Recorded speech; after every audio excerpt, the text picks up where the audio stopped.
The Murder of Roger Ackroyd. Written by Agatha Christie. Produced by Taylor. Synthesized by the Gen narrator. Chapter 1. Dr. Sheppard at the breakfast table. Mrs. Ferrars died on the night of the 16th-17th September, a Thursday. I was sent for at 8 o'clock on the morning of Friday the 17th. There was nothing to be done. She had been dead some hours. It was just a few minutes after 9 when I reached home once more. I opened the front door with my latchkey and purposely delayed a few moments in the hall, hanging up my hat and the light overcoat that I had deemed a wise precaution against the chill of an early autumn morning. To tell the truth, I was considerably upset and worried. I am not going to pretend that at that moment I foresaw the events of the next few weeks. I emphatically did not do so. But my instinct told me that there were stirring times ahead. From the dining room on my left there came the rattle of teacups and the short, dry cough of my sister Caroline. "Is that you, James?" she called. An unnecessary question, since who else could it be? To tell the truth, it was precisely my sister Caroline who was the cause of my few minutes' delay. The motto of the mongoose family, so Mr. Kipling tells us, is, "Go and find out." If Caroline ever adopts a crest, I should certainly suggest a mongoose rampant. One might omit the first part of the motto. Caroline can do any amount of finding out by sitting placidly at home. I don't know how she manages it, but there it is. I suspect that the servants and the tradesmen constitute her intelligence corps. When she goes out, it is not to gather in information, but to spread it. At that, too, she is amazingly expert. It was really this last-named trait of hers which was causing me these pangs of indecision. Whatever I told Caroline now concerning the demise of Mrs. Ferrars would be common knowledge all over the village within the space of an hour and a half. As a professional man, I naturally aim at discretion. Therefore, I have got into the habit of continually withholding all information possible from my sister. She usually finds out just the same, but I have the moral satisfaction of knowing that I am in no way to blame. Mrs. Ferrars's husband died just over a year ago, and Caroline has constantly asserted, without the least foundation for the assertion, that his wife poisoned him. She scorns my invariable rejoinder that Mr. Ferrars died of acute gastritis, helped on by habitual overindulgence in alcoholic beverages. The symptoms of gastritis and arsenical poisoning are not, I agree, unlike, but Caroline bases her accusation on quite different lines. "You've only got to look at her," I've heard her say. Mrs. Ferrars, though not in her first youth, was a very attractive woman, and her clothes, though simple, always seemed to fit her very well.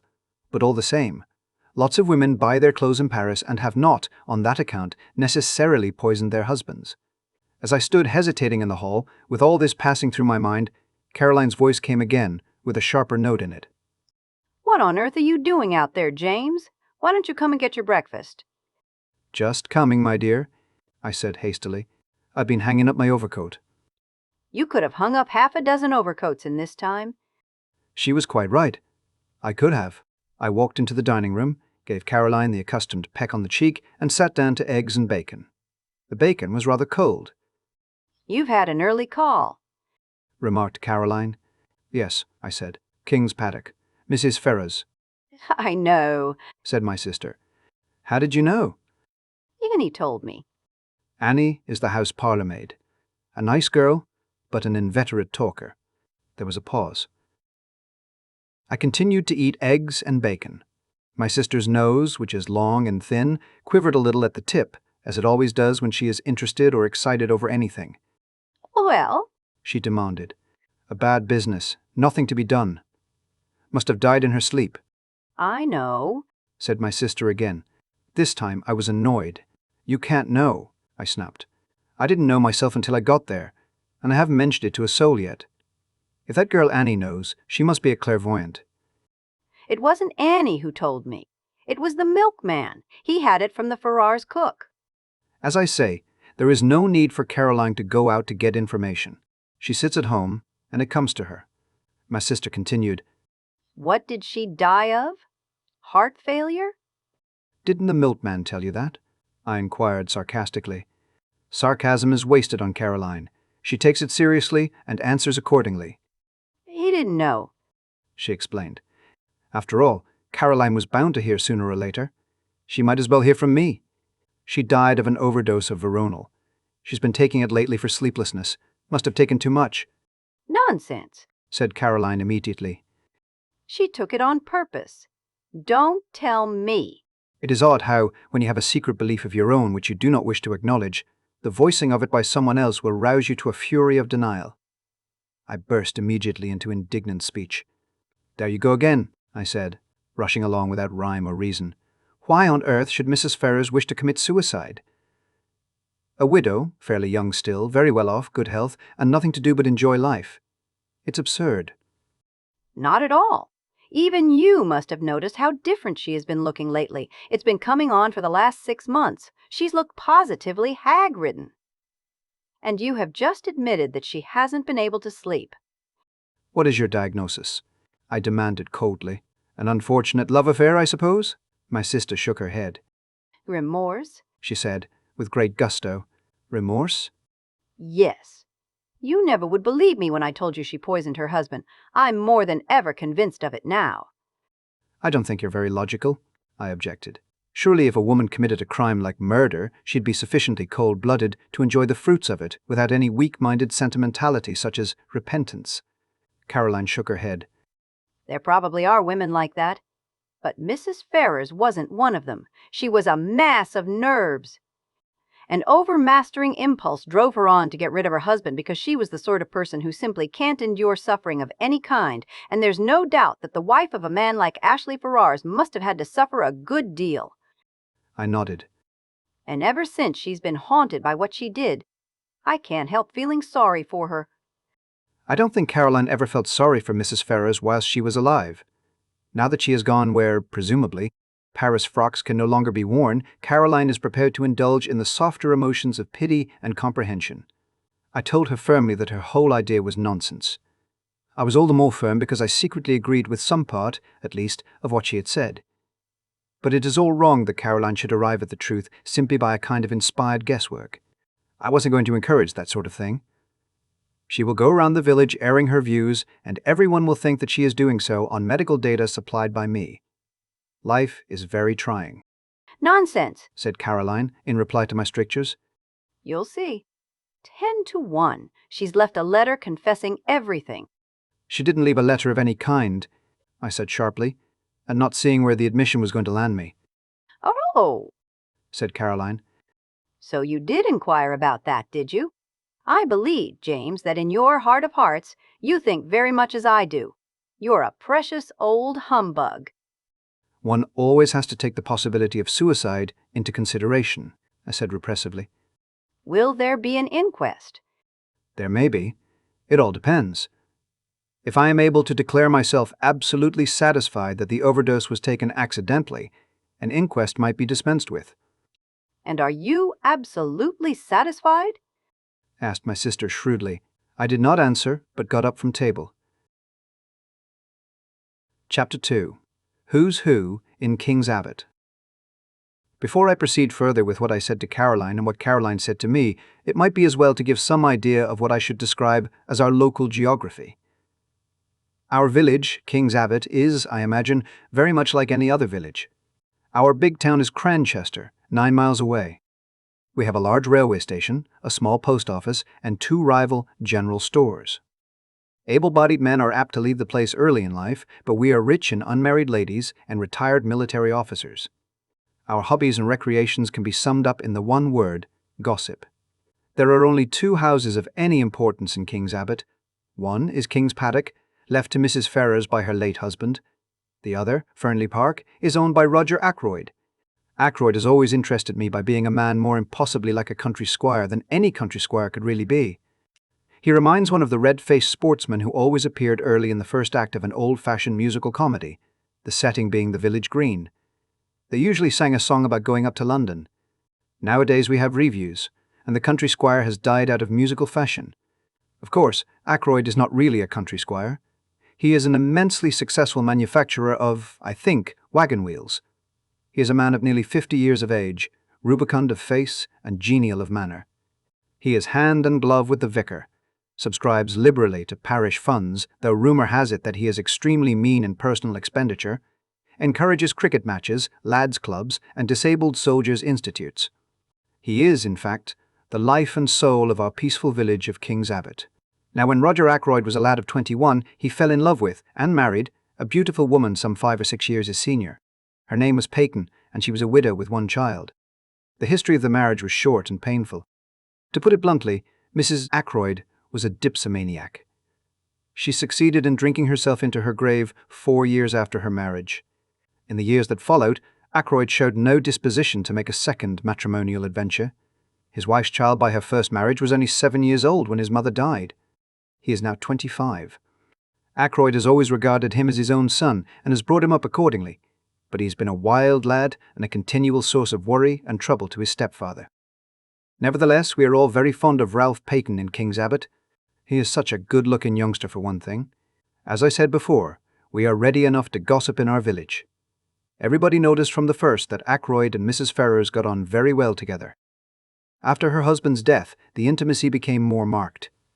They were always seen about together, and it was freely conjectured that at the end of her period of mourning, Mrs. Ferrars would become Mrs. Roger Ackroyd. It was felt, indeed, that there was a certain thickness in the thing. Roger Ackroyd's wife had admittedly died of drink. Ashley Ferrars had been a drunkard for many years before his death. It was only fitting that these 2 victims of alcoholic excess should make up to each other for all that they had previously endured at the hands of their former spouses. The Ferrars only came to live here just over a year ago, but a halo of gossip has surrounded Ackroyd for many years past. All the time that Ralph Paton was growing up to manhood, a series of lady housekeepers presided over Ackroyd's establishment, and each in turn was regarded with lively suspicion by Caroline and her cronies. It is not too much to say that for at least 15 years the whole village has confidently expected Ackroyd to marry one of his housekeepers. The last of them, a redoubtable lady called Miss Russell, has reigned undisputed for 5 years, twice as long as any of her predecessors. It is felt that, but for the advent of Mrs. Ferrars, Ackroyd could hardly have escaped. That, and one other factor: the unexpected arrival of a widowed sister-in-law with her daughter from Canada. Mrs. Cecil Ackroyd, widow of Ackroyd's ne'er-do-well younger brother, has taken up her residence at Fernly Park and has succeeded, according to Caroline, in putting Miss Russell in her proper place. I don't know exactly what a proper place constitutes. It sounds chilly and unpleasant. But I know that Miss Russell goes about with pinched lips and what I can only describe as an acid smile, and that she professes the utmost sympathy for poor Mrs. Ackroyd, dependent on the charity of her husband's brother. The bread of charity is so bitter, is it not? I should be quite miserable if I did not work for my living. I don't know what Mrs. Cecil Ackroyd thought of the Ferrars affair when it came on the tapis. It was clearly to her advantage that Ackroyd should remain unmarried. She was always very charming, not to say gushing, to Mrs. Ferrars when they met. Caroline says that proves less than nothing. Such have been our preoccupations in King's Abbot for the last few years. We have discussed Ackroyd and his affairs from every standpoint.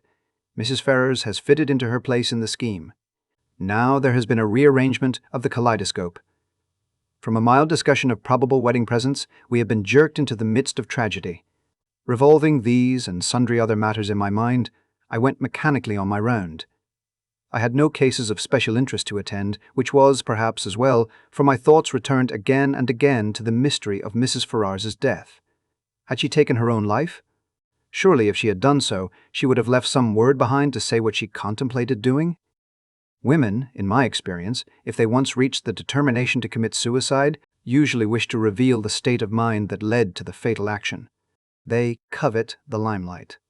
When had I last seen her? Not for over a week. Her manner then had been normal enough considering everything. Then I suddenly remembered that I had seen her, though not to speak to, only yesterday. She had been walking with Ralph Paton, and I had been surprised because I had had no idea that he was likely to be in King's Abbot. I thought, indeed, that he had quarrelled finally with his stepfather. Nothing had been seen of him down here for nearly 6 months. They had been walking along, side by side, their heads close together, and she had been talking very earnestly. I think I can safely say that it was at this moment that a foreboding of the future first swept over me. Nothing tangible as yet, but a vague premonition of the way things were setting. That earnest tete-a-tete between Ralph Paton and Mrs. Ferrars the day before struck me disagreeably. I was still thinking of it when I came face to face with Roger Ackroyd. "Sheppard!" he exclaimed. "Just the man I wanted to get hold of. This is a terrible business." "You've heard, then?" He nodded. He had felt the blow keenly, I could see. His big red cheeks seemed to have fallen in, and he looked a positive wreck of his usual, jolly, healthy self. It's worse than you know, he said quietly. Look here, Sheppard. I've got to talk to you. Can you come back with me now? Hardly. I've got 3 patients to see still, and I must be back by 12 to see my surgery patients.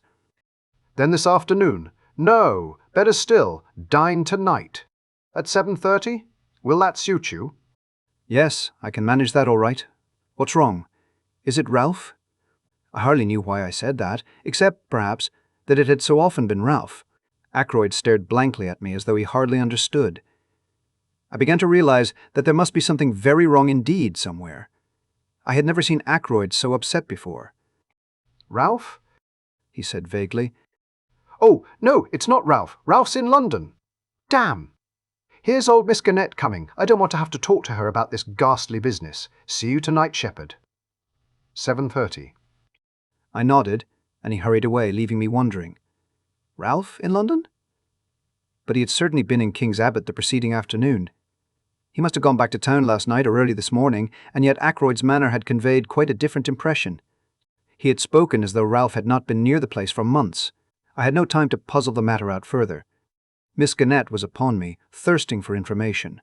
Miss Gannett has all the characteristics of my sister Caroline, but she lacks that unerring aim in jumping to conclusions which lends a touch of greatness to Caroline's maneuvers.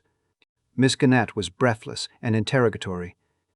Wasn't it sad about poor dear Mrs. Ferrars? A lot of people were saying she had been a confirmed drug taker for years. So wicked the way people went about saying things. And yet, the worst of it was, there was usually a grain of truth somewhere in these wild statements. Oh, smoke without fire. They were saying, too, that Mr. Ackroyd had found out about it and had broken off the engagement because there was an engagement. She, Miss Gannett, had proof positive of that. Of course I must know all about it. Doctors always did. But they never tell. And all this with a sharp, beady eye on me to see how I reacted to these suggestions. Fortunately, long association with Caroline has led me to preserve an impassive countenance and to be ready with small, non-committal remarks. On this occasion, I congratulated Miss Gannett on not joining in ill-natured gossip. Rather a neat counterattack, I thought. It left her in difficulties, and before she could pull herself together, I had passed on. I went home thoughtful to find several patients waiting for me in the surgery. I had dismissed the last of them, as I thought, and was just contemplating a few minutes in the garden before lunch when I perceived one more patient waiting for me. She rose and came towards me as I stood somewhat surprised. I don't know why I should have been, except that there is a suggestion of cast iron about Miss Russell, a something that is above the ills of the flesh. Ackroyd's housekeeper is a tall woman, handsome but forbidding in appearance. She has a stern eye and lips that shut tightly, and I feel that if I were an under-housemaid or a kitchen maid, I should run for my life whenever I heard her coming. "Good morning, Dr. Sheppard," said Miss Russell. "I should be much obliged if you would take a look at my knee." I took a look, but truth to tell, I was very little wiser when I had done so. Miss Russell's account of vague pains was so unconvincing that with a woman of less integrity of character, I should have suspected a trumped-up tale. It did cross my mind for one moment that Miss Russell might have deliberately invented this affection of the knee in order to pump me on the subject of Mrs. Ferrars's death. But I soon saw that there, at least, I had misjudged her. She made a brief reference to the tragedy, nothing more, yet she certainly seemed disposed to linger and chat. "Well, thank you very much for this bottle of liniment, Doctor," she said at last. "Not that I believe it will do the least good." I didn't think it would either, but I protested in duty bound. After all, it couldn't do any harm, and one must stick up for the tools of one's trade. "I don't believe in all these drugs," said Miss Russell, her eyes sweeping over my array of bottles disparagingly.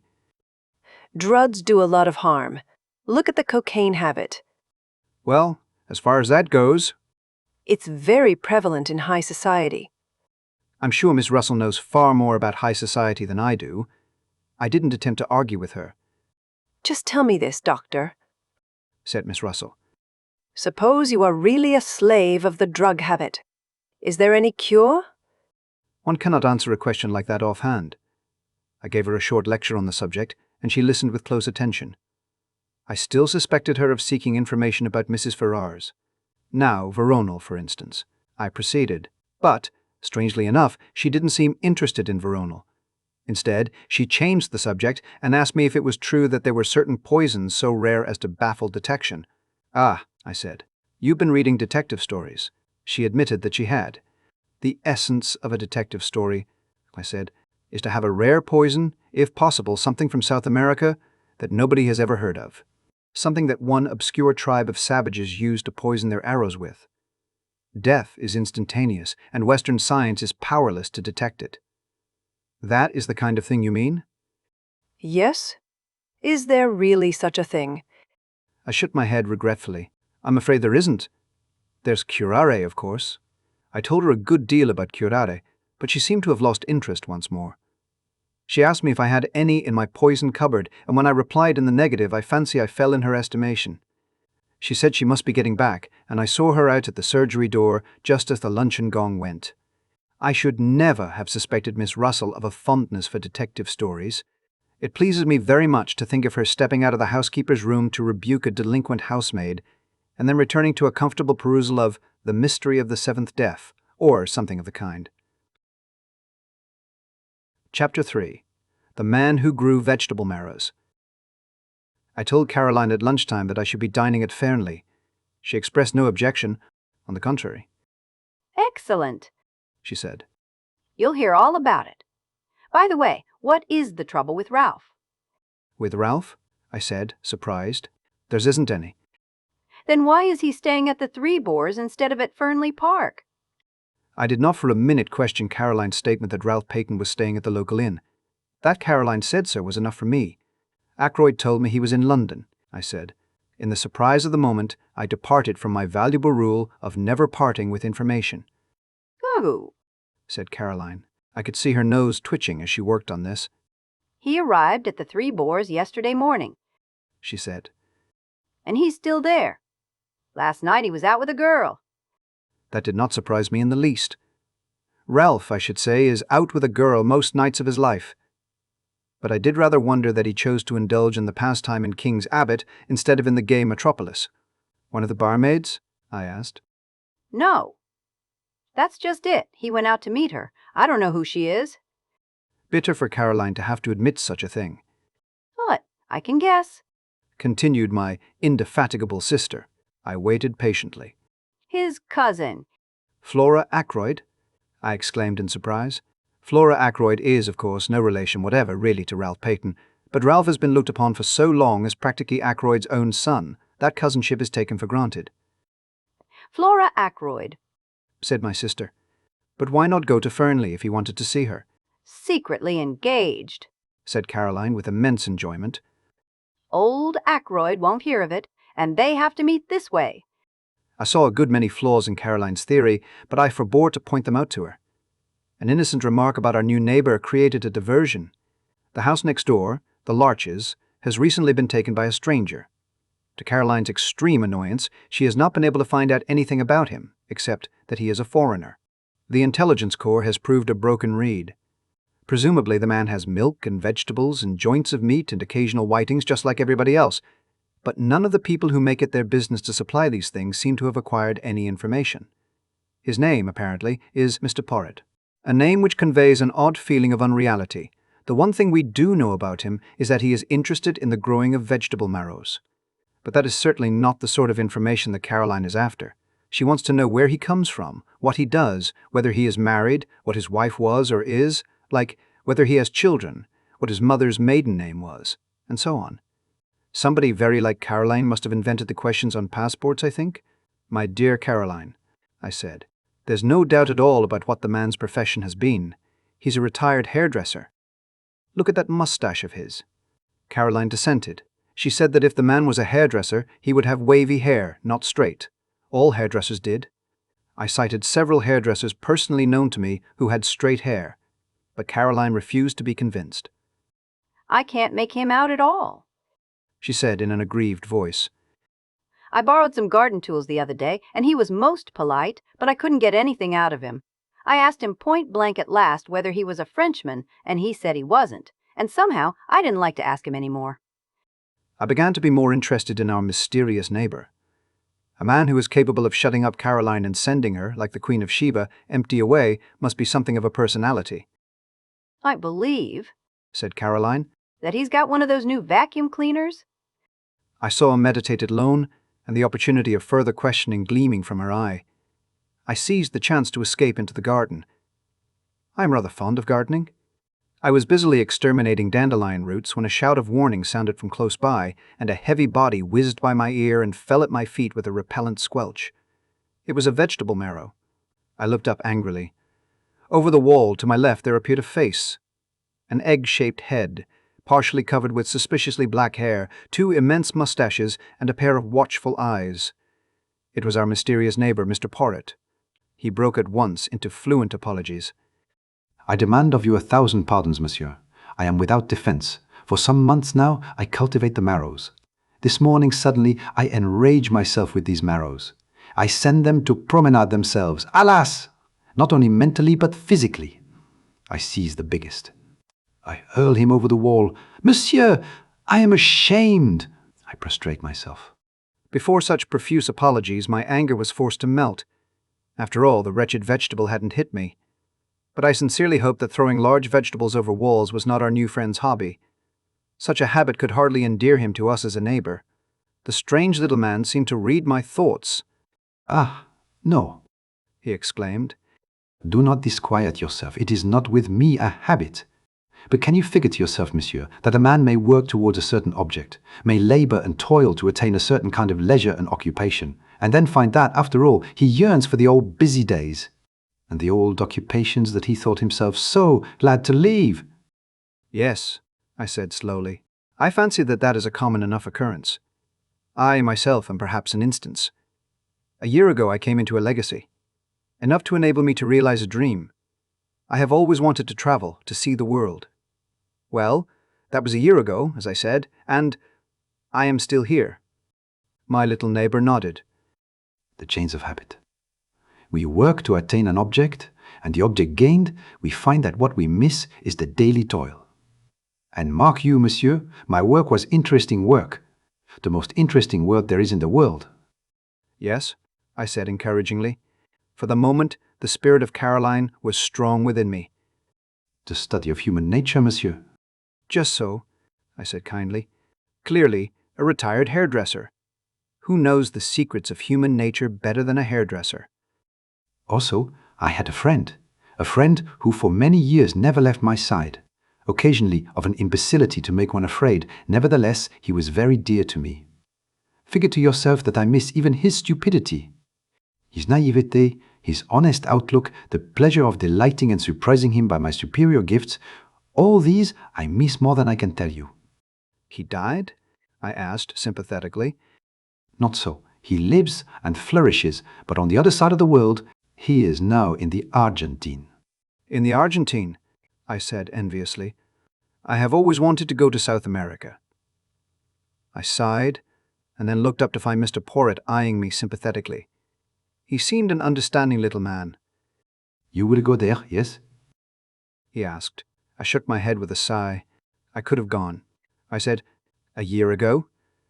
But I was foolish, and worse than foolish, greedy.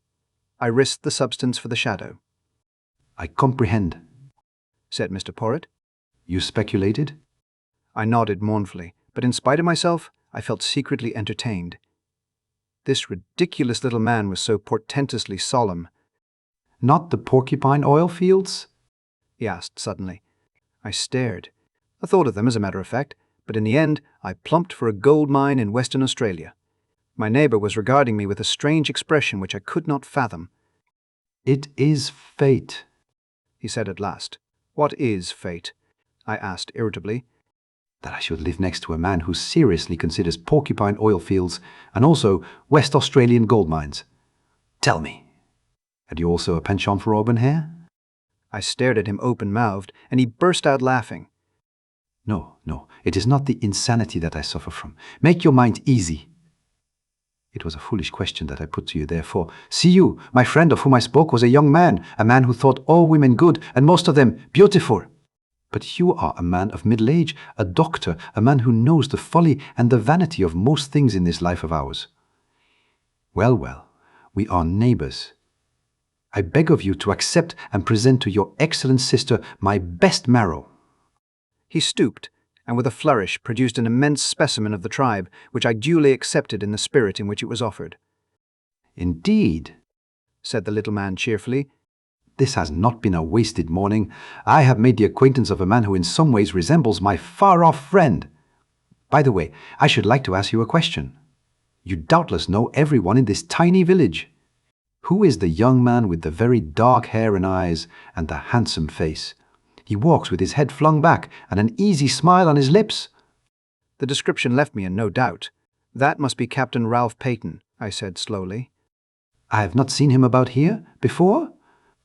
"No, he has not been here for some time. But he is the son, adopted son, rather, of Mr. Ackroyd of Fernly Park." My neighbour made a slight gesture of impatience. "Of course, I should have guessed. Mr. Ackroyd spoke of him many times." "You know Mr. Ackroyd?" I said, slightly surprised. "Mr. Ackroyd knew me in London when I was at work there. I have asked him to say nothing of my profession down here." "I see," I said, rather amused by this patent snobbery, as I thought it. But the little man went on with an almost grandiloquent smirk. "One prefers to remain incognito. I am not anxious for notoriety. I have not even troubled to correct the local version of my name."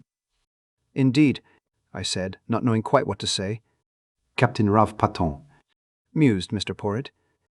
"And so he is engaged to Mr. Ackroyd's niece, the charming Miss Flora." "Who told you so?" I asked, very much surprised. "Mr. Ackroyd, about a week ago. He is very pleased about it, has long desired that such a thing should come to pass, or so I understood from him. I even believe that he brought some pressure to bear upon the young man. That is never wise. A young man should marry to please himself, not to please a stepfather from whom he has expectations." My ideas were completely upset. I could not see Ackroyd taking a hairdresser into his confidence and discussing the marriage of his niece and stepson with him. Ackroyd extends a genial patronage to the lower orders, but he has a very great sense of his own dignity. I began to think that Poirot couldn't be a hairdresser after all. To hide my confusion, I said the first thing that came into my head. "What made you notice Ralph Paton? His good looks?" "No, not that alone. Though he is unusually good-looking for an Englishman, what your lady novelist would call a Greek god. No, there was something about that young man that I did not understand." He said the last sentence in a musing tone of voice which made an indefinable impression upon me. It was as though he was summing up the boy by the light of some inner knowledge that I did not share. It was that impression that was left with me, for at that moment my sister's voice called me from the house. I went in. Caroline had her hat on and had evidently just come in from the village. She began without preamble. "I met Mr. Ackroyd." "Yes?" I said. "I stopped him, of course, but he seemed in a great hurry and anxious to get away." I have no doubt but that that was the case. He would feel towards Caroline much as he had felt towards Miss Gannett earlier in the day, perhaps more so. Caroline is less easy to shake off. I asked him at once about Ralph. He was absolutely astonished, had no idea the boy was down here. He actually said he thought I must have made a mistake. Aye, a mistake. "Ridiculous," I said. "He ought to have known you better." Then he went on to tell me that Ralph and Flora are engaged. "I know that too," I interrupted, with modest pride. "Who told you?" Our new neighbour. Caroline visibly wavered for a second or two, much as a roulette ball might coyly hover between two numbers. Then she declined the tempting red herring. "I told Mr. Ackroyd that Ralph was staying at the Three Boars." "Caroline," I said, "do you never reflect that you might do a lot of harm with this habit of yours, of repeating everything indiscriminately?" "Common sense," said my sister. "People ought to know things. I consider it my duty to tell them. Mr. Ackroyd was very grateful to me." "Well," I said, for there was clearly more to come. "I think he went straight off to the Three Boars, but if so, he didn't find Ralph there." "No?" "No, because as I was coming back through the wood—" "Coming back through the wood?" I interrupted. Caroline had the grace to blush. "It was such a lovely day," she exclaimed. I thought I would make a little round. The woods with their autumnal tints are so perfect at this time of year. Caroline does not care a hang for woods at any time of year. Normally she regards them as places where you get your feet damp and where all kinds of unpleasant things may drop on your head. No, it was good, sound mongoose instinct which took her to our local wood. It is the only place adjacent to the village of King's Abbot where you can talk with a young woman unseen by the whole of the village. It adjoins the park of Fernly. Well, I said, go on. As I say, I was just coming back through the wood when I heard voices. Caroline paused. Yes? One was Ralph Paton's. I knew it at once. The other was a girl's. Of course I didn't mean to listen. Of course not, I interjected with patent sarcasm, which was, however, wasted on Caroline. But I simply couldn't help overhearing. The girl said something. I didn't quite catch what it was, and Ralph answered. He sounded very angry. "My dear girl," he said, "don't you realize that it is quite on the cards the old man will cut me off with a shilling? He's been pretty fed up with me for the last few years. A little more would do it. And we need the dibs, my dear. I shall be a very rich man when the old fellow pops off. He's mean as they make 'em, but he's rolling in money, really. I don't want him to go altering his will. You leave it to me, and don't worry." Those were his exact words. I remember them perfectly. Unfortunately, just then I stepped on a dry twig or something, and they lowered their voices and moved away. I couldn't, of course, go rushing after them, so wasn't able to see who the girl was. That must have been most vexing, I said. I suppose, though, you hurried on to the Three Boars, felt faint, and went into the bar for a glass of brandy, and so were able to see if both the barmaids were on duty? It wasn't a barmaid, said Caroline unhesitatingly. In fact, I'm almost sure that it was Flora Ackroyd. Only it doesn't seem to make sense, I agreed. But if it wasn't Flora, who could it have been? Rapidly my sister ran over a list of maidens living in the neighbourhood, with profuse reasons for and against. When she paused for breath, I murmured something about a patient and slipped out. I proposed to make my way to the Three Boars. It seemed likely that Ralph Paton would have returned there by now. I knew Ralph very well, better perhaps, than anyone else in King's Abbot, for I had known his mother before him, and therefore I understood much in him that puzzled others. He was, to a certain extent, the victim of heredity. He had not inherited his mother's fatal propensity for drink, but nevertheless he had in him a strain of weakness. As my new friend of this morning had declared, he was extraordinarily handsome. Just on 6 feet, perfectly proportioned, with the easy grace of an athlete, he was dark, like his mother, with a handsome sunburnt face always ready to break into a smile. Ralph Paton was of those born to charm easily and without effort. He was self-indulgent and extravagant, with no veneration for anything on earth, but he was lovable nevertheless, and his friends were all devoted to him. Could I do anything with the boy? I thought I could. On inquiry at the Three Boars, I found that Captain Paton had just come in. I went up to his room and entered unannounced.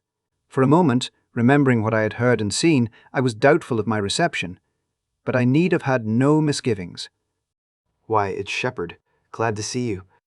He came forward to meet me, hand outstretched, a sunny smile lighting up his face. "The one person I am glad to see in this infernal place." I raised my eyebrows. What's the place been doing? He gave a vexed laugh. "It's a long story. Things haven't been going well with me, Doctor. But have a drink, won't you?"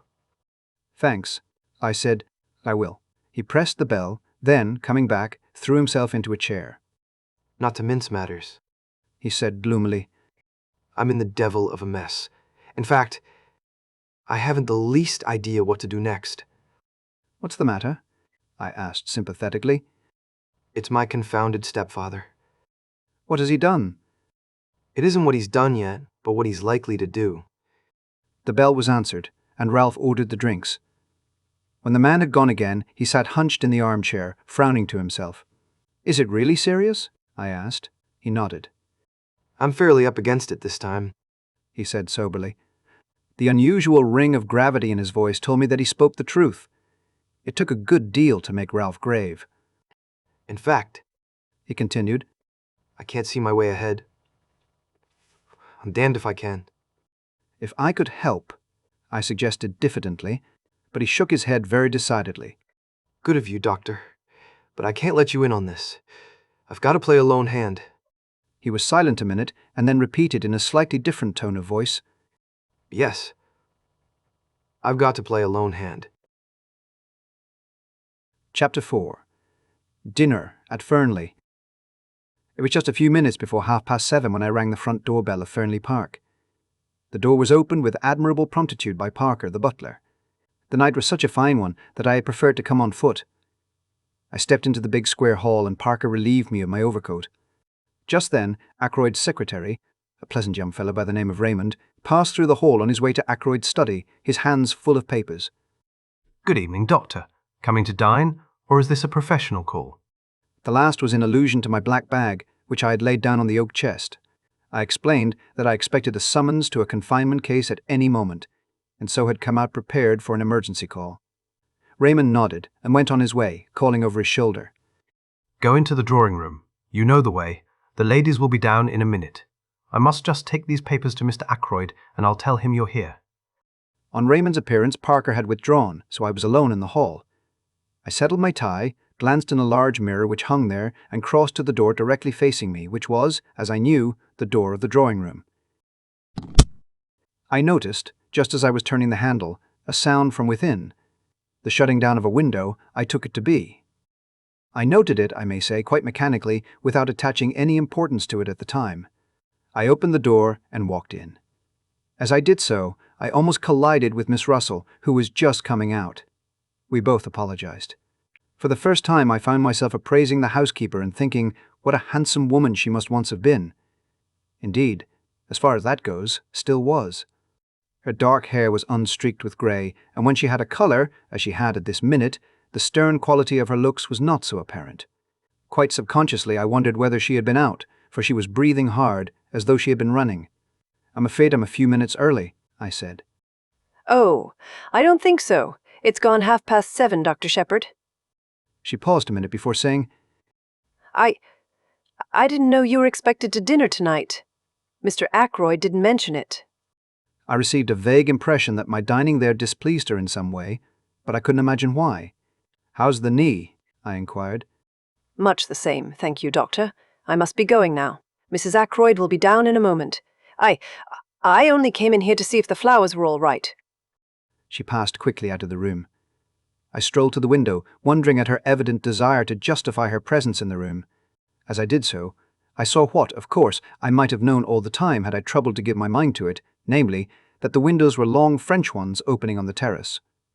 The sound I had heard, therefore, could not have been that of a window being shut down. Quite idly, and more to distract my mind from painful thoughts than for any other reason, I amused myself by trying to guess what could have caused the sound in question. Coals on the fire? No, that was not the kind of noise at all. A drawer of the bureau pushed in?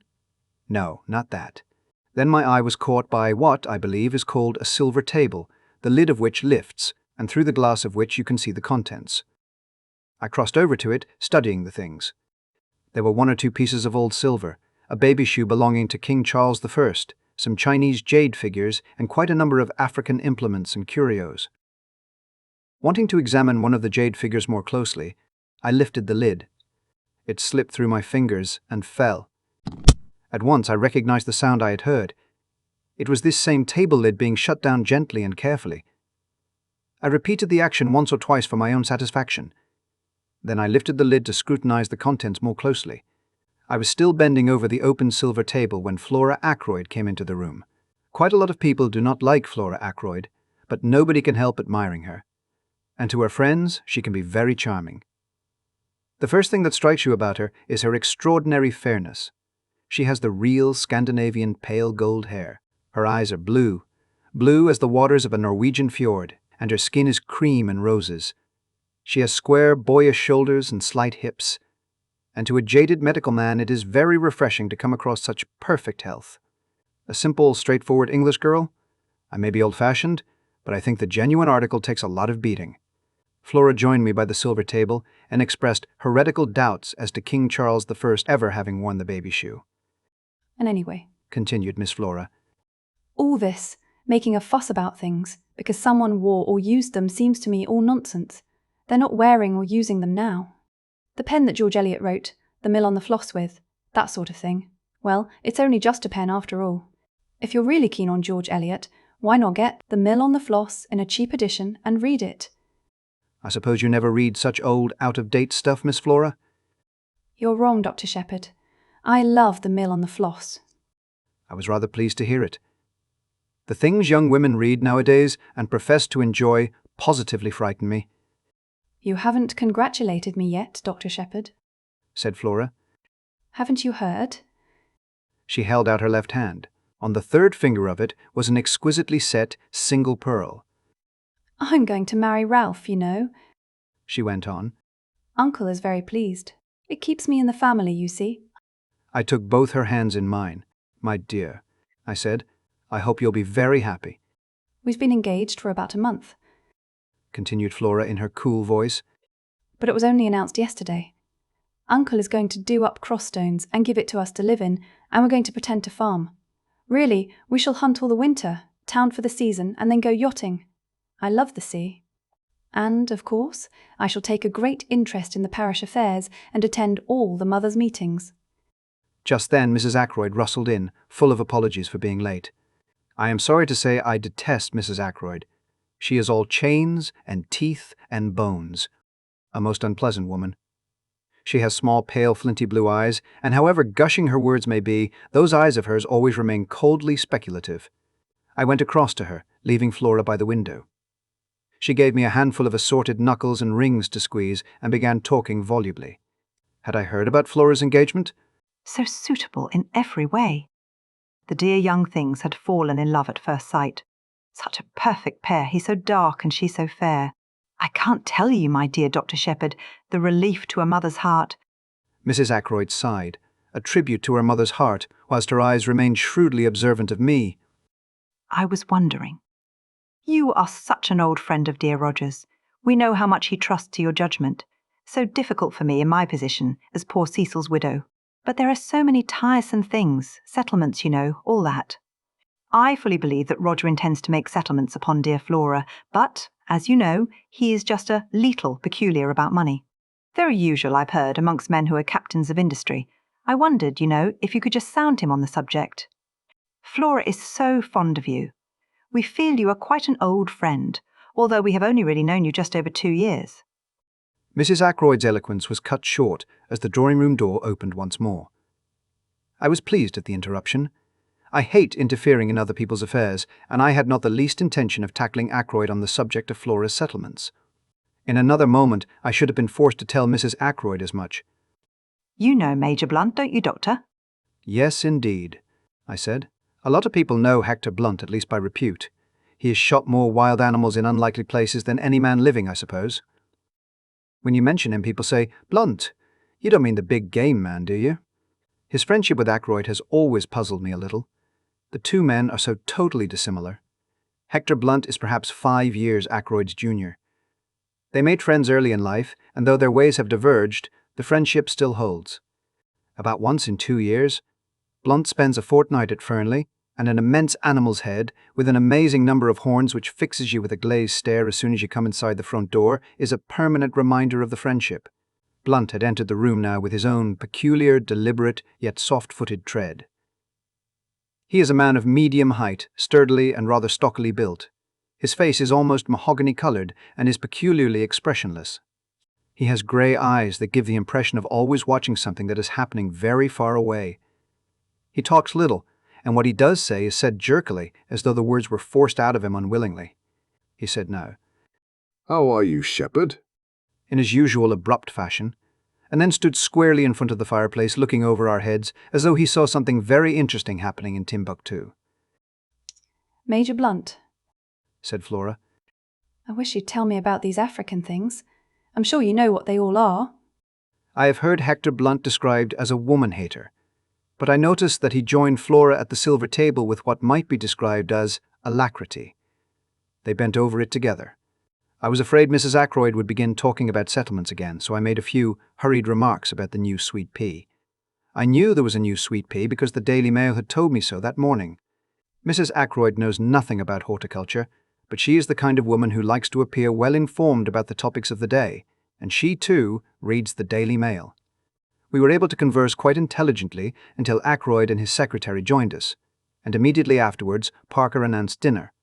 My place at table was between Mrs. Ackroyd and Flora. Blunt was on Mrs. Ackroyd's other side and Geoffrey Raymond next to him. Dinner was not a cheerful affair. Ackroyd was visibly preoccupied. He looked wretched and ate next to nothing. Mrs. Ackroyd, Raymond and I kept the conversation going. Flora seemed affected by her uncle's depression, and Blunt relapsed into his usual taciturnity. Immediately after dinner, Ackroyd slipped his arm through mine and led me off to his study. Once we've had coffee, we shan't be disturbed again, he explained. I told Raymond to see to it that we shouldn't be interrupted. I studied him quietly without appearing to do so. He was clearly under the influence of some strong excitement. For a minute or two he paced up and down the room, then, as Parker entered with the coffee tray, he sank into an armchair in front of the fire. The study was a comfortable apartment. Bookshelves lined one wall of it. The chairs were big and covered in dark blue leather. A large desk stood by the window and was covered with papers neatly docketed and filed. On a round table were various magazines and sporting papers. I've had a return of that pain after food lately, remarked Ackroyd casually as he helped himself to coffee. You must give me some more of those tablets of yours. It struck me that he was anxious to convey the impression that our conference was a medical one. I played up accordingly. I thought as much. I brought some up with me. Good man. Hand them over now. They're in my bag in the hall. I'll get them. Ackroyd arrested me. Don't you trouble. Parker will get them. Bring in the doctor's bag, will you, Parker? Very good, sir. Parker withdrew. As I was about to speak, Ackroyd threw up his hand. Not yet. Wait. Don't you see I'm in such a state of nerves that I can hardly contain myself? I saw that plainly enough, and I was very uneasy. All sorts of forebodings assailed me. Ackroyd spoke again almost immediately. Make certain that window's closed, will you? He asked. Somewhat surprised, I got up and went to it. It was not a French window, but one of the ordinary sash type. The heavy blue velvet curtains were drawn in front of it, but the window itself was open at the top. Parker re-entered the room with my bag while I was still at the window. That's all right, I said, emerging again into the room. You've put the latch across? Yes, yes. What's the matter with you, Ackroyd? The door had just closed behind Parker, or I would not have put the question. Ackroyd waited just a minute before replying. I'm in hell, he said slowly after a minute. No, don't bother with those damn tablets. I only said that for Parker. Servants are so curious. Come here and sit down. The door's closed too, isn't it? Yes. Nobody can overhear. Don't be uneasy. Sheppard, nobody knows what I've gone through in the last 24 hours. If a man's house ever fell in ruins about him, mine has about me. This business of Ralph's is the last straw, but we won't talk about that now. It's the other. The other! I don't know what to do about it, and I've got to make up my mind soon. What's the trouble? Ackroyd remained silent for a minute or two. He seemed curiously averse to begin. When he did speak, the question he asked came as a complete surprise. It was the last thing I expected. Sheppard, you attended Ashley Ferrers in his last illness, didn't you? Yes, I did. He seemed to find even greater difficulty in framing his next question. Did you never suspect, did it ever enter your head that, well, that he might have been poisoned? I was silent for a minute or two. Then I made up my mind what to say. Roger Ackroyd was not Caroline. I'll tell you the truth, I said. At the time, I had no suspicion whatever, but since, well, it was mere idle talk on my sister's part that first put the idea into my head. Since then, I haven't been able to get it out again. But, mind you, I've no foundation whatever for that suspicion. He was poisoned, said Ackroyd. He spoke in a dull, heavy voice. Who by? I asked sharply. His wife. How do you know that? She told me so herself. When? Yesterday. My God, yesterday. It seems 10 years ago. I waited a minute, and then he went on. You understand, Sheppard, I'm telling you this in confidence. It's to go no further. I want your advice. I can't carry the whole weight by myself. As I said just now, I don't know what to do. Can you tell me the whole story? I said. I'm still in the dark. How did Mrs. Ferrers come to make this confession to you? It's like this. 3 months ago, I asked Mrs. Ferrers to marry me. She refused. I asked her again, and she consented, but she refused to allow me to make the engagement public until her year of mourning was up. Yesterday I called upon her, pointed out that a year and 3 weeks had now elapsed since her husband's death, and that there could be no further objection to making the engagement public property. I had noticed that she had been very strange in her manner for some days. Now, suddenly, without the least warning, she broke down completely. She told me everything, her hatred of her brute of a husband, her growing love for me, and the dreadful means she had taken. Poison! My God! It was murder in cold blood! I saw the repulsion, the horror, in Ackroyd's face. So Mrs. Ferrers must have seen it. Ackroyd is not the type of the great lover who can forgive all for love's sake. He is fundamentally a good citizen. All that was sound and wholesome and law-abiding in him must have turned from her utterly in that moment of revelation. Yes, he went on, in a low, monotonous voice. She confessed everything. It seems that there is one person who has known all along who has been blackmailing her for huge sums. It was the strain of that drove her nearly mad. Who was the man? Suddenly before my eyes there arose the picture of Ralph Paton and Mrs. Ferrers side by side, their heads so close together. I felt a momentary throb of anxiety. Supposing! Oh, but surely that was impossible. I remembered the frankness of Ralph's greeting that very afternoon. Absurd. She wouldn't tell me his name. As a matter of fact, she didn't actually say that it was a man. But of course. Of course. It must have been a man. And you've no suspicion at all? For answer, Ackroyd groaned and dropped his head into his hands. It can't be, he said. I'm mad even to think of such a thing. No, I won't even admit to you the wild suspicion that crossed my mind. I'll tell you this much, though. Something she said made me think that the person in question might be actually among my household. But that can't be so. I must have misunderstood her. What did you say to her? I asked. What could I say? She saw, of course, the awful shock it had been to me. And then there was the question, what was my duty in the matter? She had made me, you see, an accessory after the fact. She saw all that, I think, quicker than I did. I was stunned, you know. She asked me for 24 hours, made me promise to do nothing till the end of that time. And she steadfastly refused to give me the name of the scoundrel who had been blackmailing her. I suppose she was afraid that I might go straight off and hammer him, and then the fat would have been in the fire as far as she was concerned. She told me that I should hear from her before 24 hours had passed. My God! I swear to you, Sheppard, that it never entered my head what she meant to do. Suicide. And I drove her to it.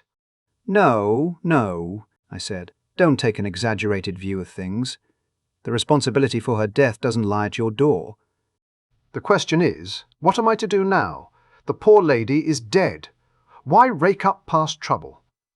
I rather agree with you, I said. But there's another point. How am I to get hold of that scoundrel who drove her to death as surely as if he'd killed her? He knew of the first crime, and he fastened onto it like some obscene vulture. She's paid the penalty. Is he to go scot-free? I see, I said slowly. You want to hunt him down? It will mean a lot of publicity, you know. Yes, I've thought of that. I've zigzagged to and fro in my mind. I agree with you that the villain ought to be punished, but the cost has got to be reckoned. Ackroyd rose and walked up and down. Presently he sank into the chair again. Look here, Sheppard, suppose we leave it like this. If no word comes from her, we'll let the dead things lie. What do you mean by word coming from her? I asked curiously. I have the strongest impression that somewhere, or somehow, she must have left a message for me before she went. I can't argue about it, but there it is. I shook my head. She left no letter or word of any kind, I asked. Sheppard, I'm convinced that she did. And more, I've a feeling that by deliberately choosing death, she wanted the whole thing to come out, if only to be revenged on the man who drove her to desperation. I believe that if I could have seen her then, she would have told me his name and bid me go for him for all I was worth. He looked at me. You don't believe in impressions? Oh, yes, I do, in a sense. If, as you put it, word should come from her. I broke off. The door opened noiselessly and Parker entered with a salver on which were some letters. The Evening Post, sir, he said, handing the salver to Ackroyd. Then he collected the coffee cups and withdrew. My attention, diverted for a moment, came back to Ackroyd. He was staring like a man turned to stone at a long blue envelope. The other letters he had let dropped to the ground. Her writing, he said in a whisper. She must have gone out and posted it last night, just before. He ripped open the envelope and drew out a thick enclosure. Then he looked up sharply. You're sure you shut the window? He said. Quite sure, I said, surprised. Why? All this evening I've had a queer feeling of being watched, spied upon. What's that? He turned sharply. So did I. We both had the impression of hearing the latch of the door give ever so slightly. I went across to it and opened it. There was no one there. Herbs, murmured Ackroyd to himself. He unfolded the thick sheets of paper and read aloud in a low voice. My dear, my very dear Roger, a life calls for a life. I see that. I saw it in your face this afternoon, so I am taking the only road open to me. I leave to you the punishment of the person who has made my life a hell upon earth for the last year. I would not tell you the name this afternoon, but I propose to write it to you now. I have no children or near relations to be spared, so do not fear publicity. If you can, Roger, my very dear Roger, forgive me the wrong I meant to do you, since when the time came, I could not do it after all. Ackroyd, his finger on the sheet to turn it over, paused. Sheppard, forgive me, but I must read this alone, he said unsteadily. It was meant for my eyes, and my eyes only. He put the letter in the envelope and laid it on the table. Later, when I am alone. No, I cried impulsively. Read it now. Ackroyd stared at me in some surprise. I beg your pardon, I said, reddening. I do not mean read it aloud to me, but read it through whilst I am still here. Ackroyd shook his head. No, I'd rather wait. But for some reason, obscure to myself, I continued to urge him. At least, read the name of the man, I said. Now Ackroyd is essentially pig-headed. The more you urge him to do a thing, the more determined he is not to do it.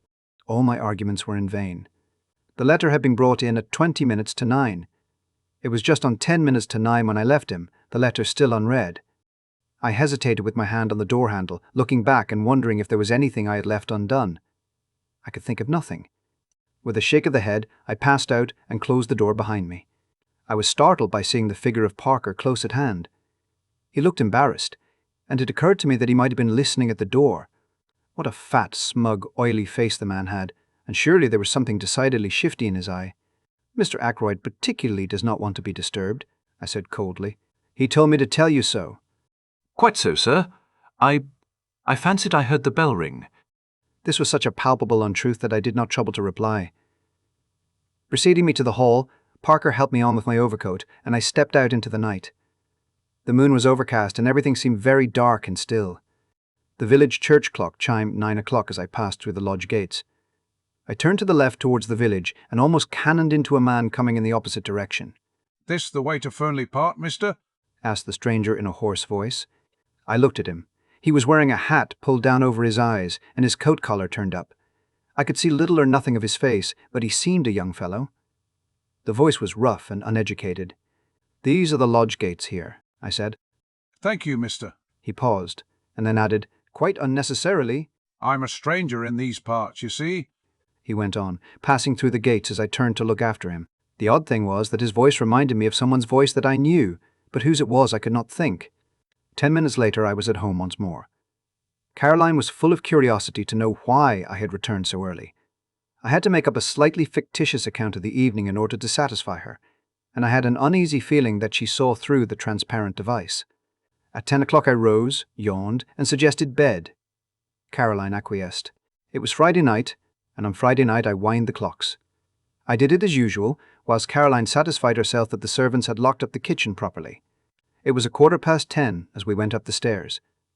I had just reached the top when the telephone rang in the hall below. Mrs. Bates. "I'm afraid so," I said ruefully. I ran down the stairs and took up the receiver. "What?" I said. "What? Certainly, I'll come at once." I ran upstairs, caught up my bag, and stuffed a few extra dressings into it. "Parker, telephoning," I shouted to Caroline. "From Fernly. They've just found Roger Ackroyd murdered."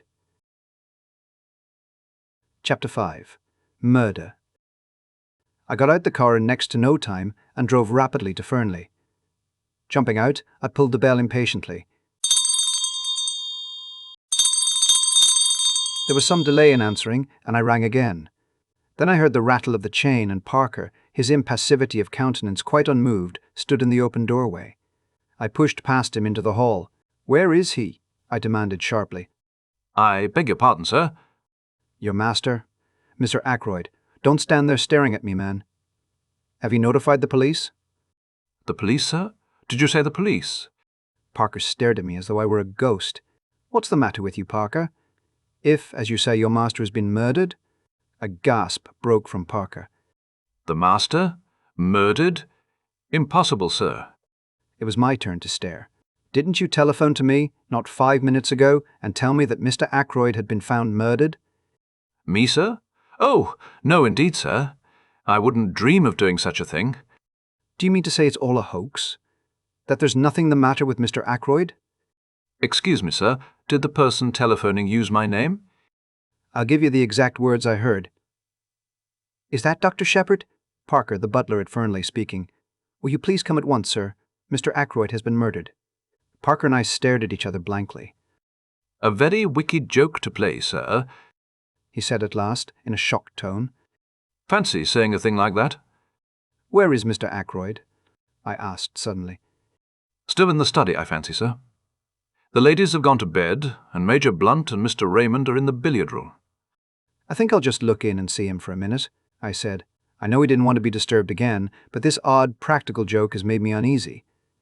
I'd just like to satisfy myself that he's all right. Quite so, sir. It makes me feel quite uneasy myself. If you don't object to my accompanying you as far as the door, sir? "Not at all," I said. "Come along." I passed through the door on the right, Parker on my heels, traversed the little lobby where a small flight of stairs led upstairs to Ackroyd's bedroom, and tapped on the study door. There was no answer. I turned the handle, but the door was locked. "Allow me, sir," said Parker. Very nimbly, for a man of his build, he dropped on one knee and applied his eye to the keyhole. "Key is in the lock, all right, sir," he said, rising. "On the inside. Mr. Ackroyd must have locked himself in and possibly just dropped off to sleep." I bent down and verified Parker's statement. "It seems all right," I said. "But, all the same, Parker, I'm going to wake your master up. I shouldn't be satisfied to go home without hearing from his own lips that he's quite all right." So saying, I rattled the handle and called out, "Ackroyd, Ackroyd, just a minute." But still, there was no answer. I glanced over my shoulder. "I don't want to alarm the household," I said hesitatingly. Parker went across and shut the door from the big hall through which we had come. "I think that will be all right now, sir. The billiard room is at the other side of the house, and so are the kitchen quarters and the ladies' bedrooms." I nodded comprehendingly. Then I banged once more frantically on the door and, stooping down, fairly bawled through the keyhole. "Ackroyd, Ackroyd, it's Sheppard. Let me in." And still silence, not a sign of life from within the locked room. Parker and I glanced at each other. "Look here, Parker," I said. "I'm going to break this door in, or rather, we are. I'll take the responsibility." "If you say so, sir," said Parker rather doubtfully. "I do say so. I'm seriously alarmed about Mr. Ackroyd." I looked round the small lobby and picked up a heavy oak chair. Parker and I held it between us and advanced to the assault. Once, twice, and 3 times we hurled it against the lock. At the 3rd blow it gave, and we staggered into the room. Ackroyd was sitting as I had left him in the armchair before the fire. His head had fallen sideways, and clearly visible, just below the collar of his coat, was a shining piece of twisted metalwork. Parker and I advanced till we stood over the recumbent figure. I heard the butler draw in his breath with a sharp hiss. "Stabbed from behind," he murmured. "Horrible." He wiped his moist brow with his handkerchief, then stretched out a hand gingerly towards the hilt of the dagger. "You mustn't touch that," I said sharply. "Go at once to the telephone and ring up the police station. Inform them of what has happened. Then tell Mr. Raymond and Major Blunt." "Very good, sir." Parker hurried away, still wiping his perspiring brow. I did what little had to be done. I was careful not to disturb the position of the body and not to handle the dagger at all. No object was to be attained by moving it. Ackroyd had clearly been dead some little time. Then I heard young Raymond's voice, horror-stricken and incredulous, outside. "What do you say?" "Oh, impossible. Where's the doctor?" He appeared impetuously in the doorway, then stopped dead, his face very white. A hand put him aside, and Hector Blunt came past him into the room. "My God," said Raymond from behind him. It's true, then. Blunt came straight on till he reached the chair. He bent over the body, and I thought that, like Parker, he was going to lay hold of the dagger hilt. I drew him back with one hand. Nothing must be moved, I explained. The police must see him exactly as he is now. Blunt nodded in instant comprehension. His face was expressionless as ever, but I thought I detected signs of emotion beneath the stolid mask. Geoffrey Raymond had joined us now, and stood peering over Blunt's shoulder at the body. This is terrible, he said in a low voice. He had regained his composure, but as he took off the pince-nez, he habitually wore and polished them. I observed that his hand was shaking. Robbery, I suppose, he said. How did the fellow get in? Through the window? Has anything been taken? He went towards the desk. You think it's burglary? I said slowly. What else could it be? There's no question of suicide, I suppose. No man could stab himself in such a way, I said confidently. It's murder right enough. But with what motive?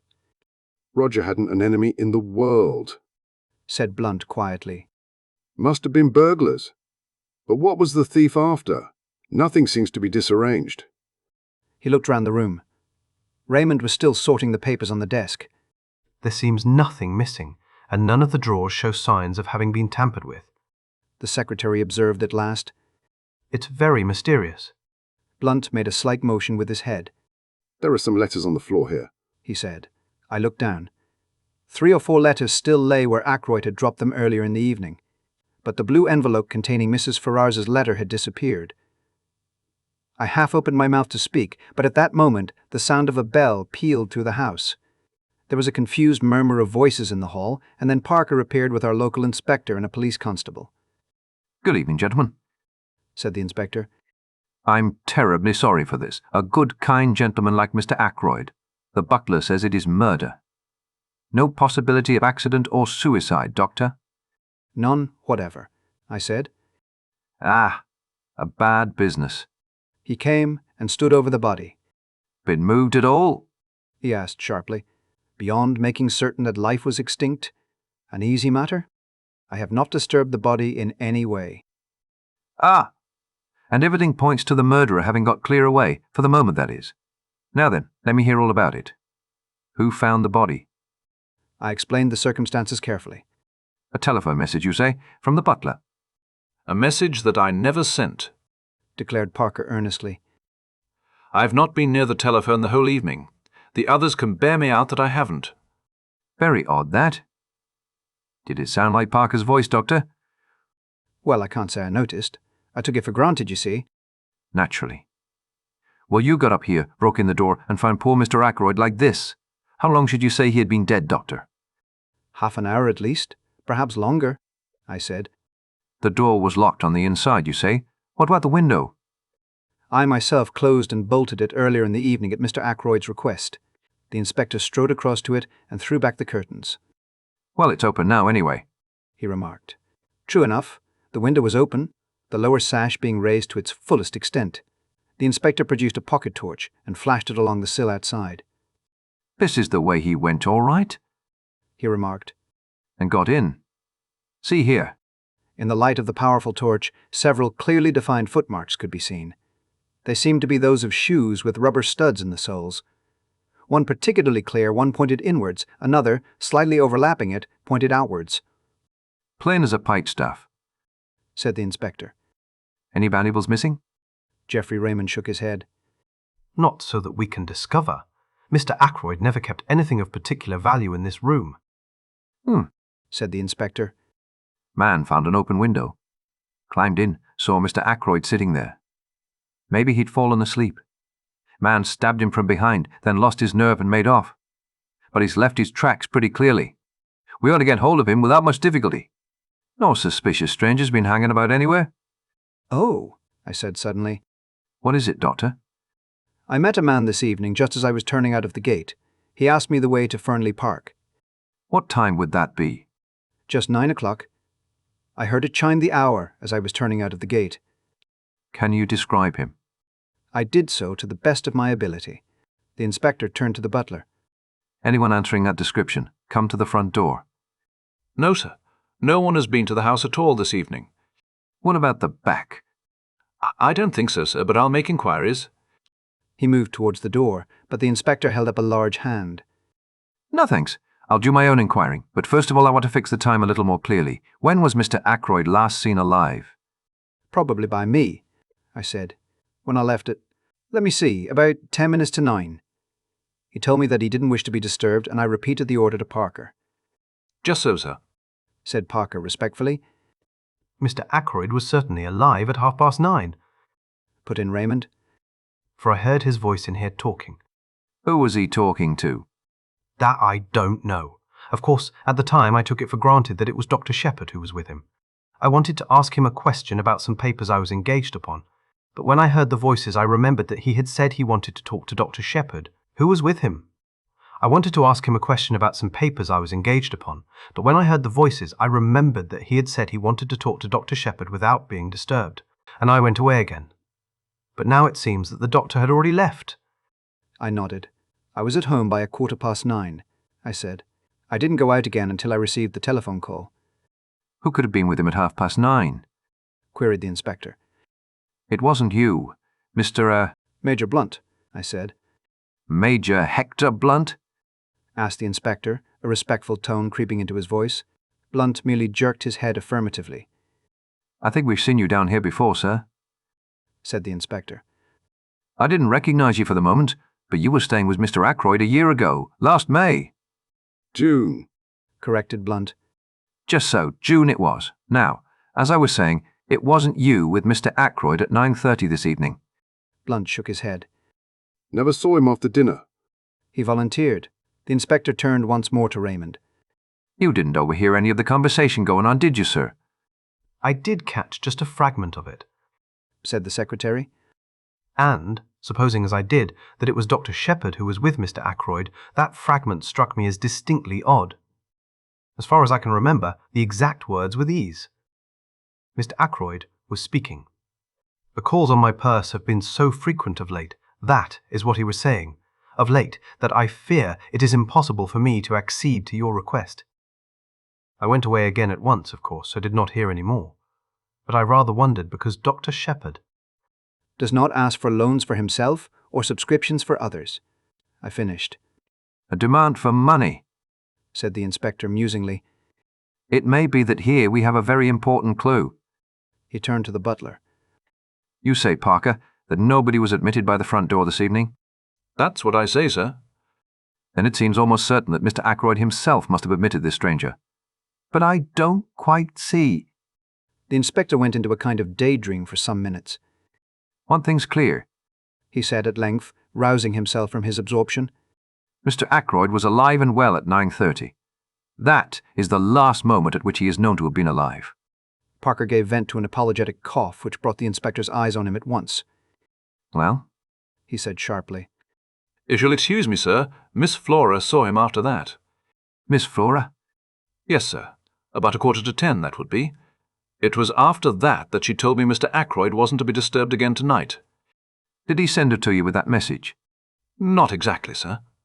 I was bringing a tray with soda and whiskey when Miss Flora, who was just coming out of this room, stopped me and said her uncle didn't want to be disturbed. The inspector looked at the butler with rather closer attention than he had bestowed on him up to now. You'd already been told that Mr. Ackroyd didn't want to be disturbed, hadn't you? Parker began to stammer. His hands shook. Yes, sir. Yes, sir. Quite so, sir. And yet you were proposing to do so. I've forgotten, sir. At least, I always bring the whiskey and soda about that time, sir, and ask if there's anything more, and I thought, well, I was doing as usual without thinking. It was at this moment that it began to dawn upon me that Parker was most suspiciously flustered. The man was shaking and twitching all over. Said the inspector. I must see Miss Ackroyd at once. For the moment, we'll leave this room exactly as it is. I can return here after I've heard what Miss Ackroyd has to tell me. I shall just take the precaution of shutting and bolting the window. This precaution accomplished, he led the way into the hall, and we followed him. He paused a moment as he glanced up at the little staircase, then spoke over his shoulder to the constable. Jones, you better stay here. Don't let anyone go into that room. Parker interposed deferentially. If you'll excuse me, sir, if you were to lock the door into the main hall, nobody could gain access to this part.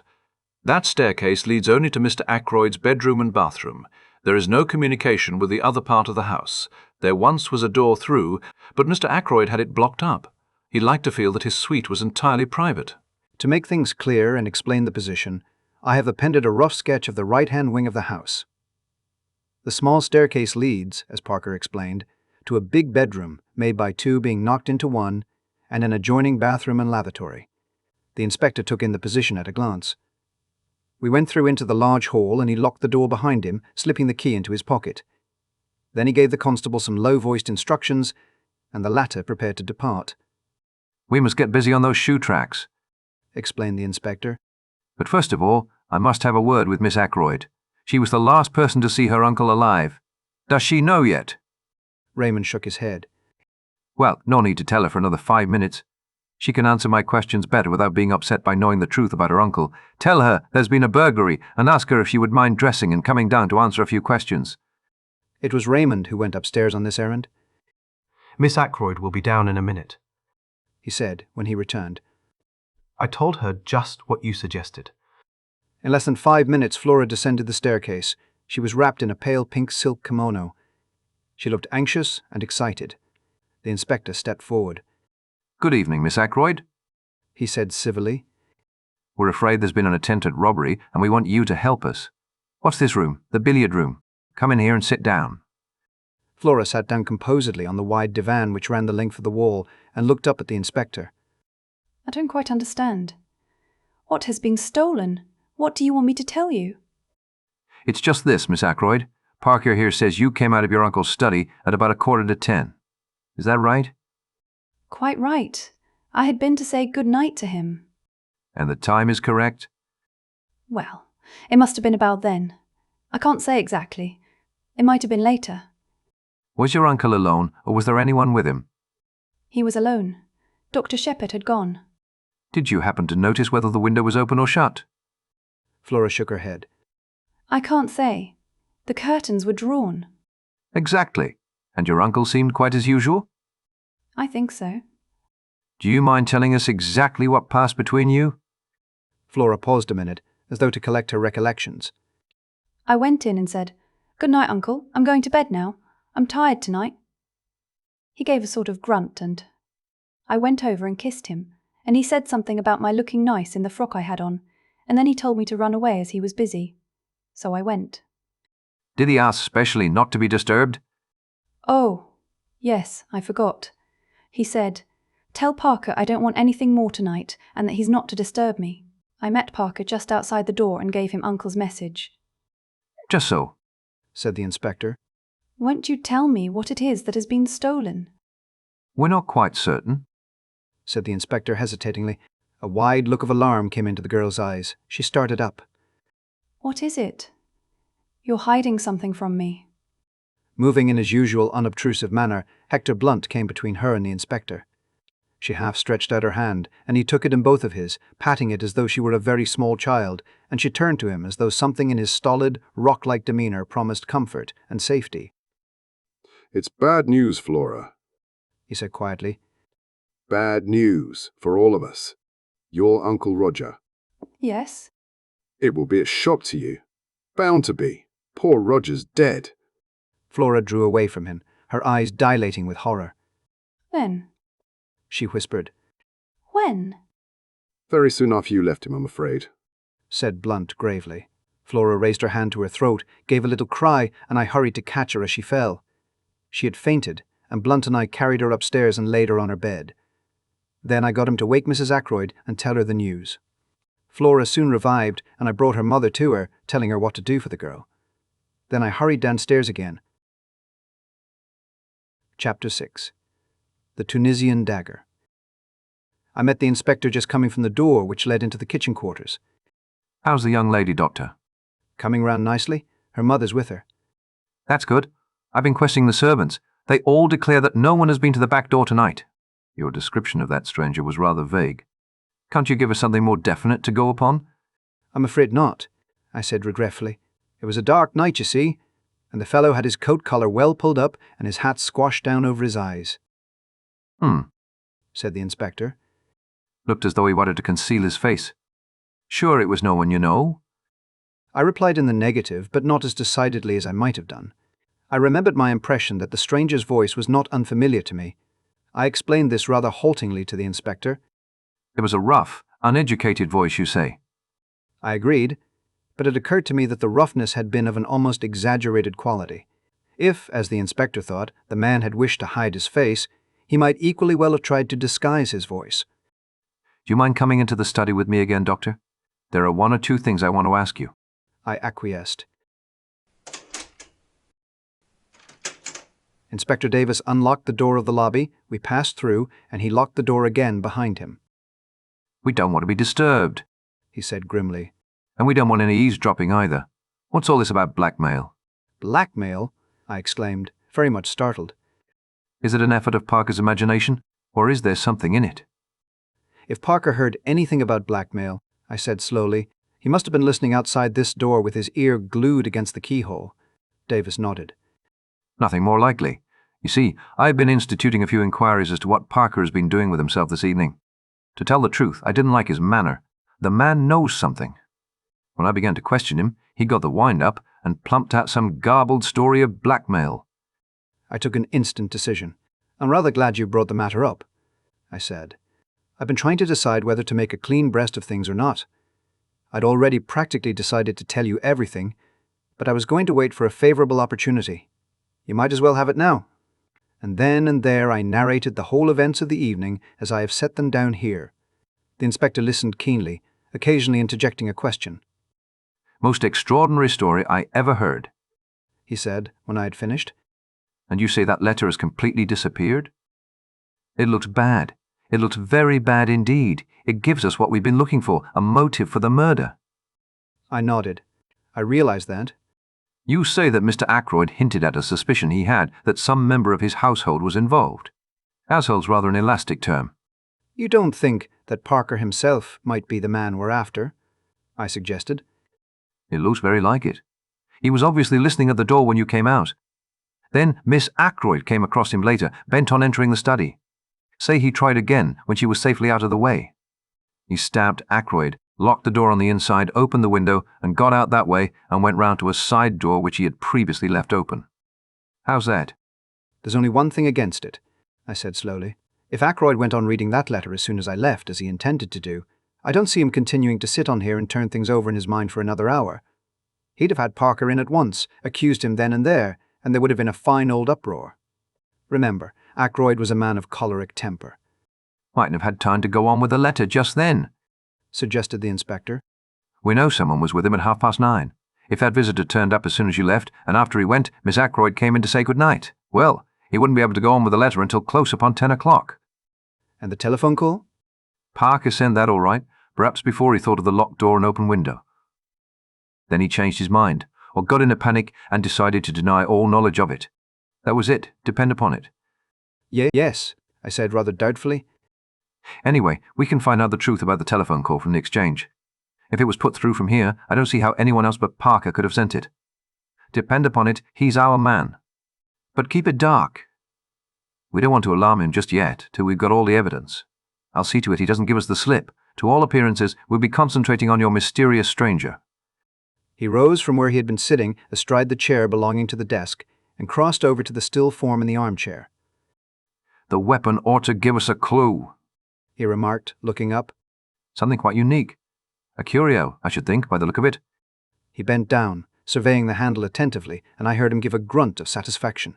Then, very gingerly, he pressed his hands down below the hilt and drew the blade out from the wound. Still carrying it so as not to touch the handle, he placed it in a wide china mug which adorned the mantelpiece. Yes, he said, nodding at it. Quite a work of art. There can't be many of them about. It was indeed a beautiful object, a narrow, tapering blade and a hilt of elaborately intertwined metals of curious and careful workmanship. He touched the blade gingerly with his finger, testing its sharpness, and made an appreciative grimace. Lord, what an edge, he exclaimed. A child could drive that into a man. As easy as cutting butter. A dangerous sort of toy to have about. May I examine the body properly now? I asked. He nodded. Go ahead. I made a thorough examination. Well? Said the inspector when I had finished. I'll spare you the technical language, I said. We'll keep that for the inquest. The blow was delivered by a right-handed man standing behind him, and death must have been instantaneous. By the expression on the dead man's face, I should say that the blow was quite unexpected. He probably died without knowing who his assailant was. Butlers can creep about as soft-footed as cats, said Inspector Davis.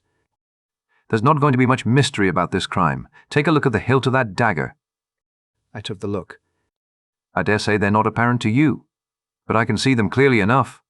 He lowered his voice. Fingerprints. He stood off a few steps to judge of his effect. Yes, I said mildly. I guessed that. I do not see why I should be supposed to be totally devoid of intelligence. After all, I read detective stories and the newspapers, and am a man of quite average ability. If there had been toe marks on the dagger handle, now, that would have been quite a different thing. I would then have registered any amount of surprise and awe. I think the inspector was annoyed with me for declining to get thrilled. He picked up the china mug and invited me to accompany him to the billiard room. I want to see if Mr. Raymond can tell us anything about this dagger, he explained. Locking the outer door behind us again, we made our way to the billiard room, where we found Geoffrey Raymond. The inspector held up his exhibit. Ever seen this before, Mr. Raymond? Why, I believe. I'm almost sure that is a curio given to Mr. Ackroyd by Major Blunt. It comes from Morocco. No, Tunis. So the crime was committed with that? What an extraordinary thing. It seems almost impossible, and yet there could hardly be two daggers the same. May I fetch Major Blunt? Without waiting for an answer, he hurried off. Nice young fella, that, said the inspector. Something honest and ingenuous about him. I agreed. In the 2 years that Geoffrey Raymond has been secretary to Ackroyd, I have never seen him ruffled or out of temper. And he has been, I know, a most efficient secretary. In a minute or two, Raymond returned, accompanied by Blunt. I was right, said Raymond excitedly. It is the Tunisian dagger. Major Blunt hasn't loaded it yet, objected the inspector. Saw it the moment I came into the study, said the quiet man. You recognized it then? Blunt nodded. You said nothing about it, said the inspector suspiciously. Wrong moment, said Blunt. Lot of harm done by blurting out things at the wrong time. He returned the inspector's stare placidly enough. The latter grunted at last and turned away. He brought the dagger over to Blunt. You're quite sure about it, sir? You identify it positively? Absolutely, no doubt whatever. Where was this curio usually kept? Can you tell me that, sir? It was the secretary who answered. In the silver table in the drawing room. What? I exclaimed. The others looked at me. Yes, Doctor, said the inspector encouragingly. It's nothing. Yes, Doctor, said the inspector again, still more encouragingly. It's so trivial, I explained apologetically. Only that when I arrived last night for dinner, I heard the lid of the silver table being shut down in the drawing room. I saw profound skepticism and a trace of suspicion on the inspector's countenance. How did you know it was the silver table lid? I was forced to explain in detail, a long, tedious explanation which I would infinitely rather not have had to make. The inspector heard me to the end. Was the dagger in its place when you were looking over the contents? He asked. I don't know, I said.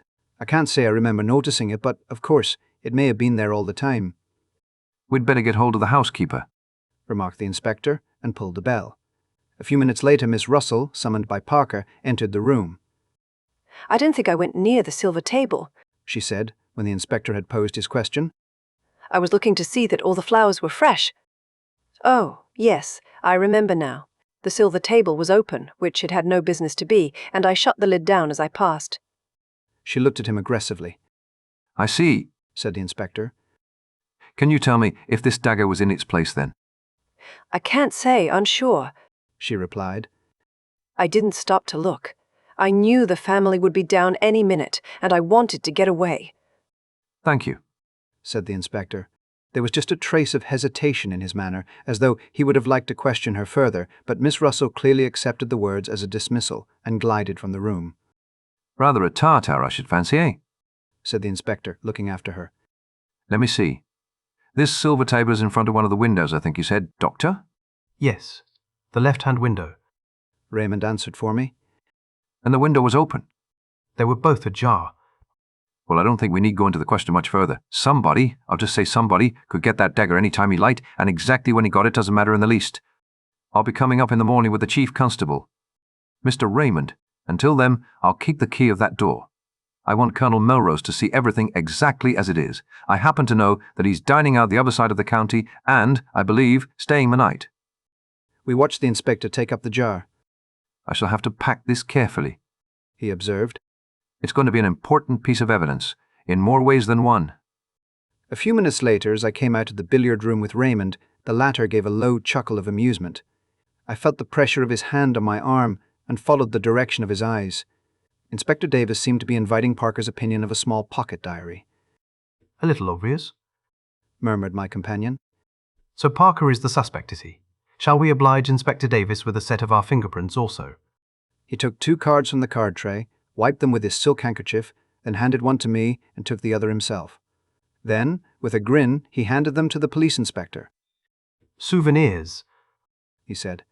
Number 1, Dr. Sheppard. Number 2, my humble self. One from Major Blunt will be forthcoming in the morning. Youth is very buoyant. Even the brutal murder of his friend and employer could not dim Geoffrey Raymond's spirits for long. Perhaps that is as it should be. I do not know. I have lost the quality of resilience long since myself. It was very late when I got back, and I hoped that Caroline would have gone to bed. I might have known better. She had hot cocoa waiting for me, and whilst I drank it, she extracted the whole history of the evening from me. I said nothing of the blackmailing business, but contented myself with giving her the facts of the murder. The police suspect Parker, I said, as I rose to my feet and prepared to ascend to bed. There seems a fairly clear case against him. Parker, said my sister. Fiddlesticks, that inspector must be a perfect fool. Parker, indeed. Don't tell me. With which obscure pronouncement we went up to bed. Chapter 7. I learn my neighbour's profession. On the following morning I hurried unforgivably over my round. My excuse can be that I had no very serious cases to attend. On my return, Caroline came into the hall to greet me. Flora Ackroyd is here, she announced in an excited whisper. What? I concealed my surprise as best I could. She's very anxious to see you. She's been here half an hour. Caroline led the way into our small sitting room, and I followed. Flora was sitting on the sofa by the window. She was in black, and she sat nervously twisting her hands together. I was shocked by the sight of her face. All the colour had faded away from it. But when she spoke, her manner was as composed and resolute as possible. Dr. Sheppard, I have come to ask you to help me. Of course he'll help you, my dear, said Caroline. I don't think Flora really wished Caroline to be present at the interview. She would, I am sure, have infinitely preferred to speak to me privately. But she also wanted to waste no time, so she made the best of it. I want you to come to the Larches with me. The Larches? I queried, surprised. To see that funny little man? Exclaimed Caroline. Yes. You know who he is, don't you? We fancied, I said, that he might be a retired hairdresser. Flora's blue eyes opened very wide. Why, he's Hercule Poirot. You know who I mean. The private detective. They say he's done the most wonderful things, just like detectives do in books. A year ago he retired and came to live down here. Uncle knew who he was, but he promised not to tell anyone because Monsieur Poirot wanted to live quietly without being bothered by people. So that's who he is, I said slowly. You've heard of him, of course. I'm rather an old fogey, as Caroline tells me, I said, but I've just heard of him. Extraordinary, commented Caroline. I don't know what she was referring to, possibly her own failure to discover the truth. You want to go and see him? I asked slowly. Now, why? To get him to investigate this murder, of course, said Caroline sharply. Don't be so stupid, James. I was not really being stupid. Caroline does not always understand what I am driving at. You haven't got confidence in Inspector Davis, I went on. Of course she hasn't, said Caroline. I haven't either. Anyone would have thought it was Caroline's uncle who had been murdered. And how do you know he would take up the case? I asked. Remember, he is retired from active work. That's just it, said Flora simply. I've got to persuade him. You're sure you're doing wisely? I asked gravely. Of course she is. said Caroline. I'll go with her myself if she likes, I'd rather the doctor came with me if you don't mind, Miss Sheppard, said Flora. She knows the value of being direct on certain occasions. Any hints would certainly have been wasted on Caroline. You see, She explained, following directness with tact. Dr. Sheppard being the doctor, and having found the body, he would be able to give all the details to Monsieur Poirot. Yes, Said Caroline grudgingly. I see that. I took a turn or two up and down the room. Flora, I said gravely, be guided by me. I advise you not to drag this detective into the case. Flora sprang to her feet. The colour rushed into her cheeks. I know why you say that, She cried. but it's exactly for that reason I'm so anxious to go. You're afraid, but I'm not. I know Ralph better than you do. Ralph? Said Caroline. What has Ralph got to do with it? Neither of us heeded her. Ralph may be weak. Continued Flora. He may have done foolish things in the past, wicked things even, but he wouldn't murder anyone. No, no, I exclaimed. I never thought it of him. Then why did you go to the Three Boars last night? Demanded Flora. On your way home, after Uncle's body was found? I was momentarily silenced. I had hoped that that visit of mine would remain unnoticed. How did you know about that? I countered. I went there this morning, Said Flora. I heard from the servants that Ralph was staying there. I interrupted her. You had no idea that he was in King's Abbot? No. I was astounded. I couldn't understand it. I went there and asked for him. They told me, what I suppose they told you last night, that he went out at about 9 o'clock yesterday evening, and never came back. Her eyes met mine defiantly, and as though answering something in my look, she burst out, Well, why shouldn't he? He might have gone anywhere. He may even have gone back to London. Leaving his luggage behind? I asked gently. Flora stamped her foot. I don't care. There must be a simple explanation. And that's why you want to go to Hercule Poirot? Isn't it better to leave things as they are? The police don't suspect Ralph in the least, remember? They're working on quite another tack. But that's just it, Cried the girl. They do suspect him. A man from Crunchester turned up this morning. Inspector Raglan, a horrid, weaselly little man. I found he'd been to the Three Boars this morning before me. They told me all about his having been there and the questions he had asked. He must think Ralph did it. That's a change of mind from last night. If so, I said slowly. He doesn't believe in Davis's theory that it was Parker, then? Parker, indeed, Said my sister, and snorted. Flora came forward and laid her hand on my arm. Oh, Dr. Sheppard, let us go at once to this Monsieur Poirot. He will find out the truth. My dear Flora, I said gently, laying my hand on hers, are you quite sure it is the truth we want? She looked at me, nodding her head gravely. You're not sure? She said. I am. I know Ralph better than you do. Of course he didn't do it, Said Caroline, who had been keeping silent with great difficulty. Ralph may be extravagant, but he's a dear boy and has the nicest manners. I wanted to tell Caroline that large numbers of murderers have had nice manners, but the presence of Flora restrained me. Since the girl was determined, I was forced to give in to her, and we started at once, getting away before my sister was able to fire off any more pronouncements beginning with her favourite words, of course. An old woman with an immense Breton cap opened the door of the Larches to us. Monsieur Poirot was at home, it seemed. We were ushered into a little sitting room arranged with formal precision, and there, after the lapse of a minute or so, my friend of yesterday came to us. Monsieur le docteur, He said, smiling. Mademoiselle. He bowed to Flora. Perhaps. I began. You have heard of the tragedy which occurred last night. His face grew grave. But certainly I have heard. It is horrible. I offer Mademoiselle all my sympathy. In what way can I serve you? Miss Ackroyd, I said, wants you to... To find the murderer, said Flora in a clear voice. I see. Said the little man. But the police will do that, will they not? They might make a mistake, Said Flora. They are on their way to make a mistake now, I think. Please, Monsieur Poirot, won't you help us, if it is a question of money? Poirot held up his hand. Not that. I beg of you, mademoiselle. Not that I do not care for money.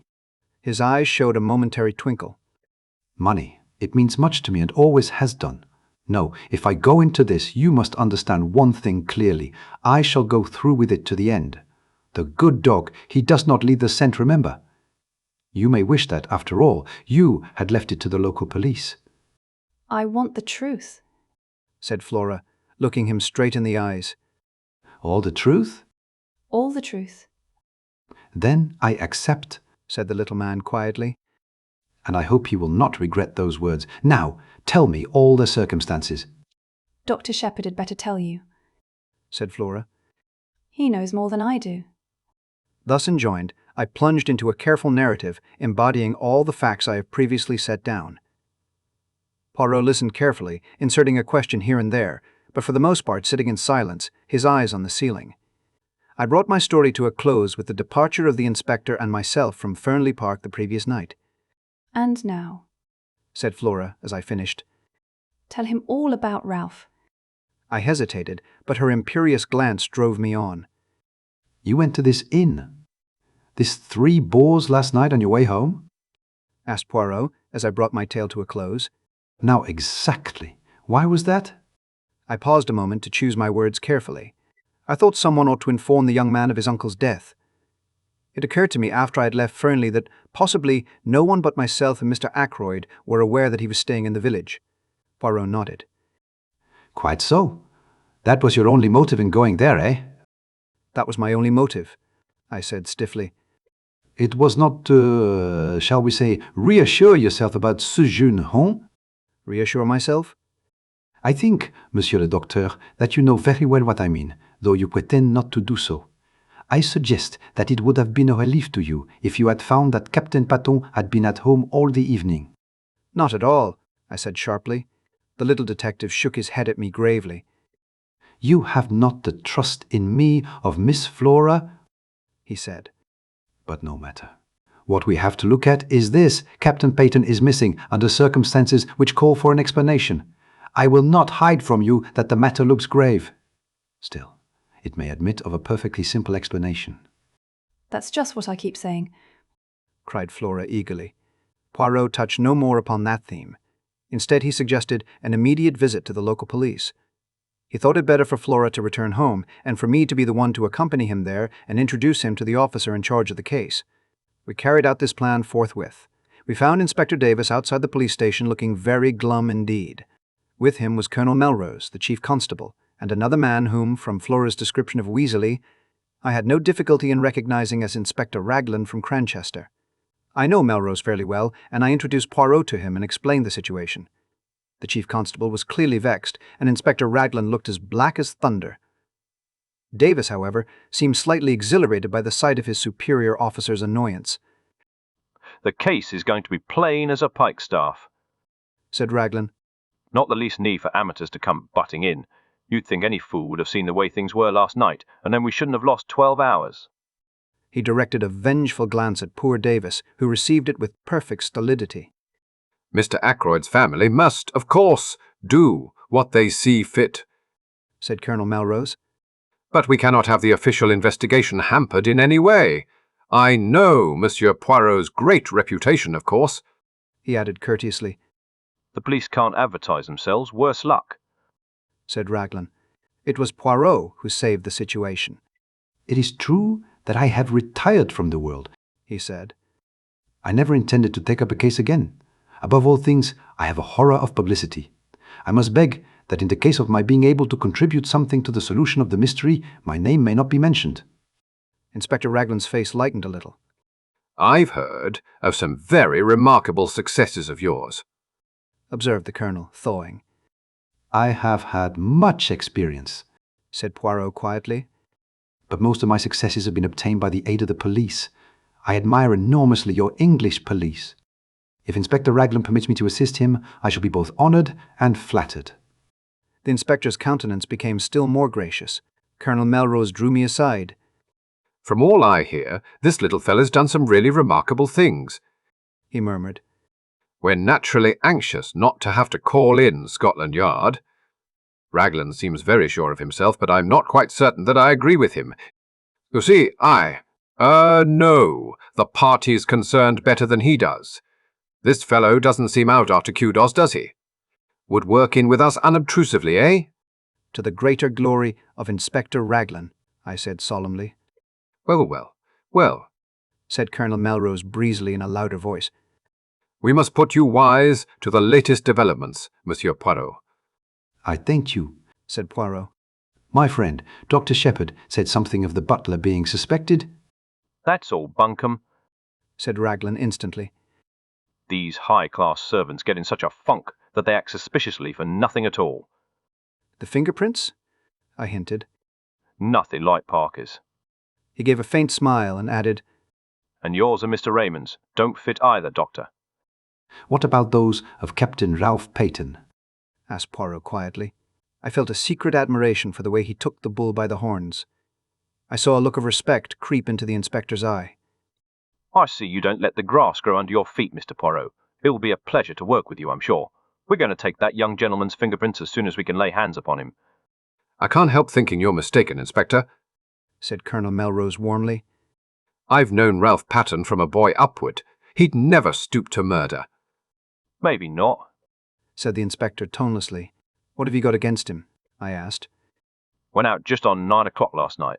Was seen in neighbourhood of Fernly Park somewhere about 9:30. Not been seen since. Believed to be in serious money difficulties. I've got a pair of his shoes here, shoes with rubber studs in them. He had 2 pairs, almost exactly alike. I'm going up now to compare them with those footmarks. The constable is up there seeing that no one tampers with them. We'll go at once, said Colonel Melrose. You and Monsieur Poirot will accompany us, will you not? We assented, and all drove up in the colonel's car. The inspector was anxious to get at once to the footmarks and asked to be put down at the lodge. About halfway up the drive, on the right, a path branched off which led round to the terrace and the window of Ackroyd's study. Would you like to go with the inspector, Monsieur Poirot? Asked the chief constable. Or would you prefer to examine the study? Poirot chose the latter alternative. Parker opened the door to us. His manner was smug and deferential, and he seemed to have recovered from his panic of the night before.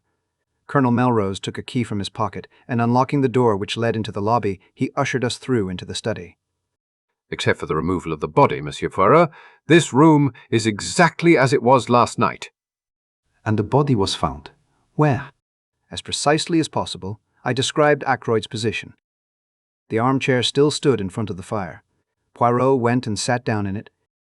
The blue letter you speak of, where was it when you left the room? Mr. Ackroyd had laid it down on this little table at his right hand. Poirot nodded. Except for that, everything was in its place? Yes, I think so. Colonel Melrose, would you be so extremely obliging as to sit down in this chair a minute? I thank you. Now, Monsieur le Docteur, will you kindly indicate to me the exact position of the dagger? I did so, whilst the little man stood in the doorway. The hilt of the dagger was plainly visible from the door then. Both you and Parker could see it at once? Yes.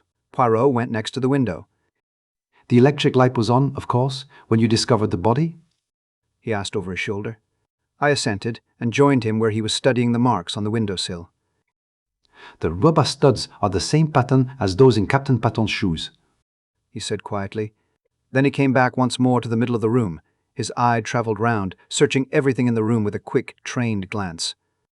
Are you a man of good observation, Dr. Sheppard? He asked at last.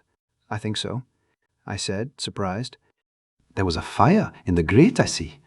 When you broke the door down and found Mr. Ackroyd dead, how was the fire? Was it low? I gave a vexed laugh. I really can't say. I didn't notice. Perhaps Mr. Raymond or Major Blunt. The little man opposite me shook his head with a faint smile. One must always proceed with method. I made an error of judgment in asking you that question. To each man his own knowledge.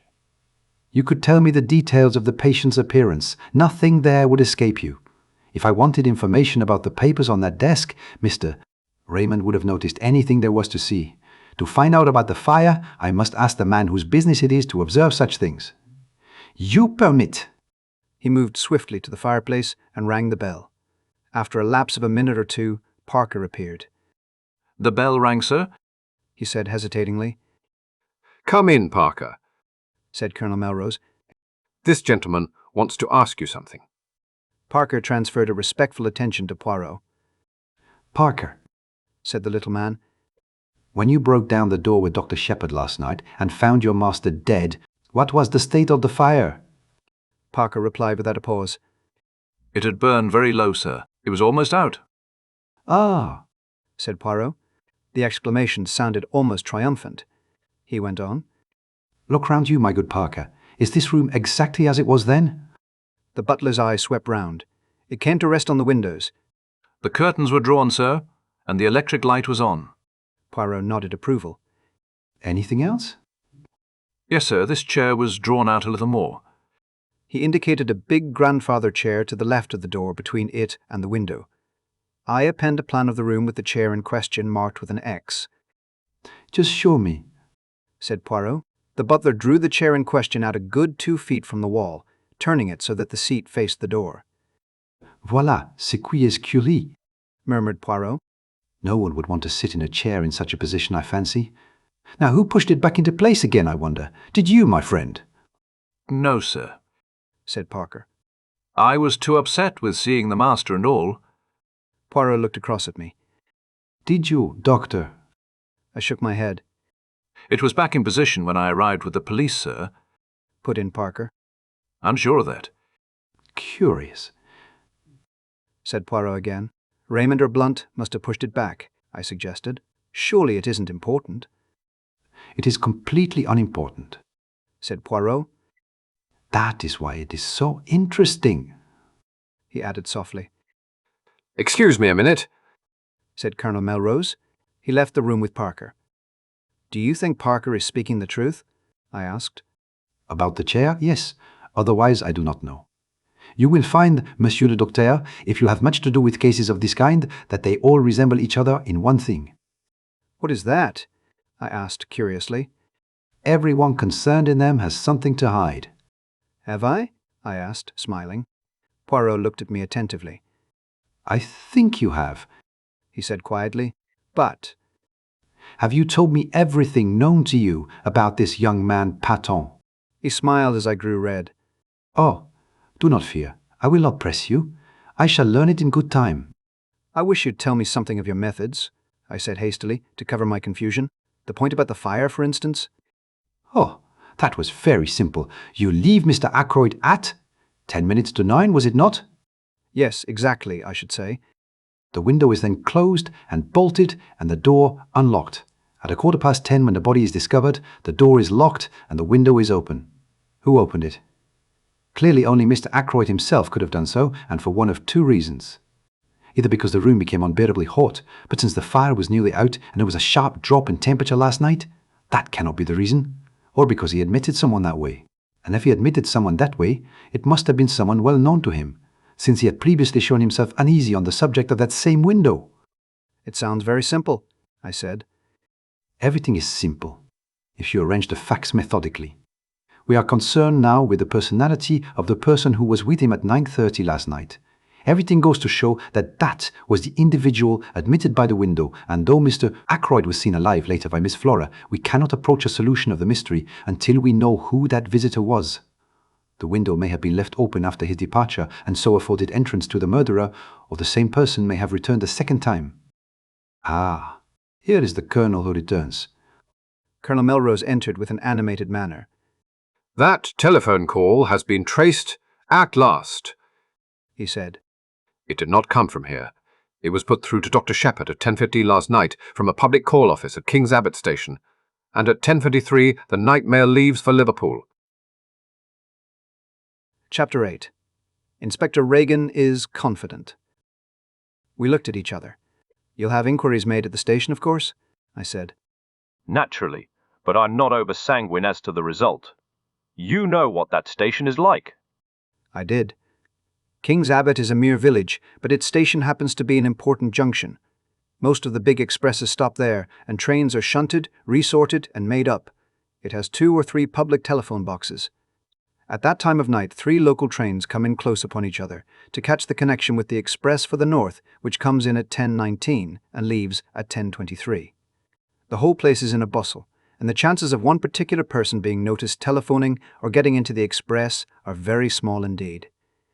But why telephone at all? Demanded Melrose.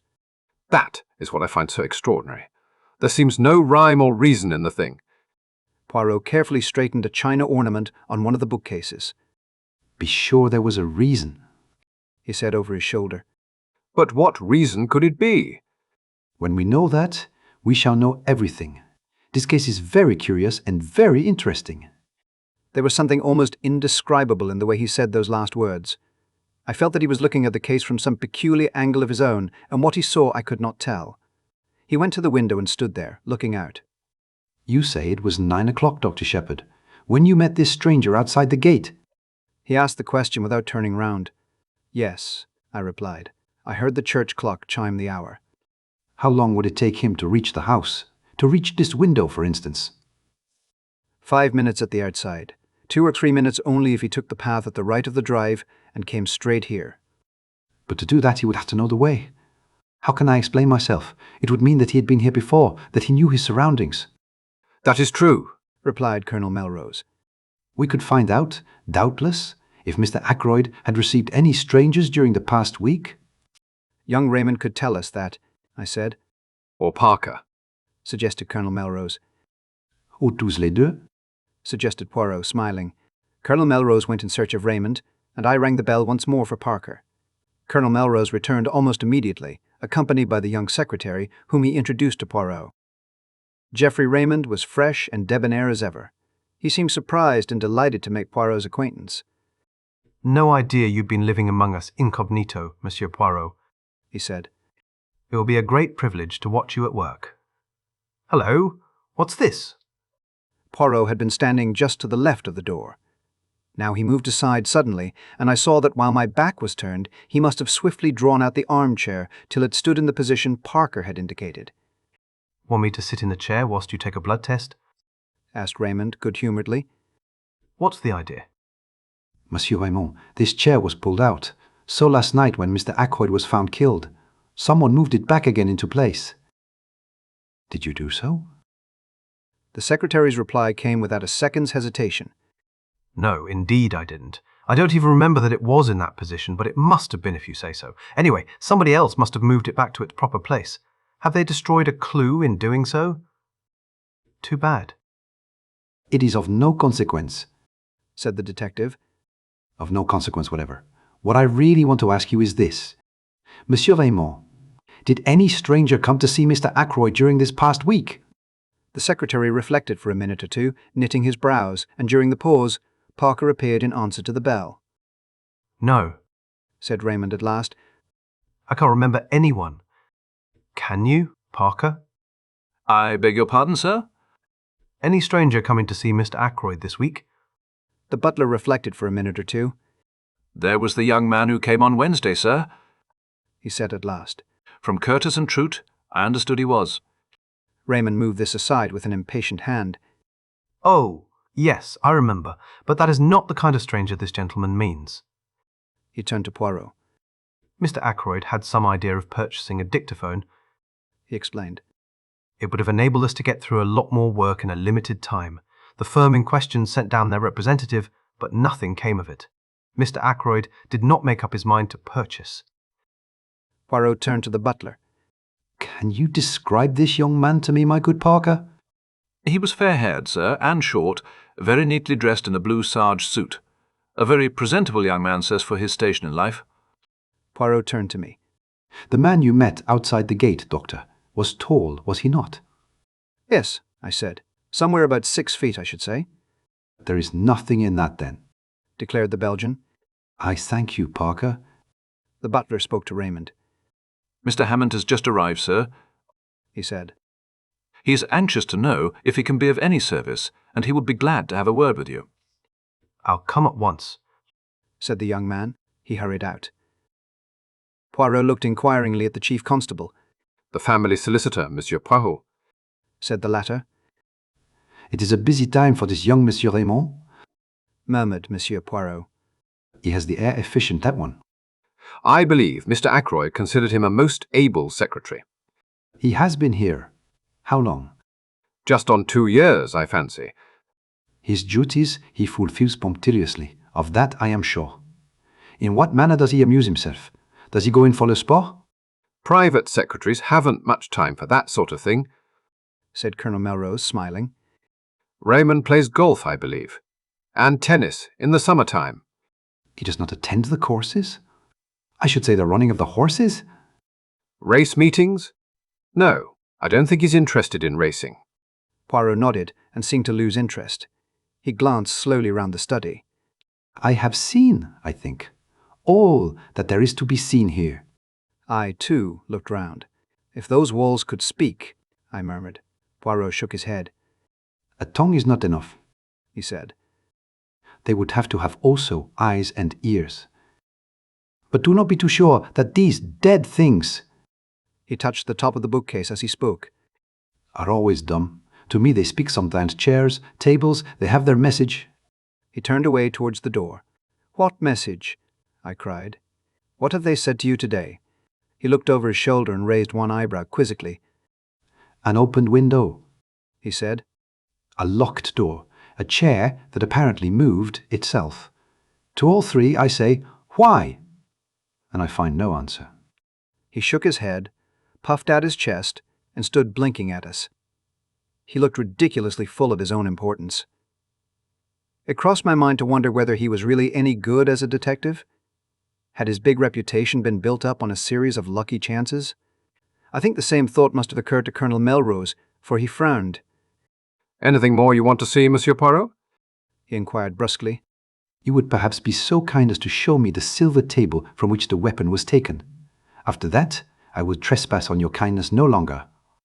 We went to the drawing-room, but on the way the constable waylaid the colonel, and after a muttered conversation the latter excused himself and left us together. I showed Poirot the silver table, and after raising the lid once or twice and letting it fall, he pushed open the window and stepped out on the terrace. I followed him. Inspector Raglan had just turned the corner of the house and was coming towards us. His face looked grim and satisfied. So there you are, Monsieur Poirot, he said. Well, this isn't going to be much of a case. I'm sorry too. A nice enough young fellow gone wrong. Poirot's face fell, and he spoke very mildly.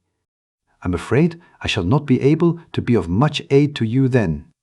Next time, perhaps, said the inspector soothingly. Though we don't have murders every day in this quiet little corner of the world. Poirot's gaze took on an admiring quality. You have been of a marvellous promptness, he observed.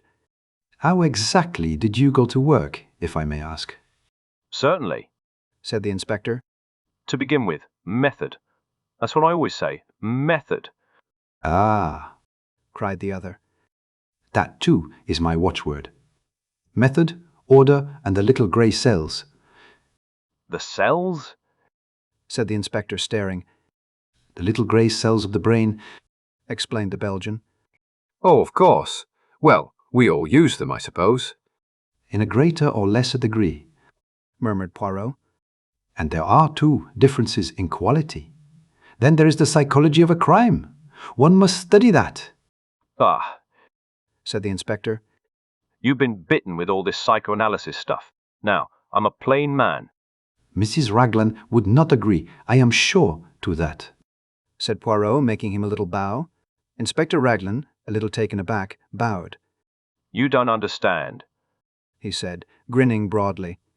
Lord, what a lot of difference language makes. I'm telling you how I set to work. First of all, method. Mr. Ackroyd was last seen alive at 9:45 by his niece, Miss Flora Ackroyd. That's fact number 1, isn't it? If you say so. Well, it is. At 10:30, the doctor here says that Mr. Ackroyd has been dead at least half an hour. You stick to that, doctor. Certainly, I said. Half an hour or longer. Very good. That gives us exactly a quarter of an hour in which the crime must have been committed. I make a list of everyone in the house and work through it, setting down opposite their names where they were and what they were doing between the hour of 9:45 and 10 p.m. He handed a sheet of paper to Poirot. I read it over his shoulder. It ran as follows, written in a neat script. Major Blunt. In billiard room with Mr. Raymond, latter confirms. Mr. Raymond, billiard room. See above. Mrs. Ackroyd, 9:45, watching billiard match. Went up to bed, 9:55. Raymond and Blunt watched her up staircase. Miss Ackroyd went straight from her uncle's room upstairs. Confirmed by Parker, also housemaid, Elsie Dale. Servants. Parker. went straight to butler's pantry. Confirmed by housekeeper Miss Russell, who came down to speak to him about something at 9:47 and remained at least 10 minutes. Miss Russell, as above, spoke to housemaid Elsie Dale upstairs at 9:45. Ursula Bourne, parlourmaid, in her own room until 9:55. Then, in servants' hall, Mrs. Cooper Cook in servants' hall, Gladys Jones, second housemaid. In servants' hall, Elsie Dale, upstairs in bedroom, seen there by Miss Russell and Miss Flora Ackroyd. Mary Thripp, kitchen maid, servants' hall. The cook has been here 7 years, the parlourmaid 18 months, and Parker just over a year. The others are new. Except for something fishy about Parker, they all seem quite all right. A very complete list, said Poirot, handing it back to him. I am quite sure that Parker did not do the murder, he added gravely. So is my sister. I struck in, and she's usually right. Nobody paid any attention to my interpolation. That disposes pretty effectually of the household, continued the inspector. Now we come to a very grave point. The woman at the lodge, Mary Black, was pulling the curtains last night when she saw Ralph Paton turn in at the gate and go up towards the house. She is sure of that? I asked sharply. Quite sure. She knows him well by sight. He went past very quickly and turned off by the path to the right, which is a shortcut to the terrace. And what time was that? Asked Poirot, who had sat with an immovable face. Exactly 25 minutes past 9, said the inspector gravely. There was a silence. Then the inspector spoke again. It's all clear enough. It fits in without a flaw. At 25 minutes past 9, Captain Paton is seen passing the lodge. At 9:30 or thereabouts, Mr. Geoffrey Raymond hears someone in here asking for money and Mr. Ackroyd refusing. What happens next? Captain Paton leaves the same way, through the window. He walks along the terrace, angry and baffled. He comes to the open drawing-room window. Say it's now 9:45. Miss Flora Ackroyd is saying good night to her uncle.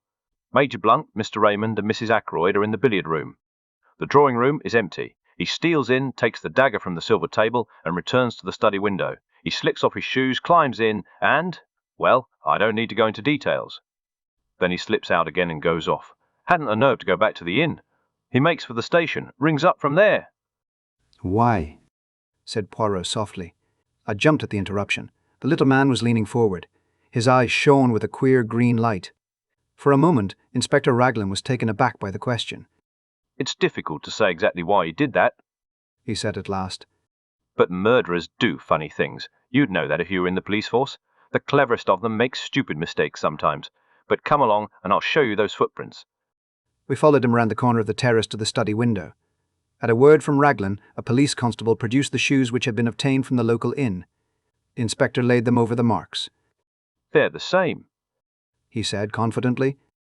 That is to say, they're not the same pair that actually made these prints. He went away in those. This is a pair just like them, but older. See how the studs are worn down. Surely a great many people wear shoes with rubber studs in them? Asked Poirot. That's so, of course, said the inspector. I shouldn't put so much stress on the footmarks, if it wasn't for everything else. A very foolish young man, Captain Ralph Paton, said Poirot thoughtfully, to leave so much evidence of his presence. Ah, well, said the inspector. It was a dry, fine night, you know. He left no prints on the terrace or on the gravelled path, but, unluckily for him, a spring must have welled up just lately at the end of the path from the drive. See here. A small gravelled path joined the terrace a few feet away. In one spot, a few yards from its termination, the ground was wet and boggy. Crossing this wet place there were again the marks of footsteps, and amongst them the shoes with rubber studs. Poirot followed the path on a little way, the inspector by his side. You noticed the women's footprints? He said suddenly. The inspector laughed. Naturally. But several different women have walked this way, and men as well. It's a regular shortcut to the house, you see. It would be impossible to sort out all the footsteps. After all, it's the ones on the windowsill that are really important. Poirot nodded. It's no good going farther, said the inspector, as we came in view of the drive. It's all gravelled again here, and hard as it can be. Again Poirot nodded, but his eyes were fixed on a small garden house, a kind of superior summer house. It was a little to the left of the path ahead of us, and a gravelled walk ran up to it. Poirot lingered about until the inspector had gone back towards the house. Then he looked at me. You must have indeed been sent from the good God to replace my friend Hastings, he said with a twinkle. I observe that you do not quit my side. How say you, Dr. Sheppard, shall we investigate that summer house? It interests me. He went up to the door and opened it. Inside, the place was almost dark. There were 1 or 2 rustic seats, a croquet set, and some folded deck chairs. I was startled to observe my new friend. He had dropped to his hands and knees and was crawling about the floor. Every now and then he shook his head as though not satisfied. Finally, he sat back on his heels. Nothing, he murmured. Well, perhaps it was not to be expected. But it would have meant so much, he broke off, stiffening all over. Then he stretched out his hand to one of the rustic chairs. He detached something from one side of it. What is it? I cried. What have you found? He smiled, unclosing his hand so that I should see what lay in the palm of it. A scrap of stiff white cambric. I took it from him, looked at it curiously, and then handed it back. What do you make of it, my friend? He asked, eyeing me keenly. A scrap torn from a handkerchief, I suggested, shrugging my shoulders. He made another dart and picked up a small quill, a goose quill by the look of it. And that? He cried triumphantly. What do you make of that? I only stared. He slipped the quill into his pocket and looked again at the scrap of white stuff. A fragment of a handkerchief? He mused. Perhaps you are right. But remember this, a good laundry does not starch a handkerchief. He nodded at me triumphantly. Then he put away the scrap carefully in his pocketbook. Chapter 9. The Goldfish Pond. We walked back to the house together.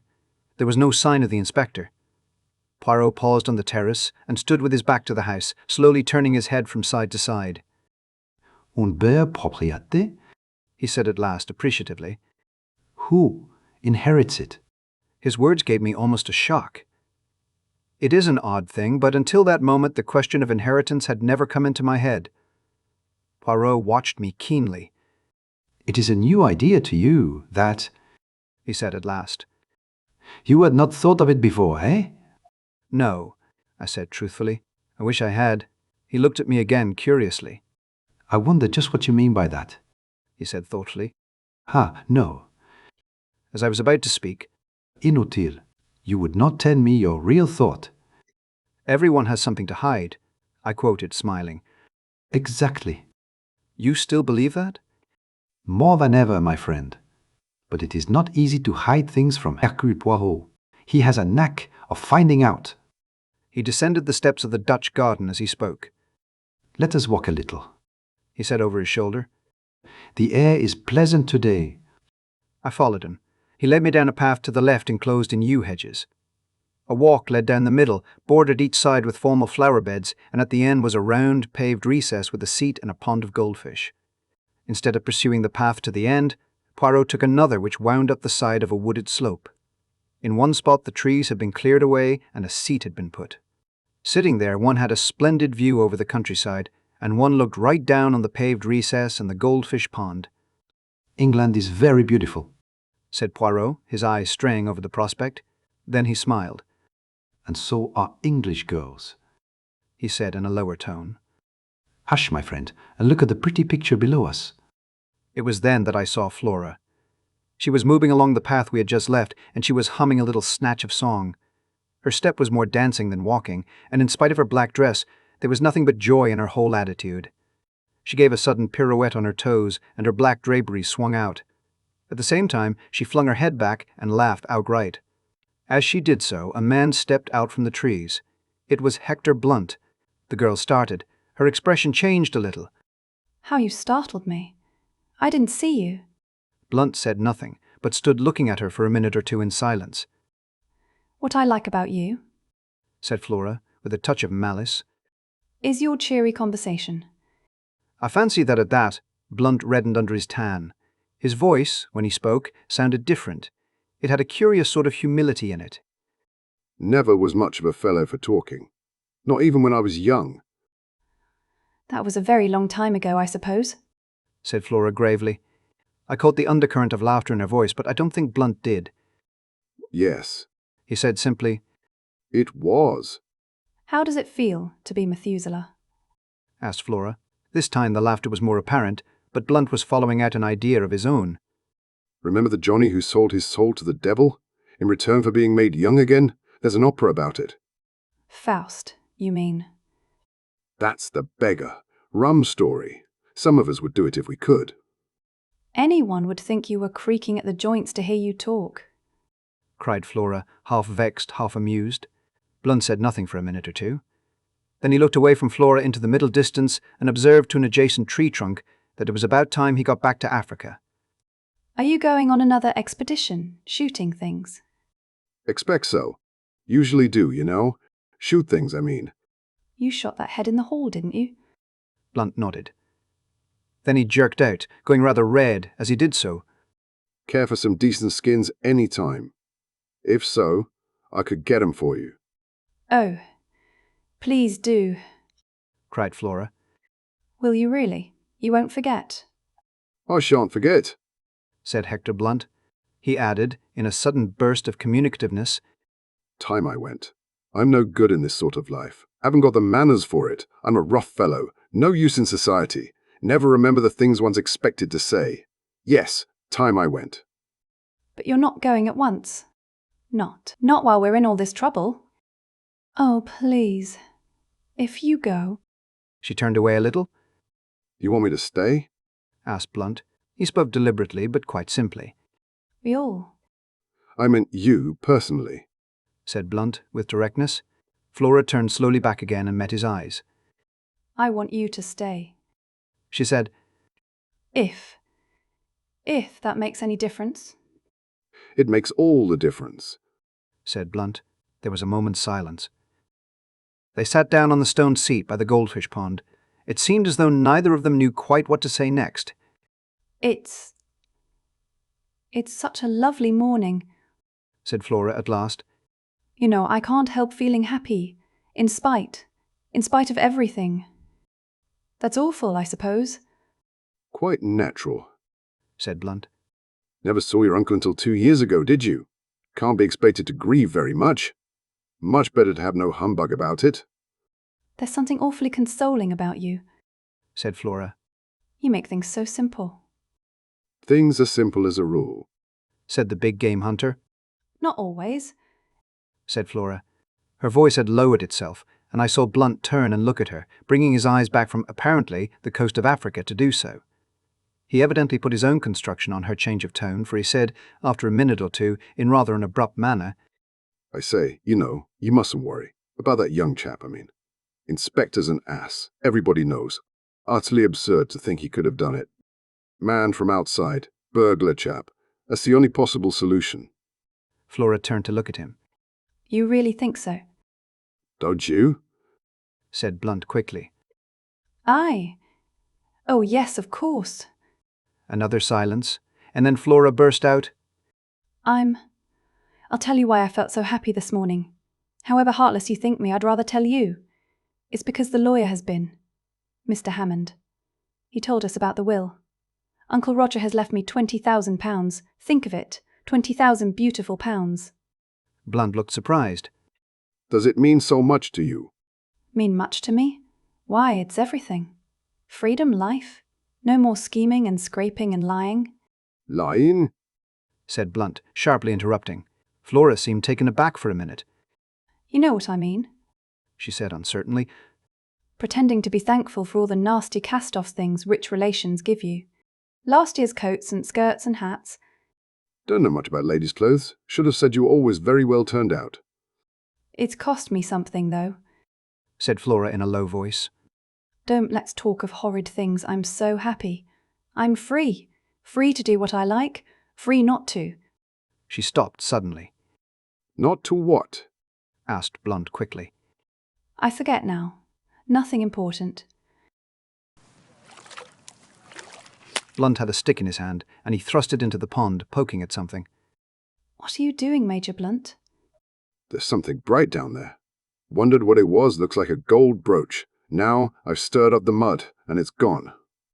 Perhaps it's a crown, suggested Flora. Like the one Melisande saw in the water. Melisande, said Blunt reflectively. She's in an opera, isn't she? Yes. You seem to know a lot about operas. People take me sometimes, said Blunt sadly. Funny idea of pleasure. Worse racket than the natives make with their tom-toms.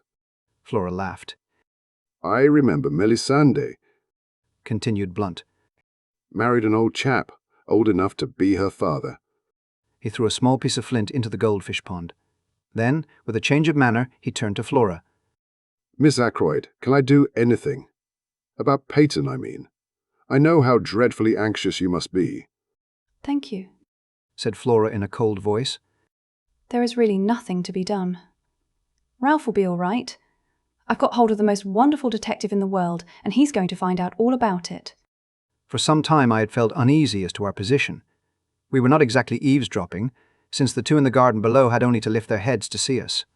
Nevertheless, I should have drawn attention to our presence before now, had not my companion put a warning pressure on my arm. Clearly he wished me to remain silent. But now he rose briskly to his feet, clearing his throat. I demand pardon, he cried. I cannot allow mademoiselle thus extravagantly to compliment me and not draw attention to my presence. They say the listener hears no good of himself, but that is not the case this time. To spare my blushes, I must join you and apologize. He hurried down the path with me close behind him and joined the others by the pond. This is Monsieur Hercule Poirot, said Flora. I expect you've heard of him. Poirot bowed. I know Major Blunt by reputation, he said politely. I am glad to have encountered you, monsieur. I am in need of some information that you can give me. Blunt looked at him inquiringly. When did you last see Monsieur Ackroyd alive? At dinner. And you neither saw nor heard anything of him after that? Didn't see him, heard his voice. How was that? I strolled out on the terrace. Pardon me, what time was this? About 9:30. I was walking up and down, smoking in front of the drawing-room window. I heard Ackroyd talking in his study. Poirot stooped and removed a microscopic weed. Surely, you couldn't hear voices in the study from that part of the terrace? He murmured. He was not looking at Blunt, but I was, and to my intense surprise, I saw the latter flush. Went as far as the corner, he explained unwillingly. Ah, indeed, said Poirot. In the mildest manner he conveyed an impression that more was wanted. Thought I saw. A woman disappearing into the bushes. Just a gleam of white, you know. Must have been mistaken. It was while I was standing at the corner of the terrace that I heard Ackroyd's voice speaking to that secretary of his. Speaking to Mr. Geoffrey Raymond? Yes, that's what I supposed at the time. Seems I was wrong. Mr. Ackroyd didn't address him by name? Oh, no. Then, if I may ask, why did you think? Blunt explained laboriously. Took it for granted that it would be Raymond, because he had said just before I came out that he was taking some papers to Ackroyd. Never thought of it being anybody else. Can you remember what the words you heard were? Afraid I can't. Something quite ordinary and unimportant. Only caught a scrap of it. I was thinking of something else at the time. It is of no importance, murmured Poirot. Did you move a chair back against the wall when you went into the study after the body was discovered? Chair? No. Why should I? Poirot shrugged his shoulders but did not answer. He turned to Flora. There is one thing I should like to know from you, mademoiselle. When you were examining the things in the silver table with Dr. Sheppard, was the dagger in its place, or was it not? Flora's chin shot up. Inspector Raglan has been asking me that, she said resentfully. I've told him, and I'll tell you. I'm perfectly certain the dagger was not there. He thinks it was, and that Ralph sneaked it later in the evening. And he doesn't believe me. He thinks I'm saying it to shield Ralph. And aren't you? I asked gravely. Flora stamped her foot. You too, Dr. Sheppard? Oh, it's too bad. Poirot tactfully made a diversion. It is true what I heard you say, Major Blunt. There is something that glitters in this pond. Let us see if I can reach it. He knelt down by the pond, baring his arm to the elbow, and lowered it in very slowly so as not to disturb the bottom of the pond.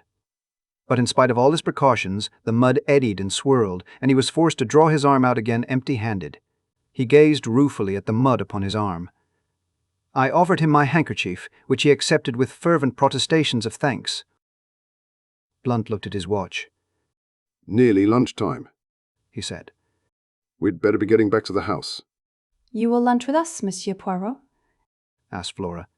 I should like you to meet my mother. She is very fond of Ralph. The little man bowed. I shall be delighted, mademoiselle. And you will stay too, won't you, Dr. Sheppard? I hesitated. Oh, do. I wanted to, so I accepted the invitation without further ceremony. We set out towards the house, Flora and Blunt walking ahead. What hair? Said Poirot to me in a low tone, nodding towards Flora. The real gold. They will make a pretty couple, she and the dark, handsome Captain Paton. Will they not? I looked at him inquiringly, but he began to fuss about a few microscopic drops of water on his coat sleeve. The man reminded me in some ways of a cat. His green eyes and his finicking habits, and all for nothing, too. I said sympathetically, I wonder what it was in the pond. Would you like to see? Asked Poirot. I stared at him. He nodded. My good friend, he said gently and reproachfully, Hercule Poirot does not run the risk of disarranging his costume without being sure of attaining his object. To do so would be ridiculous and absurd. I am never ridiculous. But you brought your hand out empty, I objected. There are times when it is necessary to have discretion. Do you tell your patients everything? Everything, doctor. I think not. Nor do you tell your excellent sister everything either, is it not so? Before showing my empty hand, I dropped what it contained into my other hand. You shall see what that was. He held out his left hand, palm open. On it lay a little circlet of gold, a woman's wedding ring. I took it from him. Look inside, commanded Poirot. I did so. Inside was an inscription in fine writing. From R, March 13th. I looked at Poirot, but he was busy inspecting his appearance in a tiny pocket glass. He paid particular attention to his mustaches and none at all to me. I saw that he did not intend to be communicative. Chapter 10. The Parlormaid. We found Mrs. Ackroyd in the hall. With her was a small, dried-up little man with an aggressive chin and sharp grey eyes, and lawyer written all over him. Mr. Hammond is staying to lunch with us, said Mrs. Ackroyd. You know Major Blunt, Mr. Hammond? And dear Dr. Sheppard, also a close friend of poor Roger's. And, let me see. She paused, surveying Hercule Poirot in some perplexity. This is Monsieur Poirot, mother, said Flora. I told you about him this morning. Oh, yes, said Mrs. Ackroyd vaguely. Of course, my dear, of course. He is to find Ralph, is he not? He is to find out who killed Uncle, said Flora. Oh, my dear, cried her mother. Please. My poor nerves, I am a wreck this morning, a positive wreck. Such a dreadful thing to happen. I can't help feeling that it must have been an accident of some kind. Roger was so fond of handling queer curios. His hand must have slipped or something. This theory was received in polite silence. I saw Poirot edge up to the lawyer and speak to him in a confidential undertone. They moved aside into the embrasure of the window. I joined them. Then hesitated. Perhaps I'm intruding, I said. Not at all, cried Poirot heartily. You and I, Monsieur le Docteur, we investigate this affair side by side. Without you, I should be lost. I desire a little information from the good Mr. Raymond. You are acting on behalf of Captain Ralph Paton, I understand, said the lawyer cautiously. Poirot shook his head. Not so. I am acting in the interests of justice. Miss Ackroyd has asked me to investigate the death of her uncle. Mr. Hammond seemed slightly taken aback. I cannot seriously believe that Captain Paton can be concerned in this crime, he said. However strong the circumstantial evidence against him may be, the mere fact that he was hard-pressed for money... Was he hard-pressed for money? Interpolated Poirot quickly. The lawyer shrugged his shoulders. It was a chronic condition with Ralph Paton, he said dryly. Money went through his hands like water. He was always applying to his stepfather. Had he done so of late? During the last year, for instance? I cannot say. Mr. Ackroyd did not mention the fact to me. I comprehend. Mr. Hammond, I take it that you are acquainted with the provisions of Mr. Ackroyd's will? Certainly. That is my principal business here today. Then, seeing that I am acting for Miss Ackroyd, you will not object to telling me the terms of that will? They are quite simple, shorn of legal phraseology, and after paying certain legacies and bequests. Such as? Interrupted Poirot. Mr. Hammond seemed a little surprised. £1,000 to his housekeeper, Miss Russell, £50 to the cook, Emma Cooper, £500 to his secretary, Mr. Geoffrey Raymond. Then to various hospitals. Poirot held up his hand. Ah, the charitable bequests, they interest me not. Quite so. The income on £10,000 worth of shares to be paid to Mrs. Cecil Ackroyd during her lifetime. Miss Flora Ackroyd inherits £20,000 outright. The residue including this property, and the shares in Ackroyd and Son to his adopted son, Ralph Paton. Mr. Ackroyd possessed a large fortune. A very large fortune. Captain Paton will be an exceedingly wealthy young man. There was a silence. Poirot and the lawyer looked at each other. Mr. Hammond, Came Mrs. Ackroyd's voice plaintively from the fireplace. The lawyer answered the summons. Poirot took my arm and drew me right into the window. Regard the irises, he remarked in rather a loud voice. Magnificent, are they not? A straight and pleasing effect. At the same time, I felt the pressure of his hand on my arm, and he added in a low tone, Do you really wish to aid me? To take part in this investigation? Yes, indeed, I said eagerly. There's nothing I should like better. You don't know what a dull old fogey's life I lead. Never anything out of the ordinary. Good. We will be colleagues then. In a minute or two I fancy Major Blunt will join us. He is not happy with the good mamma. Now there are some things I want to know, but I do not wish to seem to want to know them. You comprehend? So it will be your part to ask the questions. What questions do you want me to ask? I asked apprehensively.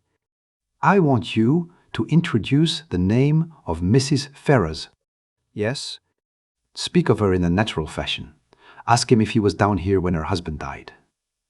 You understand the kind of thing I mean. And while he replies, watch his face without seeming to watch it. C'est compris? There was no time for more, for at that minute, as Poirot had prophesied, Blunt left the others in his abrupt fashion and came over to us. I suggested strolling on the terrace, and he acquiesced. Poirot stayed behind. I stopped to examine a late rose. How things change in the course of a day or so, I observed. I was up here last Wednesday, I remember, walking up and down this same terrace. Ackroyd was with me, full of spirits. And now? 3 days later? Ackroyd's dead, poor fellow. Mrs. Ferrars is dead. You knew her, didn't you? But of course you did. Blunt nodded his head. Had you seen her since you'd been down this time? Went with Ackroyd to call. Last Tuesday, think it was. Fascinating woman, but something queer about her. Deep. One would never know what she was up to. I looked into his steady grey eyes. Nothing there, surely? I went on.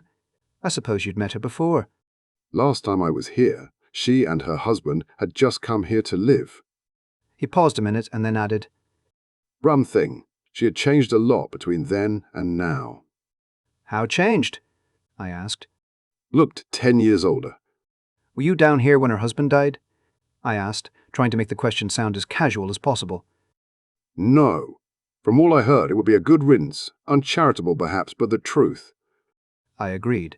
Ashley Ferrars was by no means a pattern husband, I said cautiously. Blackguard, I thought. Said Blunt. No, I said. Only a man with more money than was good for him. Oh, money. All the troubles in the world can be put down to money, or the lack of it. Which has been your particular trouble? I asked. I've enough for what I want. I'm one of the lucky ones. Indeed. I'm not too flush just now, as a matter of fact. Came into a legacy a year ago, and like a fool let myself be persuaded into putting it into some wildcat scheme. I sympathized, and narrated my own similar trouble. Then the gong pealed out, and we all went in to lunch. Poirot drew me back a little. Eh? Bien? He's all right, I said. I'm sure of it. Nothing disturbing? He had a legacy just a year ago, I said. But why not? Why shouldn't he? I'll swear the man is perfectly square and above board. Without doubt, said Poirot soothingly. Do not upset yourself. He spoke as though to a fractious child. We all trooped into the dining room. It seemed incredible that less than 24 hours had passed since I last sat at that table. Afterwards, Mrs. Ackroyd took me aside and sat down with me on a sofa. I can't help feeling a little hurt, she murmured, producing a handkerchief of the kind obviously not meant to be cried into. Hurt, I mean, by Roger's lack of confidence in me. That £20,000 ought to have been left to me, not to Flora. A mother could be trusted to safeguard the interests of her child. A lack of trust, I call it. You forget, Mrs. Ackroyd, I said. Flora was Ackroyd's own niece, a blood relation. It would have been different had you been his sister instead of his sister-in-law. As poor Cecil's widow, I think my feelings ought to have been considered, said the lady, touching her eyelashes gingerly with the handkerchief. But Roger was always most peculiar, not to say mean about money matters. It has been a most difficult position for both Flora and myself. He did not even give the poor child an allowance. He would pay her bills, you know, and even that with a good deal of reluctance and asking what she wanted all those fol-lols for. So like a man, but now I've forgotten what it was I was going to say. Oh yes, not a penny we could call our own, you know. Flora resented it. Yes, I must say she resented it very strongly, though devoted to her uncle, of course. But any girl would have resented it. Yes, I must say Roger had very strange ideas about money. He wouldn't even buy new face towels, though I told him the old ones were in holes. And then, proceeded Mrs. Ackroyd, with a sudden leap highly characteristic of her conversation, to leave all that money, £1,000, fancy, £1,000, to that woman. What woman? That Russell woman. Something very queer about her, and so I've always said. But Roger wouldn't hear a word against her. Said she was a woman of great force of character, and that he admired and respected her. He was always going on about her rectitude and independence and moral worth. I think there's something fishy about her. She was certainly doing her best to marry Roger. But I soon put a stop to that. She's always hated me. Naturally, I saw through her.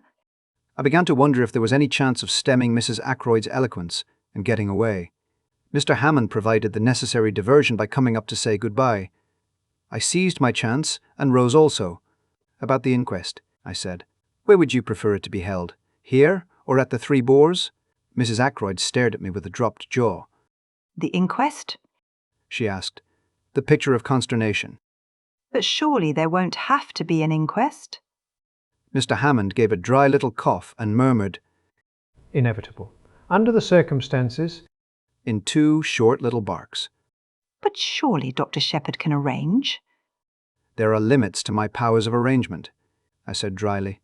If his death was an accident. He was murdered, Mrs. Ackroyd, I said brutally. She gave a little cry. No theory of accident will hold water for a minute. Mrs. Ackroyd looked at me in distress. I had no patience with what I thought was her silly fear of unpleasantness. If there's an inquest, I shan't have to answer questions and all that, shall I? She asked. I don't know what will be necessary, I answered. I imagine Mr. Raymond will take the brunt of it off you. He knows all the circumstances and can give formal evidence of identification. The lawyer assented with a little bow. I really don't think there is anything to dread, Mrs. Ackroyd, he said. You will be spared all unpleasantness. Now, as to the question of money, have you all you need for the present? I mean, he added, as she looked at him inquiringly. Ready money, cash, you know. If not, I can arrange to let you have whatever you require. That ought to be all right, said Raymond, who was standing by. Mr. Ackroyd cashed a cheque for £100 yesterday. £100? Yes, for wages and other expenses due today. At the moment, it is still intact. Where is this money? In his desk? No, he always kept his cash in his bedroom, in an old collar box, to be accurate. Funny idea, wasn't it? I think, said the lawyer, we ought to make sure the money is there before I leave. Certainly, agreed the secretary. I'll take you up now. Oh, I forgot. The door's locked. Inquiry from Parker elicited the information that Inspector Raglan was in the housekeeper's room asking a few supplementary questions. A few minutes later, the inspector joined the party in the hall, bringing the key with him. He unlocked the door, and we passed into the lobby and up the small staircase. At the top of the stairs, the door into Ackroyd's bedroom stood open. Inside the room it was dark, the curtains were drawn, and the bed was turned down just as it had been last night. The inspector drew the curtains, letting in the sunlight, and Geoffrey Raymond went to the top drawer of a rosewood bureau, He kept his money like that, in an unlocked drawer. Just fancy, commented the inspector. The secretary flushed a little. Mr. Ackroyd had perfect faith in the honesty of all the servants, he said hotly. Oh, quite so, said the inspector hastily. Raymond opened the drawer, took out a round leather collar box from the back of it, and opening it, drew out a thick wallet. Here is the money, he said, taking out a fat roll of notes. You will find the 100 intact, I know, for Mr. Ackroyd put it in the collar box in my presence last night when he was dressing for dinner, and of course it has not been touched since. Mr. Hammond took the roll from him and counted it. He looked up sharply. £100, you said, but there is only 60 here. Raymond stared at him. Impossible, he cried, springing forward. Taking the notes from the other's hand, he counted them aloud. Mr. Hammond had been right. The total amounted to £60. But I can't understand it, cried the secretary, bewildered. Poirot asked a question. You saw Mr. Ackroyd put this money away last night when he was dressing for dinner. You are sure he had not paid away any of it already? I'm sure he hadn't. He even said, I don't want to take £100 down to dinner with me. Too bulgy. Then the affair is very simple, remarked Poirot. Either he paid out that £40 sometime last evening, or else it has been stolen. That's the matter in a nutshell, agreed the inspector. He turned to Mrs. Ackroyd. Which of the servants would come in here yesterday evening? I suppose the housemaid would turn down the bed. Who is she? What do you know about her? She's not been here very long, said Mrs. Ackroyd. But she's a nice, ordinary country girl. I think we ought to clear this matter up, said the inspector. If Mr. Ackroyd paid that money away himself, it may have a bearing on the mystery of the crime. The other servants all right, as far as you know? Oh, I think so. Not missed anything before? No. None of them leaving, or anything like that? The parlourmaid is leaving. When? She gave notice yesterday, I believe. To you? Oh, no. I have nothing to do with the servants. Miss Russell attends to the household matters. The inspector remained lost in thought for a minute or two. Then he nodded his head and remarked, I think I'd better have a word with Miss Russell, and I'll see the girl Dale as well. Poirot and I accompanied him to the housekeeper's room. Miss Russell received us with her usual sang-froid. Elsie Dale had been at Fernly 5 months. A nice girl, quick at her duties, and most respectable. Good references.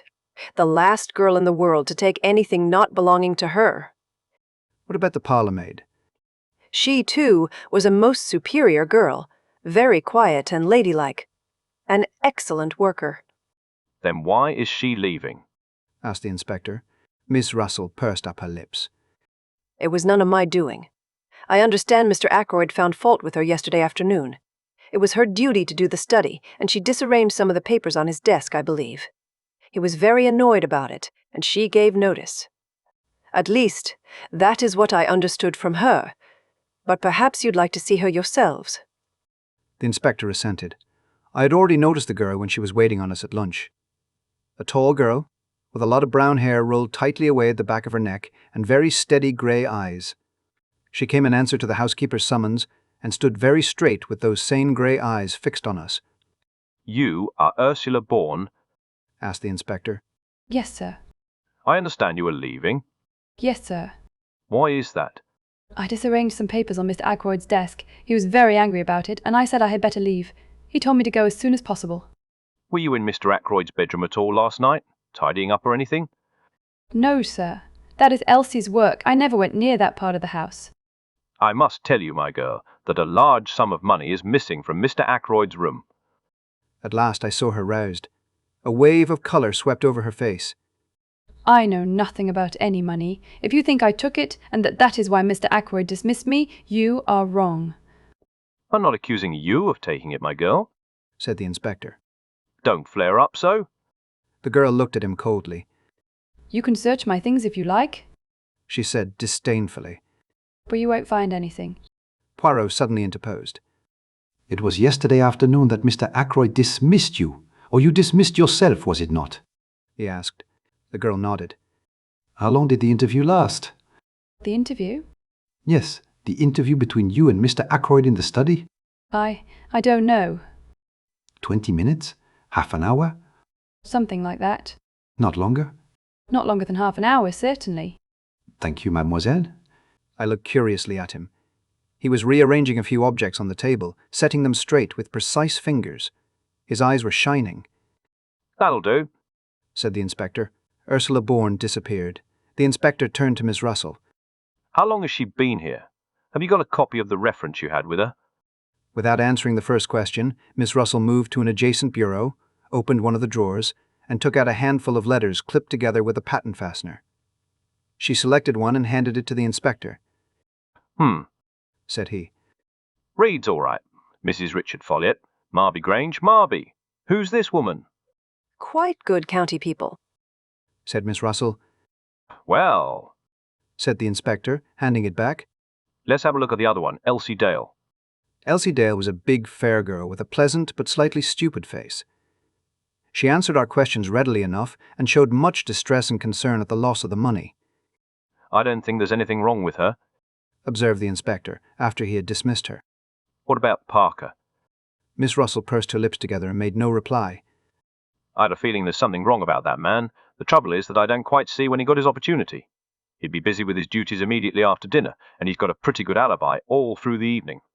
I know, for I've been devoting particular attention to it. Well, thank you very much, Miss Russell.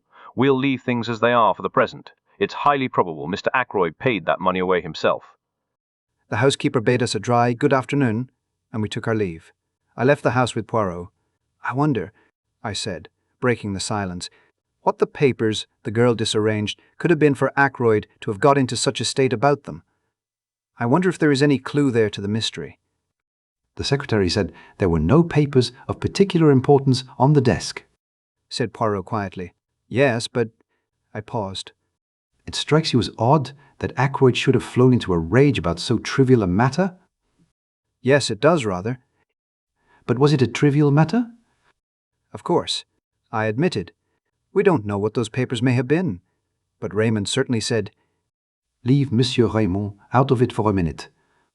What did you think of that girl? Which girl? The parlourmaid? Yes, the parlourmaid, Ursula Bourne. She seemed a nice girl, I said hesitatingly. Poirot repeated my words, but whereas I had laid a slight stress on the fourth word, he put it on the second. She seemed a nice girl, yes. Then, after a minute's silence, he took something from his pocket and handed it to me. See, my friend, I will show you something. Look there. The paper he had handed me was that compiled by the inspector and given by him to Poirot that morning. Following the pointing finger, I saw a small cross marked in pencil opposite the name Ursula Bourne. You may not have noticed it at the time, my good friend, but there was one person on this list whose alibi had no kind of confirmation. Ursula Bourne. You don't think... Dr. Sheppard, I dare to think anything. Ursula Bourne may have killed Mr. Ackroyd, but I confess I can see no motive for her doing so. Can you? He looked at me very hard, so hard that I felt uncomfortable. Can you? He repeated. No motive whatsoever, I said firmly. His gaze relaxed. He frowned and murmured to himself, Since the blackmailer was a man, it follows that she cannot be the blackmailer then. I coughed. As far as that goes, I began doubtfully. He spun round on me. What? What are you going to say? Nothing. Nothing. Only that, strictly speaking, Mrs. Ferrars in her letter mentioned a person. She didn't actually specify a man. But we took it for granted, Ackroyd and I, that it was a man. Poirot did not seem to be listening to me. He was muttering to himself again. But then it is possible after all. Yes, certainly it is possible. But then, I must rearrange my ideas. Method, order, never have I needed them more. Everything must fit in its appointed place. Otherwise, I am on the wrong tack. He broke off and whirled round upon me again. Where is Marby? It's on the other side of Cranchester. How far away? Oh, 14 miles, perhaps? Would it be possible for you to go there? Tomorrow, say? Tomorrow? Let me see, that's Sunday. Yes, I could arrange it. What do you want me to do there? See this, Mrs. Folliot. Find out all you can about Ursula Bourne. Very well. But I don't much care for the job. It is not the time to make difficulties. A man's life may hang on this. Poor Ralph, I said with a sigh. You believe him to be innocent, though? Poirot looked at me very gravely. Do you want to know the truth? Of course. Then you shall have it. My friend, everything points to the assumption that he is guilty. What? I exclaimed. Poirot nodded. Yes, that stupid inspector, for he is stupid, has everything pointing his way. I seek for the truth, and the truth leads me every time to Ralph Paton. Motive, opportunity means. But I will leave no stone unturned. I promised Mademoiselle Flora. And she was very sure, that little one. But very sure indeed. Chapter 11. Poirot pays a call. I was slightly nervous when I rang the bell at Marby Grange the following afternoon. I wondered very much what Poirot expected to find out. He had entrusted the job to me. Why? Was it because, as in the case of questioning Major Blunt, he wished to remain in the background? The wish, intelligible in the first case, seemed to me quite meaningless here. My meditations were interrupted by the advent of a smart parlourmaid. Yes, Mrs. Folliot was at home. I was ushered into a big drawing room and looked round me curiously as I waited for the mistress of the house. A large bare room, some good bits of old china, and some beautiful etchings, shabby covers and curtains. A lady's room in every sense of the term. I turned from the inspection of a Bartolozzi on the wall as Mrs. Folliot came into the room. She was a tall woman with untidy brown hair and a very winning smile. Dr. Sheppard, she said hesitatingly. That is my name, I replied. I must apologize for calling upon you like this, but I wanted some information about a parlourmaid previously employed by you, Ursula Bourne. With the utterance of the name, the smile vanished from her face, and all the cordiality froze out of her manner. She looked uncomfortable and ill at ease. Ursula Bourne? She said, hesitatingly. Yes, I said. Perhaps you don't remember the name. Oh, yes, of course. I remember perfectly. She left you just over a year ago, I understand? Yes. Yes, she did. That is quite right. And you were satisfied with her while she was with you? How long was she with you, by the way? Oh, a year or two. I can't remember exactly how long. She is very capable. I'm sure you will find her quite satisfactory. I didn't know she was leaving Fernly. I hadn't the least idea of it. Can you tell me anything about her? I asked. Anything about her? Yes, where she comes from, who her people are, that sort of thing. Mrs. Folliot's face wore more than ever its frozen look. I don't know at all. Who was she with before she came to you? I'm afraid I don't remember. There was a spark of anger now underlying her nervousness. She flung up her head in a gesture that was vaguely familiar. Is it really necessary to ask all these questions? Not at all, I said, with an air of surprise and a tinge of apology in my manner. I had no idea you would mind answering them. I am very sorry. Her anger left her and she became confused again. Oh, I don't mind answering them. I assure you I don't. Why should I? It just seemed a little odd, you know. That's all. A little odd. One advantage of being a medical practitioner is that you can usually tell when people are lying to you. I should have known from Mrs. Folliot's manner, if from nothing else, that she did mind answering my questions, minded intensely. She was thoroughly uncomfortable and upset, and there was plainly some mystery in the background. I judged her to be a woman quite unused to deception of any kind, and consequently rendered acutely uneasy when forced to practice it. A child could have seen through her. But it was also clear that she had no intention of telling me anything further. Whatever the mystery centering around Ursula Bourne might be, I was not going to learn it through Mrs. Folliot. Defeated, I apologized once more for disturbing her, took my hat, and departed. I went to see a couple of patients and arrived home about 6 o'clock. Caroline was sitting beside the wreck of tea things. She had that look of suppressed exultation on her face which I know only too well. It is a sure sign with her of either the getting or the giving of information. I wondered which it had been. I've had a very interesting afternoon, began Caroline as I dropped into my own particular easy chair and stretched out my feet to the inviting blaze in the fireplace. Have you? I asked. Miss Gannett drop in to tea? Miss Gannett is one of the chief of our newsmongers. Guess again, said Caroline with intense complacency. I guessed several times, working slowly through all the members of Caroline's intelligence corps. My sister received each guess with a triumphant shake of the head. In the end, she volunteered the information herself. Monsieur Poirot, she said. Now what do you think of that? I thought a good many things of it, but I was careful not to say them to Caroline. Why did he come? I asked. To see me, of course. He said that knowing my brother so well, he hoped he might be permitted to make the acquaintance of his charming sister. Your charming sister, I got mixed up, but you know what I mean. What did he talk about? I asked. He told me a lot about himself and his cases. You know that Prince Paul of Mauritania, the one who's just married a dancer? Yes. I saw a most intriguing paragraph about her in Society Snippets the other day, hinting that she was really a Russian Grand Duchess, one of the Tsar's daughters who managed to escape from the Bolsheviks. Well, it seems that Monsieur Poirot solved a baffling murder mystery that threatened to involve them both. Prince Paul was beside himself with gratitude. Did he give him an emerald tie-pin the size of a plover's egg? I inquired sarcastically. He didn't mention it. Why? Nothing, I said. I thought it was always done. It isn't detective fiction anyway.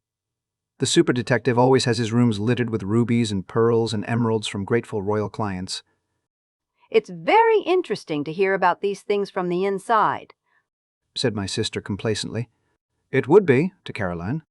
I could not but admire the ingenuity of Monsieur Hercule Poirot, who had selected unerringly the case of all others that would most appeal to an elderly maiden lady living in a small village. Did he tell you if the dancer was really a Grand Duchess? I inquired. He was not at liberty to speak, said Caroline importantly. I wondered how far Poirot had strained the truth in talking to Caroline. Probably not at all. He had conveyed his innuendos by means of his eyebrows and his shoulders. And after all this, I remarked, I suppose you were ready to eat out of his hand? Don't be coarse, James. I don't know where you get these vulgar expressions from. Probably from my only link with the outside world, my patience. Unfortunately, my practice does not lie amongst royal princes and interesting Russian émigrés. Caroline pushed her spectacles up and looked at me. You seem very grumpy, James. It must be your liver. A blue pill, I think, tonight. To see me in my own home, you would never imagine that I was a doctor of medicine. Caroline does the home prescribing both for herself and me. Damn my liver, I said irritably. Did you talk about the murder at all? Well, naturally, James. What else is there to talk about locally? I was able to set Monsieur Poirot right upon several points. He was very grateful to me. He said I had the makings of a born detective in me and a wonderful psychological insight into human nature. Caroline was exactly like a cat that is full to overflowing with rich cream. She was positively purring. He talked a lot about the little gray cells of the brain and of their functions. His own, he says, are of the first quality. He would say so, I remarked bitterly. Modesty is certainly not his middle name. I wish you would not be so horribly American, James. He thought it very important that Ralph should be found as soon as possible and induced to come forward and give an account of himself.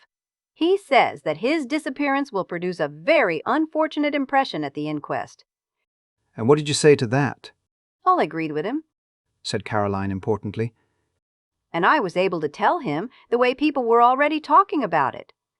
Caroline, I said sharply, did you tell Monsieur Poirot what you overheard in the wood that day? I did, said Caroline complacently. I got up and began to walk about. You realize what you're doing, I hope, I jerked out. You're putting a halter round Ralph Paton's neck as surely as you're sitting in that chair. Not at all, said Caroline, quite unruffled. I was surprised you hadn't told him. I took very good care not to, I said. I'm fond of that boy. So am I. That's why I say you're talking nonsense. I don't believe Ralph did it, and so the truth can't hurt him, and we ought to give Monsieur Poirot all the help we can. Why, think. Very likely Ralph was out with that identical girl on the night of the murder, and if so, he's got a perfect alibi. If he's got a perfect alibi, I retorted, why doesn't he come forward and say so? Might get the girl into trouble, said Caroline sapiently. But if Monsieur Poirot gets hold of her and puts it to her as her duty, she'll come forward of her own accord and clear Ralph. You seem to have invented a romantic fairy story of your own, I said. You read too many trashy novels, Caroline. I've always told you so. I dropped into my chair again. Did Poirot ask you any more questions? I inquired. Only about the patients you had that morning. The patients? I demanded, unbelievingly. Yes, your surgery patients. How many and who they were? Do you mean to say you were able to tell him that? I demanded. Caroline is really amazing. Why not? Asked my sister triumphantly. I can see the path up to the surgery door perfectly from this window. And I've got an excellent memory, James. Much better than yours, let me tell you. I'm sure you have, I murmured mechanically. My sister went on, checking the names on her fingers. There was old Mrs. Bennet, and that boy from the farm with the bad finger, Dolly Grice to have a needle out of her finger, that American steward off the liner. Let me see. That's 4. Yes, and old George Evans with his ulcer. And lastly... She paused significantly. Well, Caroline brought out her climax triumphantly. She hissed in the most approved style, aided by the fortunate number of S's at her disposal. Miss Russell! She sat back in her chair and looked at me meaningly, and when Caroline looks at you meaningly, it is impossible to miss it. I don't know what you mean, I said, quite untruthfully. Why shouldn't Miss Russell consult me about her bad knee? Bad knee? Said Caroline. Fiddlesticks! No more bad knee than you and I. She was after something else. What? I asked. Caroline had to admit that she didn't know. But depend upon it. That was what he was trying to get at. Monsieur Poirot, I mean. There's something fishy about that woman, and he knows it. Precisely the remark Mrs. Ackroyd made to me yesterday, I said, that there was something fishy about Miss Russell. Ah, said Caroline darkly. Mrs. Ackroyd. There's another. Another what? Caroline refused to explain her remarks. She merely nodded her head several times, rolled up her knitting, and went upstairs to don the high mauve silk blouse and the gold locket which she calls dressing for dinner. I stayed there staring into the fire and thinking over Caroline's words. Had Poirot really come to gain information about Miss Russell? Or was it only Caroline's tortuous mind that interpreted everything according to her own ideas? There had certainly been nothing in Miss Russell's manner that morning to arouse suspicion. At least, I remembered her persistent conversation on the subject of drug-taking, and from that she had led the conversation to poisons and poisoning. But there was nothing in that. Ackroyd had not been poisoned. Still, it was odd. I heard Caroline's voice, rather acid in note, calling from the top of the stairs. James, you will be late for dinner. I put some coal on the fire and went upstairs obediently. It is well at any price to have peace in the home. Chapter 12. Round the Table. A joint inquest was held on Monday. I do not propose to give the proceedings in detail. To do so would only be to go over the same ground again and again. By arrangement with the police, very little was allowed to come out. I gave evidence as to the cause of Ackroyd's death and the probable time. The absence of Ralph Paton was commented on by the coroner, but not unduly stressed. Afterwards, Poirot and I had a few words with Inspector Raglan. The inspector was very grave. It looks bad, Mr. Poirot, he said. I'm trying to judge the thing fair and square. I'm a local man, and I've seen Captain Paton many times in Cranchester. I'm not wanting him to be the guilty one, but it's bad whichever way you look at it. If he's innocent, why doesn't he come forward? We've got evidence against him, but it's just possible that that evidence could be explained away. Then why doesn't he give an explanation? A lot more lay behind the inspector's words than I knew at the time. Ralph's description had been wired to every port and railway station in England. The police everywhere were on the alert. His rooms in town were watched, and any houses he had been known to be in the habit of frequenting. With such a cordon, it seemed impossible that Ralph should be able to evade detection. He had no luggage and, as far as anyone knew, no money. I can't find anyone who saw him at the station that night, continued the inspector. And yet he's well known down here, and you'd think somebody would have noticed him. There's no news from Liverpool either. You think he went to Liverpool? Queried Poirot. Well, it's on the cards. That telephone message from the station just 3 minutes before the Liverpool Express left. There ought to be something in that. Unless it was deliberately intended to throw you off the scent. That might just possibly be the point of the telephone message. That's an idea, said the inspector eagerly. Do you really think that's the explanation of the telephone call? My friend, said Poirot gravely, I do not know. But I will tell you this. I believe that when we find the explanation of that telephone call, we shall find the explanation of the murder. You said something like that before, I remember, I observed, looking at him curiously. Poirot nodded. I always come back to it, he said seriously. It seems to me utterly irrelevant, I declared. I wouldn't say that, demurred the inspector. But I must confess I think Mr. Poirot here harps on it a little too much. We've better clues than that. The fingerprints on the dagger, for instance. Poirot became suddenly very foreign in manner, as he often did when excited over anything. Monsieur l'inspecteur, he said. Beware of the blind. The blind, comment dire, the little street that has no end to it. Inspector Raglan stared, but I was quicker. You mean a blind alley? I said. That is it. The blind street that leads nowhere. So it may be with those fingerprints. They may lead you nowhere. I don't see how that can well be, said the police officer. I suppose you're hinting that they're faked. I've read of such things being done, though I can't say I've ever come across it in my experience. But, fake or true, they're bound to lead somewhere. Poirot merely shrugged his shoulders, flinging out his arms wide. The inspector then showed us various enlarged photographs of the fingerprints and proceeded to become technical on the subject of loops and whorls. Come now, he said at last, annoyed by Poirot's detached manner. You've got to admit that those prints were made by someone who was in the house that night? Bien entendu, said Poirot, nodding his head. Well, I've taken the prints of every member of the household, everyone, mind you, from the old lady down to the kitchen maid. I don't think Mrs. Ackroyd would enjoy being referred to as the old lady. She must spend a considerable amount on cosmetics. Everyone's, repeated the inspector fussily. Including mine, I said dryly. Very well. None of them correspond. That leaves us two alternatives, Ralph Paton or the mysterious stranger the doctor here tells us about. When we get hold of those two... Much valuable time may have been lost, broke in Poirot. I don't quite get you, Mr. Poirot. You have taken the prints of everyone in the house, you say, murmured Poirot. Is that the exact truth you are telling me there, Monsieur l'Inspecteur? Certainly. Without overlooking anyone? Without overlooking anyone. The quick or the dead? For a moment the inspector looked bewildered at what he took to be a religious observation. Then he reacted slowly.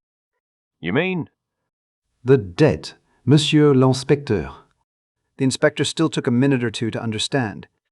I am suggesting, said Poirot placidly, that the fingerprints on the dagger handle are those of Mr. Ackroyd himself. It is an easy matter to verify. His body is still available. But why? What would be the point of it? You're surely not suggesting suicide, Mr. Poirot? No. My theory is that the murderer wore gloves or wrapped something round his hand. After the blow was struck, he picked up the victim's hand and closed it round the dagger handle. But why? Poirot shrugged his shoulders again. To make a confusing case even more confusing. Well, said the inspector, I'll look into it. What gave you the idea in the first place? When you were so kind as to show me the dagger and draw attention to the fingerprints. I know very little of loops and whorls. See, I confess my ignorance frankly. But it did occur to me that the position of the prints was somewhat awkward. Not so would I have held a dagger in order to strike. Naturally, with the right hand brought up over the shoulder backwards, it would have been difficult to put it in exactly the right position. Inspector Raglan stared at the little man. Poirot, with an air of great unconcern, flecked a speck of dust from his coat sleeve. Well, said the inspector, it's an idea. I'll look into it all right, but don't you be disappointed if nothing comes of it. He endeavoured to make his tone kindly and patronizing. Poirot watched him go off. Then he turned to me with twinkling eyes. Another time, he observed, I must be more careful of his amour propre. And now that we are left to our own devices, what do you think, my good friend, of a little reunion of the family? The little reunion, as Poirot called it, took place about half an hour later. We sat round the table in the dining room at Fernly. Poirot at the head of the table, like the chairman of some ghastly board meeting. The servants were not present, so we were 6 in all. Mrs. Ackroyd, Flora, Major Blunt, young Raymond, Poirot, and myself. When everyone was assembled, Poirot rose and bowed. Monsieur, Madame, I have called you together for a certain purpose. He paused. To begin with, I want to make a very special plea to Mademoiselle. To me? said Flora. Mademoiselle, you are engaged to Captain Ralph Paton. If anyone is in his confidence, you are. I beg you, most earnestly, if you know of his whereabouts, to persuade him to come forward. 1 little minute. As Flora raised her head to speak. Say nothing till you have well reflected. Mademoiselle, his position grows daily more dangerous. If he had come forward at once, no matter how damning the facts, he might have had a chance of explaining them away. But this silence, this flight, what can it mean? Surely only one thing, knowledge of guilt. Mademoiselle, if you really believe in his innocence, persuade him to come forward before it is too late. Flora's face had gone very white. Too late, she repeated, very low. Poirot leaned forward, looking at her. See now, mademoiselle, he said very gently. It is Papa Poirot who asks you this. The old Papa Poirot who has much knowledge and much experience. I would not seek to entrap you, mademoiselle. Will you not trust me, and tell me where Ralph Paton is hiding? The girl rose and stood facing him. Monsieur Poirot, she said in a clear voice. I swear to you, swear solemnly that I have no idea where Ralph is, and that I have neither seen him nor heard from him either on the day of the murder or since. She sat down again. Poirot gazed at her in silence for a minute or two, then he brought his hand down on the table with a sharp rap. Bien, that is that, he said. His face hardened. Now I appeal to these others who sit round this table, Mrs. Ackroyd, Major Blunt, Dr. Sheppard, Mr. Raymond. You are all friends and intimates of the missing man. If you know where Ralph Paton is hiding, speak out. There was a long silence. Poirot looked to each in turn. I beg of you, he said in a low voice. Speak out. But still there was silence, broken at last by Mrs. Ackroyd. I must say, she observed in a plaintive voice, that Ralph's absence is most peculiar indeed. Not to come forward at such a time. It looks, as though there was something behind it. I can't help thinking, Flora dear, that it was a very fortunate thing your engagement was never formally announced. Mother, cried Flora angrily.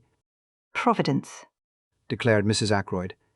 I have a devout belief in Providence, a divinity that shapes our ends, as Shakespeare's beautiful line runs. Surely you don't make the Almighty directly responsible for thick ankles, Mrs. Ackroyd, do you? Asked Geoffrey Raymond, his irresponsible laugh ringing out. His idea was, I think, to loosen the tension, but Mrs. Ackroyd threw him a glance of reproach and took out her handkerchief. Flora has been saved a terrible amount of notoriety and unpleasantness. Not for a moment that I think dear Ralph had anything to do with poor Roger's death. I don't think so. But then I have a trusting heart, I always have had ever since a child. I am loath to believe the worst of anyone. But, of course, one must remember that Ralph was in several air raids as a young boy. The results are apparent long after sometimes, they say. People are not responsible for their actions in the least. They lose control, without being able to help it. Mother, cried Flora. You don't think Ralph did it? Come, Mrs. Ackroyd, said Blunt. I don't know what to think, said Mrs. Ackroyd tearfully. It's all very upsetting. What would happen to the estate, I wonder, if Ralph were found guilty? Raymond pushed his chair away from the table violently. Major Blunt remained very quiet, looking thoughtfully at her. Like shell shock, said Mrs. Ackroyd obstinately. And I dare say Roger kept him very short of money, with the best intentions, of course. I can see you are all against me, but I do think it is very odd that Ralph has not come forward, and I must say I am thankful Flora's engagement was never announced formally. It will be tomorrow, said Flora in a clear voice. Flora, cried her mother, aghast. Flora had turned to the secretary. Will you send the announcement to the Morning Post and the Times, please, Mr. Raymond? If you are sure that it is wise, Miss Ackroyd, he replied gravely. She turned impulsively to Blunt. You understand, she said. What else can I do? As things are, I must stand by Ralph. Don't you see that I must? She looked very searchingly at him, and after a long pause he nodded abruptly. Mrs. Ackroyd burst out into shrill protests. Flora remained unmoved. Then Raymond spoke. I appreciate your motives, Miss Ackroyd, But don't you think you're being rather precipitate? Wait a day or two. Tomorrow, said Flora in a clear voice. It's no good, Mother, going on like this. Whatever else I am, I'm not disloyal to my friends. Monsieur Poirot, Mrs. Ackroyd appealed tearfully. can't you say anything at all? Nothing to be said, interpolated Blunt. She's doing the right thing. I'll stand by her through thick and thin. Flora held out her hand to him. Thank you, Major Blunt, she said. Mademoiselle, said Poirot. will you let an old man congratulate you on your courage and your loyalty? And will you not misunderstand me if I ask you most solemnly, to postpone the announcement you speak of for at least 2 days more? Flora hesitated. I ask it in Ralph Paton's interest as much as in yours, mademoiselle. You frown. You do not see how that can be, but I assure you that it is so. Pas des blagues. You put the case into my hands. You must not hamper me now. Flora paused a few minutes before replying. I do not like it, she said at last. but I will do what you say. She sat down again at the table. And now, monsieur et madame, said Poirot rapidly. I will continue with what I was about to say. Understand this, I mean to arrive at the truth. The truth, however ugly in itself, is always curious and beautiful to the seeker after it. I am much aged. My powers may not be what they were. Here he clearly expected a contradiction. In all probability, this is the last case I shall ever investigate. But Hercule Poirot does not end with a failure. Monsieur et madame, I tell you, I mean to know. And I shall know, in spite of you all. He brought out the last words provocatively, hurling them in our face, as it were. I think we all flinched back a little, excepting Geoffrey Raymond, who remained good-humoured and imperturbable as usual. How do you mean, in spite of us all? He asked, with slightly raised eyebrows. But, just that, monsieur. Every one of you in this room is concealing something from me. He raised his hand as a faint murmur of protest arose. Yes, I know what I am saying. It may be something unimportant, trivial, which is supposed to have no bearing on the case, but there it is. Each one of you has something to hide. Come now, am I right? His glance, challenging and accusing, swept round the table, and every pair of eyes dropped before his. Yes, mine as well. I am answered, said Poirot with a curious laugh. He got up from his seat. I appeal to you all. Tell me the truth, the whole truth. There was a silence. Will no one speak? He gave the same short laugh again. C'est dommage, he said, and went out.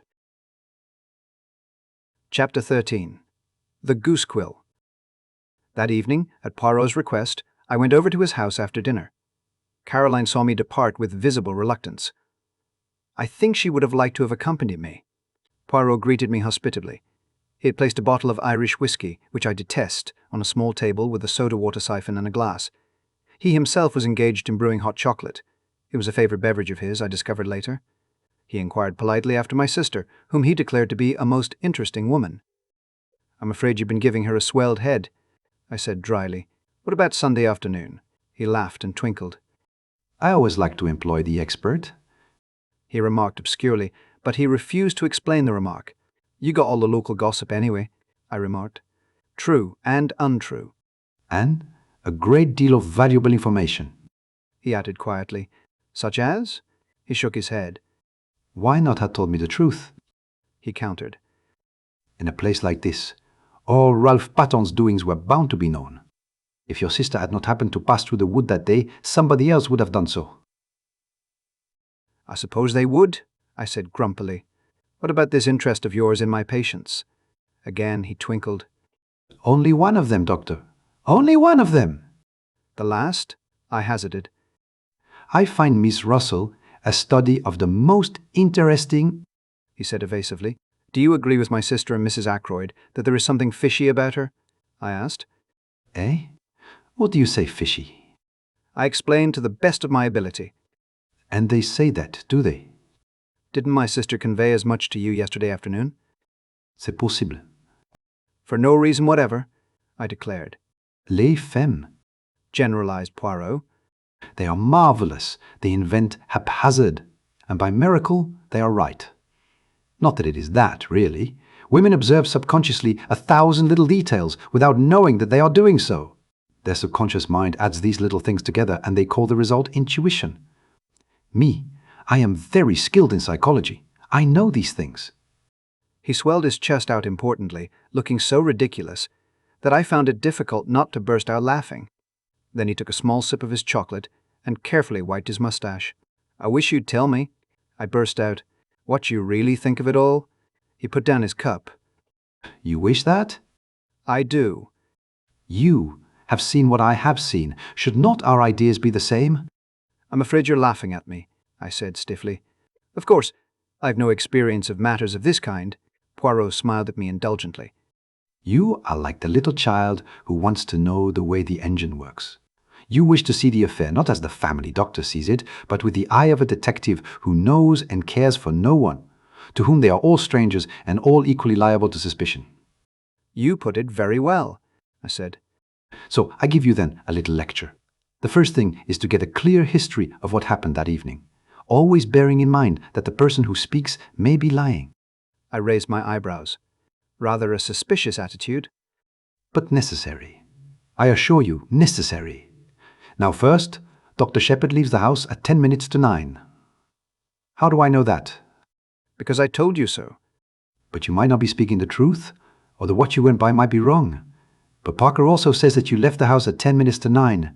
So we accept that statement and pass on. At 9 o'clock you run into a man. And here we come to what we will call the romance of the mysterious stranger, just outside the park gates.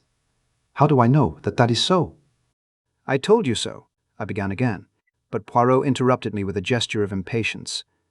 Ah, but it is that you are a little stupid tonight, my friend. You know that it is so. But how am I to know? Eh bien, I am able to tell you that the mysterious stranger was not a hallucination on your part, because the maid of a Miss Gannett met him a few minutes before you did, and of her too, he inquired the way to Fernly Park. We accept his presence, therefore, and we can be fairly sure of two things about him: that he was a stranger to the neighbourhood, and that whatever his object in going to Fernly, there was no great secrecy about it, since he twice asked the way there. Yes, I said, I see that. Now I have made it my business to find out more about this man. He had a drink at the Three Boars, I learn, and the barmaid there says that he spoke with an American accent and mentioned having just come over from the States. Did it strike you that he had an American accent? Yes, I think he had, I said after a minute or two, during which I cast my mind back, but a very slight one. Précisément. There is also this which, you will remember, I picked up in the summer house. He held out to me the little quill. I looked at it curiously. Then a memory of something I had read stirred in me. Poirot, who had been watching my face, nodded. Yes, heroin snow. Drug takers carry it like this and sniff it up the nose. Diamorphine, hydrochloride, I murmured mechanically. This method of taking the drug is very common on the other side. Another proof, if we wanted one, that the man came from Canada or the States. What first attracted your attention to that summer house? I asked curiously. My friend the inspector took it for granted that anyone using that path did so as a shortcut to the house, but as soon as I saw the summer house, I realized that the same path would be taken by anyone using the summer house as a rendezvous. Now it seems fairly certain that the stranger came neither to the front nor to the back door. Then did someone from the house go out and meet him? If so, what could be a more convenient place than that little summer house?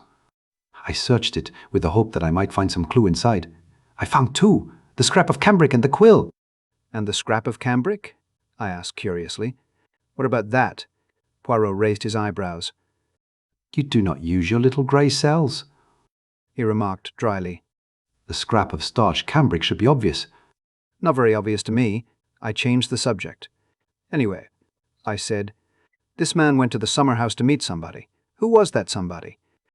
Exactly the question, said Poirot. You will remember that Mrs. Ackroyd and her daughter came over from Canada to live here? Is that what you meant today when you accused them of hiding the truth? Perhaps. Now another point. What did you think of the parlourmaid's story? What story? The story of her dismissal. Does it take half an hour to dismiss a servant? Was the story of those important papers a likely one? And remember, though she says she was in her bedroom from 9:30 until 10 o'clock, there is no one to confirm her statement. You bewilder me, I said. To me it grows clearer. But tell me now your own ideas and theories. I drew a piece of paper from my pocket. I just scribbled down a few suggestions, I said apologetically. But excellent. You have method. Let us hear them. I read out in a somewhat embarrassed voice. To begin with, one must look at the thing logically. Just what my poor Hastings used to say, interrupted Poirot. But, alas, he never did so. Point number 1. Mr. Ackroyd was heard talking to someone at 9:30. Point number 2. At some time during the evening, Ralph Paton must have come in through the window, as evidenced by the prints of his shoes. Point number 3. Mr. Ackroyd was nervous that evening and would only have admitted someone he knew. Point number 4. The person with Mr. Ackroyd at 9:30 was asking for money. We know Ralph Paton was in a scrape. These 4 points go to show that the person with Mr. Ackroyd at 9:30 was Ralph Paton. But we know that Mr. Ackroyd was alive at 9:45, therefore it was not Ralph who killed him. Ralph left the window open. Afterwards, the murderer came in that way. And who was the murderer? Inquired Poirot, the American stranger. He may have been in league with Parker, and possibly in Parker we have the man who blackmailed Mrs. Ferrers. If so, Parker may have heard enough to realize the game was up, have told his accomplice so, and the latter did the crime with the dagger which Parker gave him. It is a theory that, admitted Poirot. Decidedly you have cells of a kind, but it leaves a good deal unaccounted for. Such as? The telephone call, the pushed-out chair. Do you really think the latter important? I interrupted. Perhaps not, admitted my friend. It may have been pulled out by accident, and Raymond or Blunt may have shoved it into place unconsciously under the stress of emotion. Then there is the missing £40. Given by Ackroyd to Ralph, I suggested. He may have reconsidered his first refusal. That still leaves one thing unexplained. What? Why was Blunt so certain in his own mind that it was Raymond with Mr. Ackroyd at 9:30? He explained that, I said. You think so? I will not press the point. Tell me instead, what were Ralph Paton's reasons for disappearing? That's rather more difficult, I said slowly. I shall have to speak as a medical man. Ralph's nerves must have gone foot. If he suddenly found out that his uncle had been murdered within a few minutes of his leaving him, after, perhaps, a rather stormy interview, well, he might get the wind-up and clear right out. Men have been known to do that, act guiltily when they're perfectly innocent. Yes, that is true, said Poirot. But we must not lose sight of one thing. I know what you're going to say, I remarked. Motive. Ralph Paton inherits a great fortune by his uncle's death. That is one motive, agreed Poirot. One? Mais oui. Do you realize that there are 3 separate motives staring us in the face? Somebody certainly stole the blue envelope and its contents. That is one motive. Blackmail. Ralph Paton may have been the man who blackmailed Mrs. Ferrers. Remember, as far as Hammond knew, Ralph Paton had not applied to his uncle for help of late. That looks as though he were being supplied with money elsewhere. Then there is the fact that he was in some, how do you say, scrape? Which he feared might get to his uncle's ears. And finally, there is the one you have just mentioned. Dear me, I said, rather taken aback. The case does seem black against him. Does it? Said Poirot. That is where we disagree, you and I. 3 motives. It is almost too much. I am inclined to believe that, after all, Ralph Paton is innocent. Chapter 14. Mrs. Ackroyd. After the evening talk I have just chronicled, the affair seemed to me to enter on a different phase. The whole thing can be divided into 2 parts, each clear and distinct from the other. Part 1 ranges from Ackroyd's death on the Friday evening to the following Monday night. It is the straightforward narrative of what occurred as presented to Hercule Poirot. I was at Poirot's elbow the whole time. I saw what he saw. I tried my best to read his mind. As I know now, I failed in this latter task. Though Poirot showed me all his discoveries, as, for instance, the gold wedding ring, he held back the vital and yet logical impressions that he formed. As I came to know later, this secrecy was characteristic of him. He would throw out hints and suggestions, but beyond that, he would not go. As I say, up till the Monday evening, my narrative might have been that of Poirot himself. I played Watson to his Sherlock. But after Monday, our ways diverged. Poirot was busy on his own account. I got to hear of what he was doing because, in King's Abbot, you get to hear of everything. But he did not take me into his confidence beforehand. And I, too, had my own preoccupations. On looking back, the thing that strikes me most is the piecemeal character of this period. Everyone had a hand in the elucidation of the mystery. It was rather like a jigsaw puzzle to which everyone contributed their own little piece of knowledge or discovery. But their task ended there. To Poirot alone belongs the renown of fitting those pieces into their correct place. Some of the incidents seemed at the time irrelevant and unmeaning. There was, for instance, the question of the black boots. But that comes later. To take things strictly in chronological order, I must begin with the summons from Mrs. Ackroyd. She sent for me early on Tuesday morning, and since the summons sounded an urgent one, I hastened there, expecting to find her in extremis. The lady was in bed. So much did she concede to the etiquette of the situation. She gave me her bony hand and indicated a chair drawn up to the bedside. "Well, Mrs. Ackroyd," I said, "and what's the matter with you?" I spoke with that kind of spurious geniality which seems to be expected of general practitioners. "I'm prostrated," said Mrs. Ackroyd in a faint voice. "Absolutely prostrated. It's the shock of poor Roger's death. They say these things often aren't felt at the time, you know. It's the reaction afterwards." It is a pity that a doctor is precluded by his profession from being able sometimes to say what he really thinks. I would have given anything to be able to answer. Bunkum. Instead, I suggested a tonic. Mrs. Ackroyd accepted the tonic. One move in the game seemed now to be concluded. Not for a moment did I imagine that I had been sent for because of the shock occasioned by Ackroyd's death. But Mrs. Ackroyd is totally incapable of pursuing a straightforward course on any subject. She always approaches her object by tortuous means. I wondered very much why it was she had sent for me. "And then that scene yesterday," continued my patient. She paused as though expecting me to take up a cue. "What scene?" "Doctor, how can you? Have you forgotten? That dreadful little Frenchman or Belgian or whatever he is, bullying us all like he did. It has quite upset me. Coming on top of Roger's death." "I'm very sorry, Mrs. Ackroyd," I said. "I don't know what he meant, shouting at us like he did. I should hope I know my duty too well to dream of concealing anything. I have given the police every assistance in my power." Mrs. Ackroyd paused, and I said, "Quite so." I was beginning to have a glimmering of what all the trouble was about. "No one can say that I have failed in my duty," continued Mrs. Ackroyd. "I'm sure Inspector Raglan is perfectly satisfied. Why should this little upstart of a foreigner make a fuss? A most ridiculous-looking creature he is too, just like a comic Frenchman in a review. I can't think why Flora insisted on bringing him into the case. She never said a word to me about it. Just went off and did it on her own. Flora is too independent. I am a woman of the world and her mother.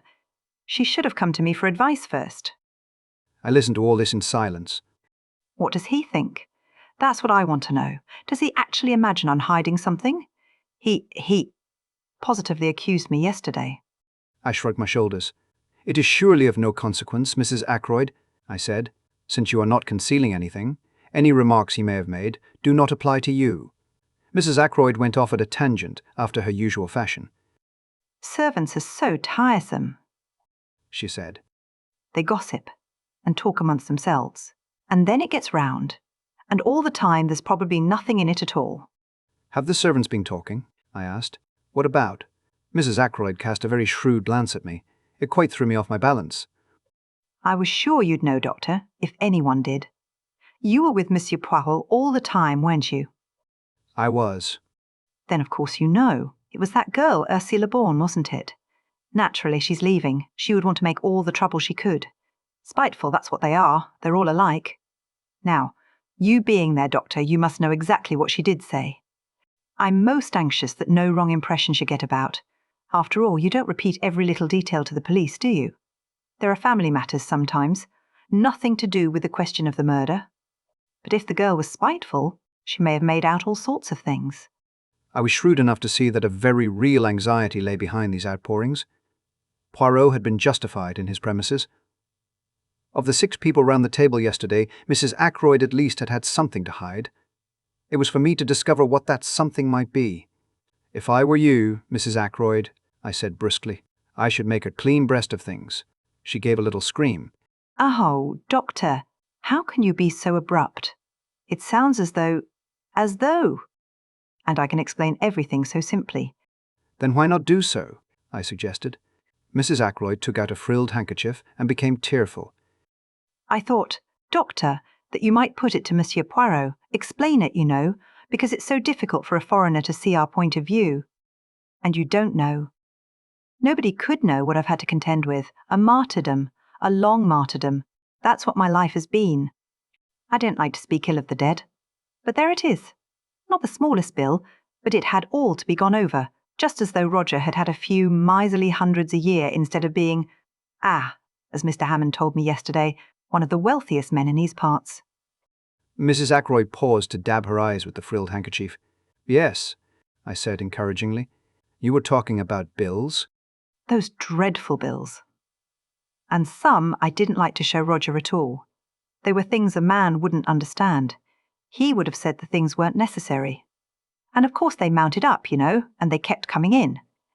She looked at me appealingly, as though asking me to condole with her on this striking peculiarity. It's a habit they have. I agreed. And the tone altered, became quite abusive. I assure you, Doctor, I was becoming a nervous wreck. I couldn't sleep at nights, and a dreadful fluttering round the heart. And then I got a letter from a Scotch gentleman. As a matter of fact, there were 2 letters, both Scotch gentlemen. Mr. Bruce Macpherson was one, and the other were Colin MacDonald. Quite a coincidence.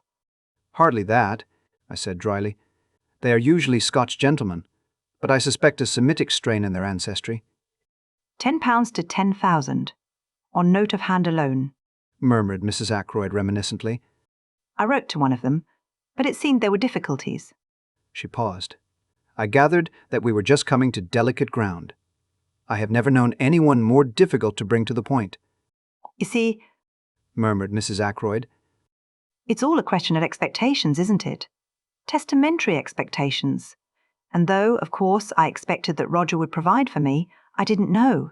I thought that if only I could glance over a copy of his will, not in any sense of vulgar prying, but just so that I could make my own arrangements. She glanced sideways at me. The position was now very delicate indeed. Fortunately, words, ingeniously used, will serve to mask the ugliness of naked facts. I could only tell this to you, dear Dr. Sheppard, said Mrs. Ackroyd rapidly. I can trust you not to misjudge me, and to represent the matter in the right light to Monsieur Poirot. It was on Friday afternoon. She came to a stop and swallowed uncertainly. Yes, I repeated encouragingly, on Friday afternoon. Well? Everyone was out, or so I thought, and I went into Roger's study. I had some real reason for going there.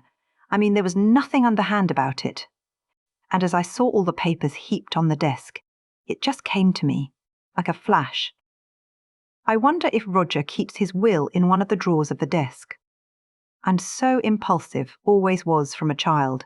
I do things on the spur of the moment. He'd left his keys, very careless of him, in the lock of the top drawer. I see, I said helpfully. So you searched the desk. Did you find the will? Mrs. Ackroyd gave a little scream, and I realized that I had not been sufficiently diplomatic. How dreadful it sounds, but it wasn't at all like that, really. Of course it wasn't, I said hastily. You must forgive my unfortunate way of putting things. You see, men are so peculiar. In dear Roger's place, I should not have objected to revealing the provisions of my will. But men are so secretive. One is forced to adopt little subterfuges in self-defense. And the result of the little subterfuge? I asked. That's just what I'm telling you.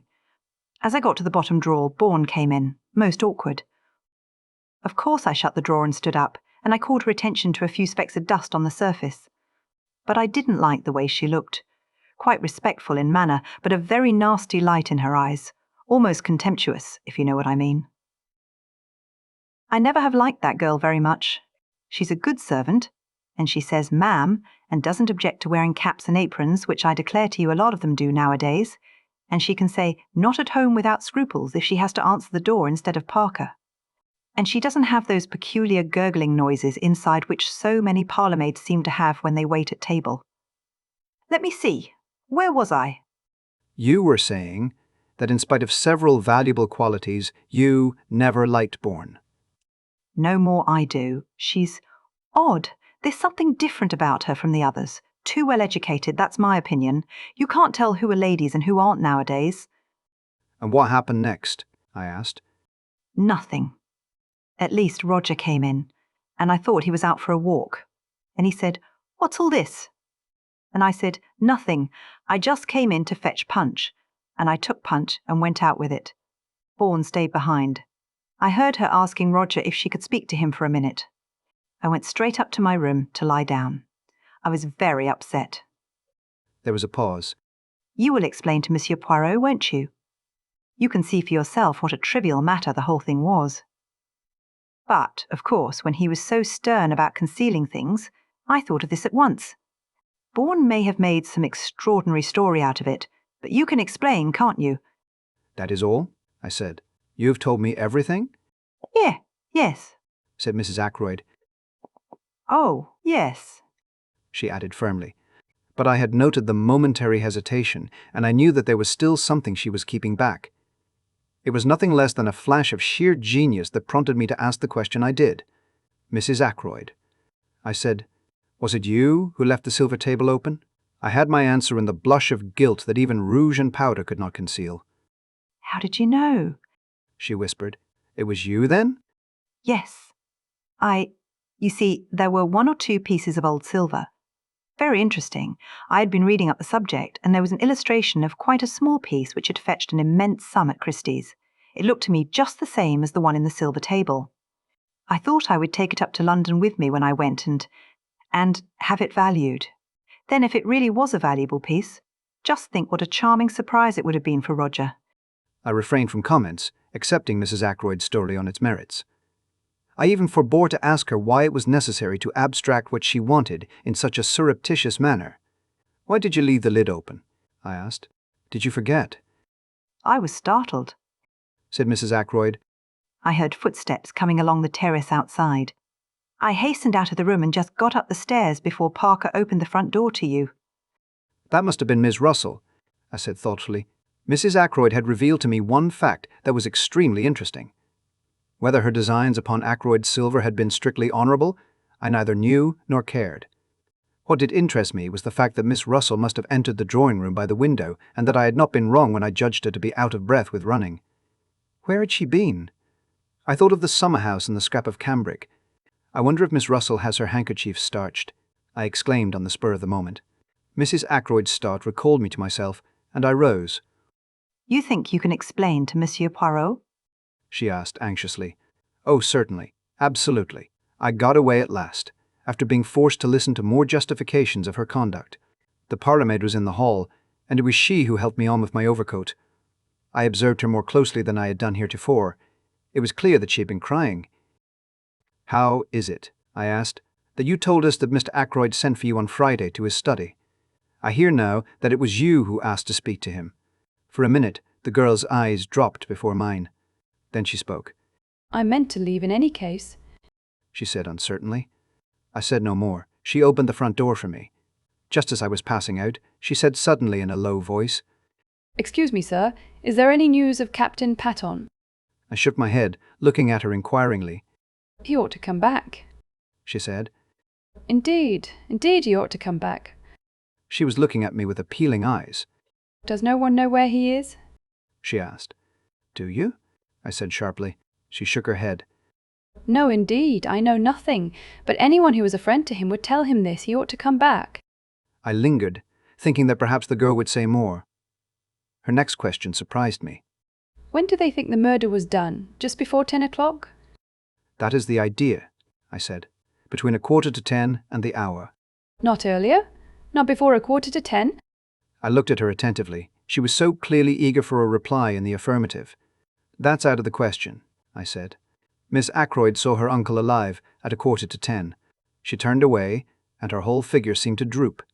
A handsome girl," I said to myself as I drove off. "An exceedingly handsome girl.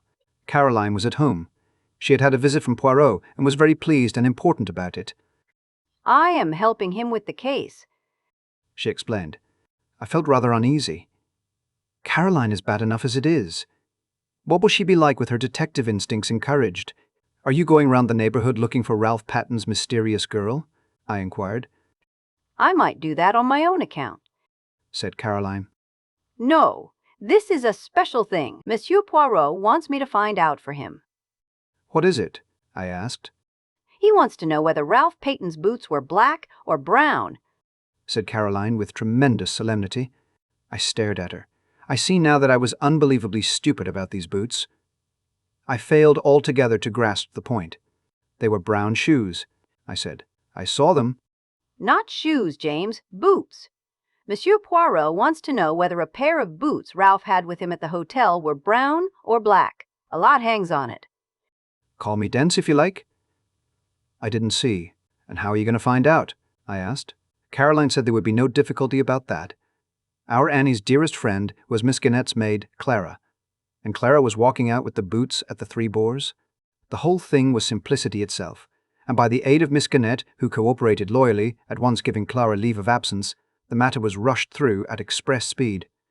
It was when we were sitting down to lunch that Caroline remarked, with would-be unconcern, About those boots of Ralph Paton's. Well, I said, what about them? Monsieur Poirot thought they were probably brown. He was wrong. They're black. And Caroline nodded her head several times. She evidently felt that she had scored a point over Poirot. I did not answer. I was puzzling over what the colour of a pair of Ralph Paton's boots had to do with the case. Chapter 15. Geoffrey Raymond. I was to have a further proof that day of the success of Poirot's tactics. That challenge of his had been a subtle touch born of his knowledge of human nature. A mixture of fear and guilt had wrung the truth from Mrs. Ackroyd. She was the first to react. That afternoon, when I returned from seeing my patients, Caroline told me that Geoffrey Raymond had just left. Did he want to see me? I asked, as I hung up my coat in the hall. Caroline was hovering by my elbow. It was Monsieur Poirot he wanted to see, she said. He'd just come from the Larches. Monsieur Poirot was out. Mr. Raymond thought that he might be here, or that you might know where he was. I haven't the least idea. I tried to make him wait, said Caroline. But he said he would call back at the Larches in half an hour and went away down the village. A great pity, because Monsieur Poirot came in practically the minute after he left. Came in here? No, to his own house. How do you know? The side window, said Caroline briefly. It seemed to me that we had now exhausted the topic. Caroline thought otherwise. Aren't you going across? Across where? To the Larches, of course. My dear Caroline, I said. What for? Mr. Raymond wanted to see him very particularly, said Caroline. You might hear what it's all about. I raised my eyebrows. Curiosity is not my besetting sin, I remarked coldly. I can exist comfortably without knowing exactly what my neighbours are doing and thinking. Stuff and nonsense, James, said my sister. You want to know just as much as I do. You're not so honest, that's all. You always have to pretend. Really, Caroline? I said, and retired into my surgery. 10 minutes later, Caroline tapped at the door and entered. In her hand, she held what seemed to be a pot of jam.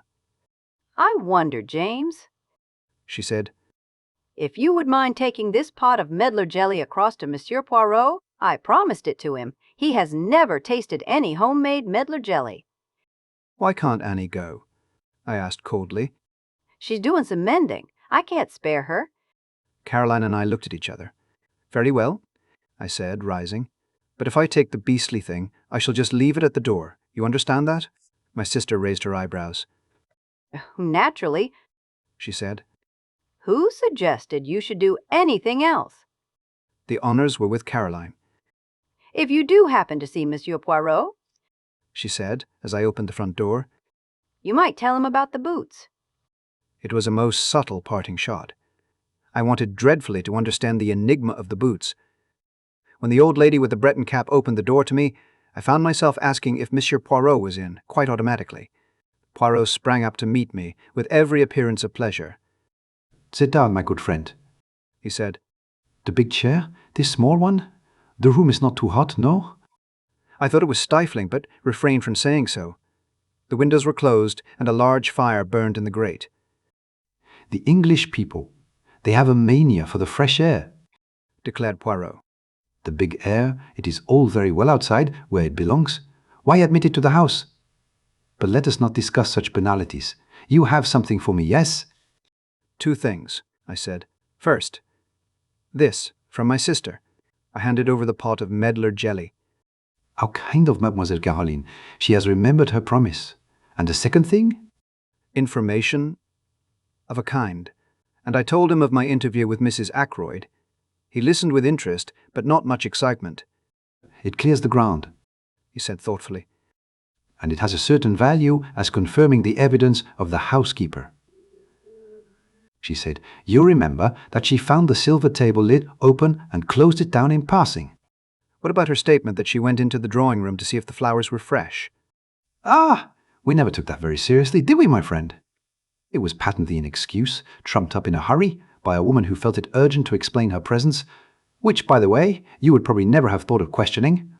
I considered it possible that her agitation might arise from the fact that she had been tampering with the silver table, but I think now that we must look for another cause. Yes, I said. Whom did she go out to meet? And why? You think she went to meet someone? I do. Poirot nodded. So do I, he said thoughtfully. There was a pause. By the way, I said, I've got a message for you from my sister. Ralph Paton's boots were black, not brown.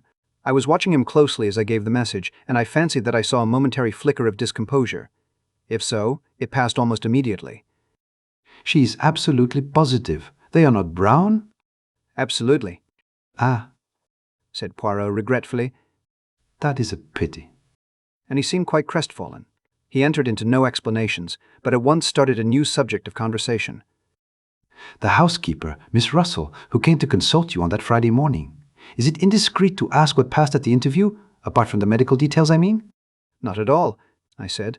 When the professional part of the conversation was over, we talked for a few minutes about poisons and the ease or difficulty of detecting them, and about drug-taking and drug-takers. With special reference to cocaine? Asked Poirot. How did you know? I asked, somewhat surprised. For answer, the little man rose and crossed the room to where newspapers were filed. He brought me a copy of the Daily Budget, dated Friday, 16th September, and showed me an article dealing with the smuggling of cocaine. It was a somewhat lurid article, written with an eye to picturesque effect. That is what put cocaine into her head, my friend, he said. I would have catechized him further, for I did not quite understand his meaning. But at that moment the door opened, and Geoffrey Raymond was announced. He came in fresh and debonair as ever, and greeted us both. How are you, Doctor? Monsieur Poirot, this is the second time I've been here this morning. I was anxious to catch you. Perhaps I'd better be off, I suggested rather awkwardly. Not on my account, Doctor. No, it's just this, he went on, seating himself at a wave of invitation from Poirot. I've got a confession to make. En vérité? Said Poirot, with an air of polite interest. Oh, it's of no consequence, really. But, as a matter of fact, my conscience has been pricking me ever since yesterday afternoon. You accused us all of keeping back something, Monsieur Poirot. I plead guilty. I've had something up my sleeve. And what is that, Monsieur Raymond? As I say, it's nothing of consequence. Just this. I was in debt, badly, and that legacy came in the nick of time. £500 puts me on my feet again with a little to spare. He smiled at us both with that engaging frankness that made him such a likeable youngster. You know how it is. Suspicious-looking policemen don't like to admit you were hard up for money, think it will look bad to them. But I was a fool, really, because Blunt and I were in the billiard room from 9:45 onwards, so I've got a watertight alibi and nothing to fear. Still, when you thundered out that stuff about concealing things, I felt a nasty prick of conscience, and I thought I'd like to get it off my mind. He got up again and stood smiling at us. You are a very wise young man, said Poirot, nodding at him with approval. So when I know that anyone is hiding things from me, I suspect that the thing hidden may be something very bad indeed. You have done well. I'm glad I'm cleared from suspicion, laughed Raymond. I'll be off now. So that is that, I remarked, as the door closed behind the young secretary. Yes. agreed Poirot. A mere bagatelle? But if he had not been in the billiard room, who knows? After all, many crimes have been committed for the sake of less than £500. It all depends on what sum is sufficient to break a man. A question of the relativity, is it not so? Have you reflected, my friend, that many people in that house stood to benefit by Mr. Ackroyd's death? Mrs. Ackroyd, Miss Flora, young Mr. Raymond, the housekeeper, Miss Russell.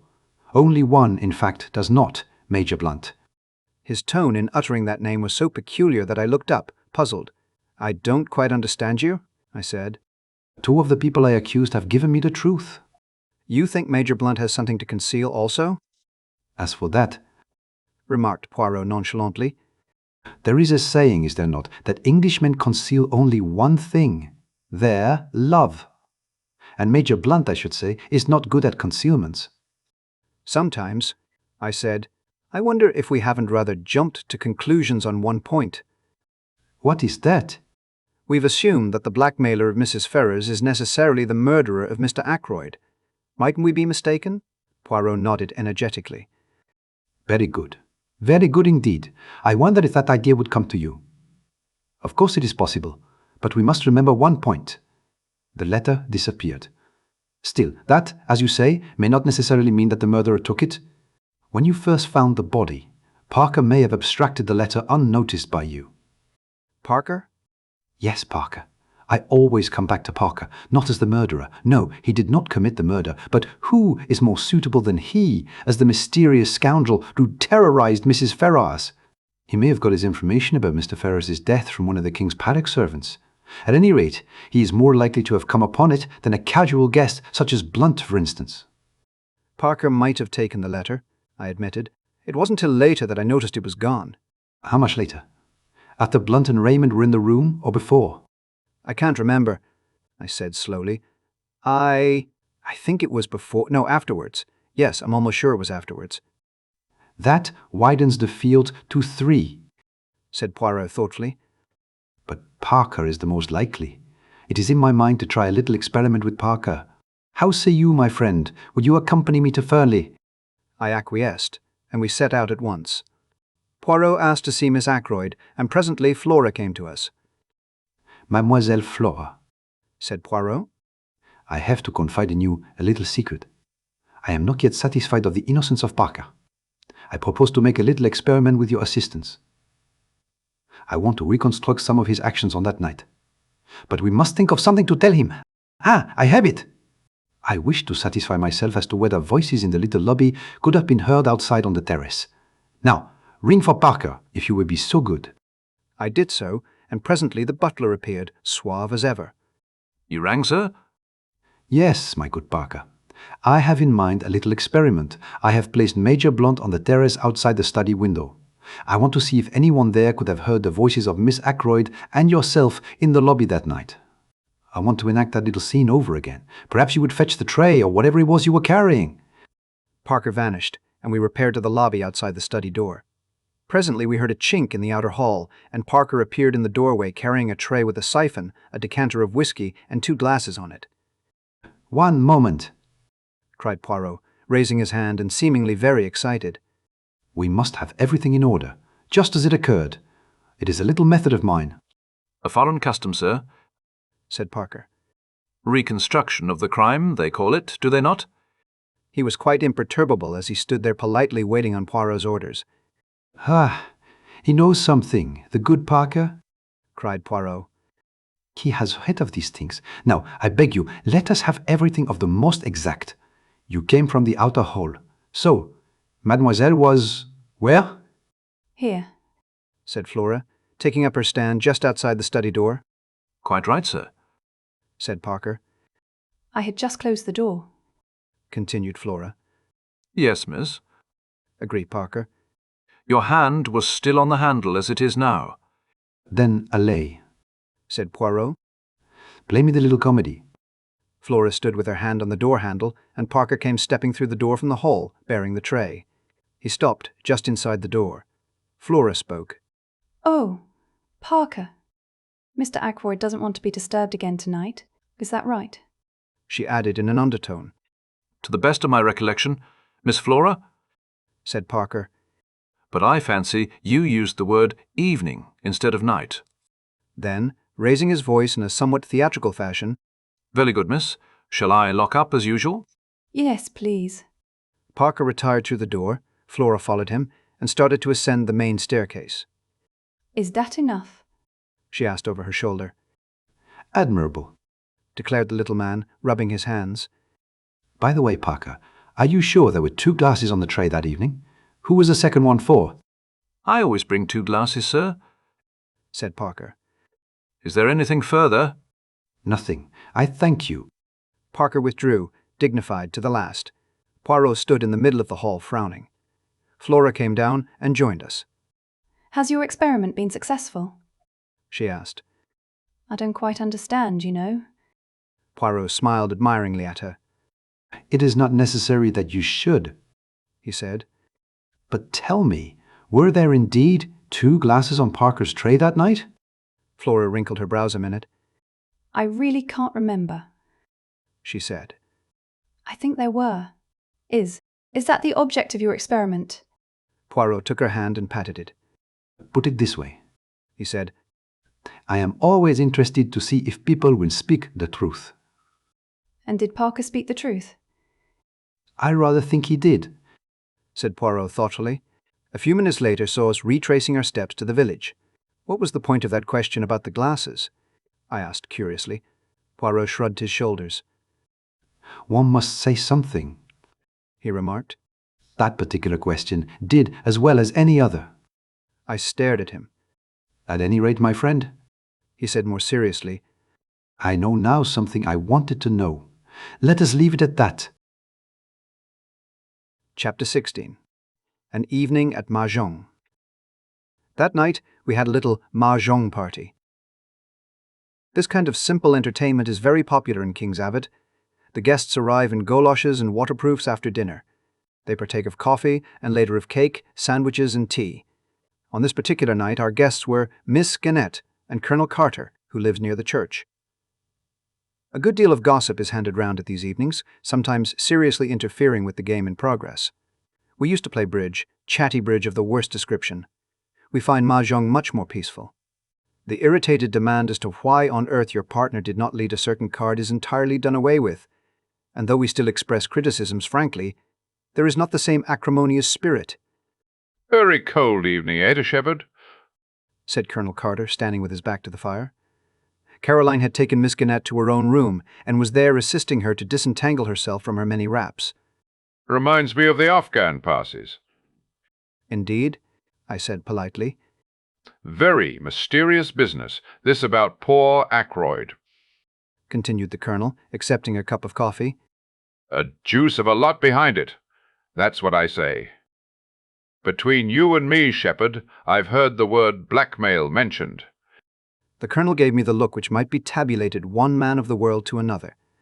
A woman in it, no doubt, he said. Depend upon it, a woman in it. Caroline and Miss Gannett joined us at this minute. Miss Gannett drank coffee whilst Caroline got out the Mah Jong box and poured out the tiles upon the table. Washing the tiles, said the Colonel facetiously. That's right, washing the tiles, as we used to say in the Shanghai Club. It is the private opinion of both Caroline and myself that Colonel Carter has never been in the Shanghai Club in his life.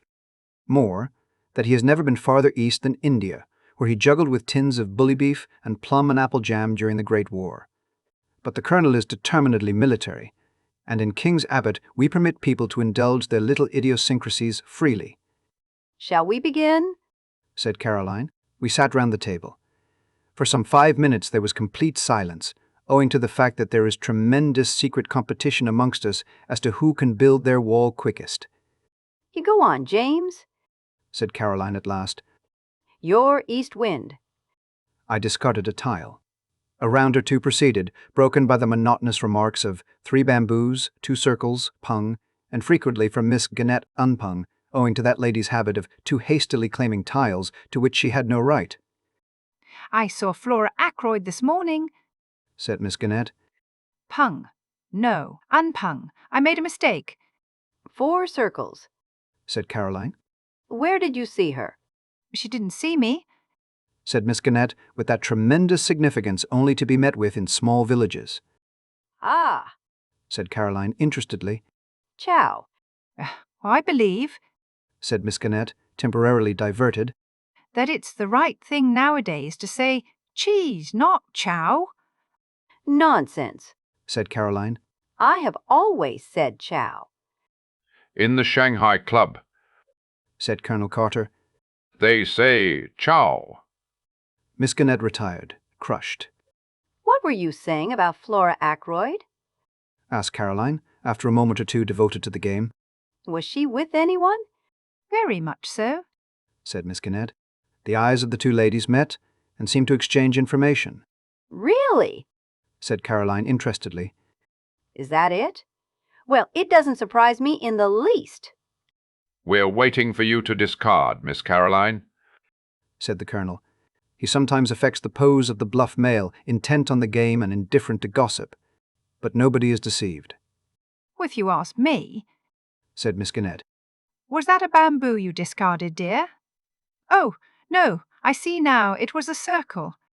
As I was saying, if you ask me, Flora's been exceedingly lucky. Exceedingly lucky she's been. How's that, Miss Gannett?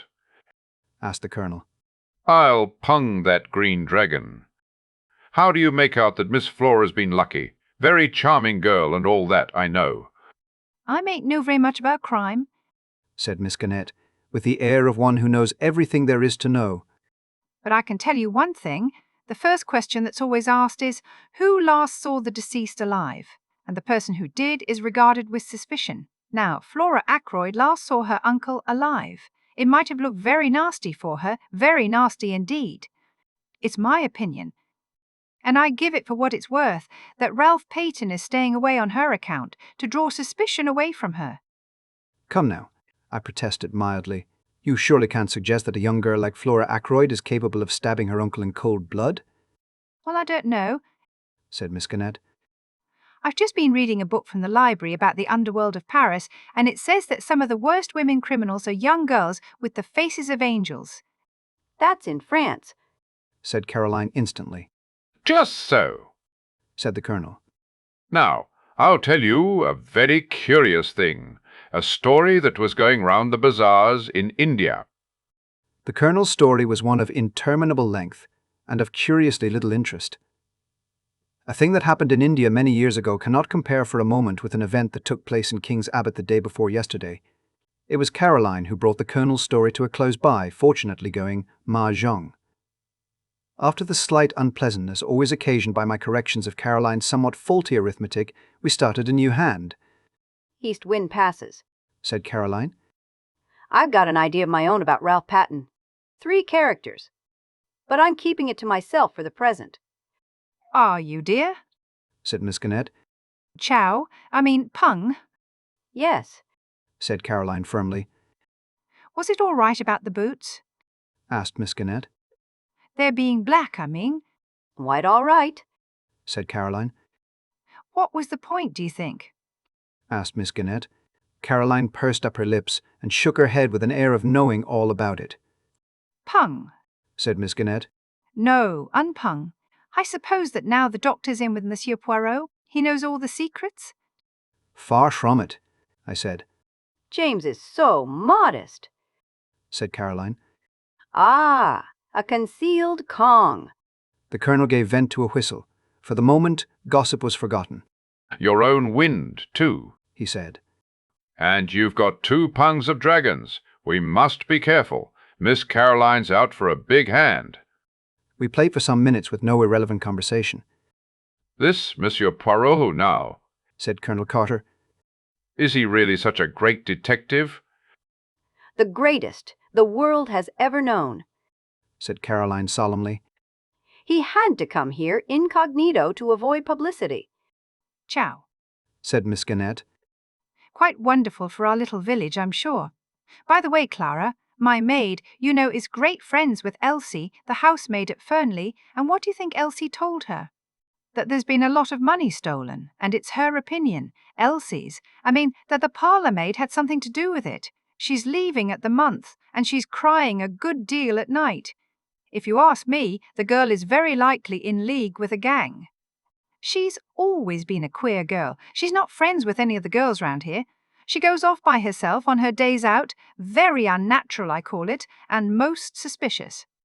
I asked her once to come to our girls'-friendly evenings, but she refused, and then I asked her a few questions about her home and her family, all that sort of thing, and I'm bound to say I considered her manner most impertinent. Outwardly very respectful, but she shut me up in the most barefaced way. Miss Gannett stopped for breath, and the colonel, who was totally uninterested in the serving question, remarked that in the Shanghai Club brisk play was the invariable rule. We had a round of brisk play. That Miss Russell, said Caroline. She came here pretending to consult James on Friday morning. It's my opinion she wanted to see where the poisons were kept. 5 characters. Chow, said Miss Gannett. What an extraordinary idea. I wonder if you can be right. Talking of poisons, said the colonel. Eh? What? Haven't I discarded? Oh, 8 bamboos. Ah, Mah Jong, said Miss Gannett. Caroline was very much annoyed. 1 red dragon, she said regretfully. And I should have had a hand of 3 doubles. I've had 2 red dragons all the time, I mentioned. So, exactly like you, James, said Caroline reproachfully. You've no conception of the spirit of the game. I myself thought I had played rather cleverly. I should have had to pay Caroline an enormous amount if she had gone Mah Jong. Miss Gannett's Mah Jong was of the poorest variety possible, as Caroline did not fail to point out to her. East wind passed, and we started a new hand in silence. What I was going to tell you just now was this, said Caroline. Yes, said Miss Gannett encouragingly. My idea about Ralph Paton, I mean. Yes, dear, said Miss Gannett, still more encouragingly. Chow. It's a sign of weakness to chow so early, said Caroline severely. You should go for a big hand. I know, said Miss Gannett. You were saying about Ralph Paton, you know. Yes. Well, I've a pretty shrewd idea where he is. We all stopped to stare at her. This is very interesting, Miss Caroline, said Colonel Carter. All your own idea, eh? Well, not exactly. I'll tell you about it. You know that big map of the county we have in the hall? We all said yes. As Monsieur Poirot was going out the other day, he stopped and looked at it, and he made some remark. I can't remember exactly what it was. Something about Cranchester being the only big town anywhere near us, which is true, of course. But after he had gone, it came to me suddenly. What came to you? His meaning. Of course, Ralph is in Cranchester. It was at that moment that I knocked down the rack that held my pieces. My sister immediately reproved me for clumsiness, but half-heartedly. She was intent on her theory. Cranchester, Miss Caroline? said Colonel Carter. Surely not Cranchester. It's so near. That's exactly it, cried Caroline triumphantly. It seems quite clear by now that he didn't get away from here by train. He must simply have walked into Cranchester. And I believe he's there still. No one would dream of his being so near at hand. I pointed out several objections to the theory, but when once Caroline has got something firmly into her head, nothing dislodges it. And you think Monsieur Poirot has the same idea? Said Miss Gannett thoughtfully. It's a curious coincidence, but I was out for a walk this afternoon on the Cranchester Road, and he passed me in a car coming from that direction. We all looked at each other. Why, dear me, said Miss Gannett suddenly. I'm Mah Jong all the time, and I never noticed it. Caroline's attention was distracted from her own inventive exercises. She pointed out to Miss Gannett that a hand consisting of mixed suits and too many chows was hardly worth going Mah Jong on. Miss Gannett listened imperturbably and collected her counters. Yes, dear, I know what you mean, she said. But it rather depends on what kind of a hand you have to start with, doesn't it? You'll never get the big hands if you don't go for them, urged Caroline. Well, we must all play our own way, mustn't we? Said Miss Gannett. She looked down at her counters. After all, I'm up, so far. Caroline, who was considerably down, said nothing. East wind passed, and we set to once more. Annie brought in the tea things. Caroline and Miss Gannett were both slightly ruffled, as is often the case during one of these festive evenings. If you would only play a leetle quicker, dear, said Caroline, as Miss Gannett hesitated over her discard. The Chinese put down the tiles so quickly it sounds like little birds pattering. For some few minutes we played like the Chinese. You haven't contributed much to the sum of information, Sheppard, said Colonel Carter genially. You're a sly dog, hand in glove with the great detective, and not a hint as to the way things are going. James is an extraordinary creature, said Caroline. He cannot bring himself to part with information. She looked at me with some disfavor. I assure you, I said, that I don't know anything. Poirot keeps his own counsel. Wise man, said the Colonel with a chuckle. He doesn't give himself away. But they're wonderful fellows, these foreign detectives. Up to all sorts of dodges, I believe. Pung, said Miss Gannett in a tone of quiet triumph. And Mah Jong. The situation became more strained.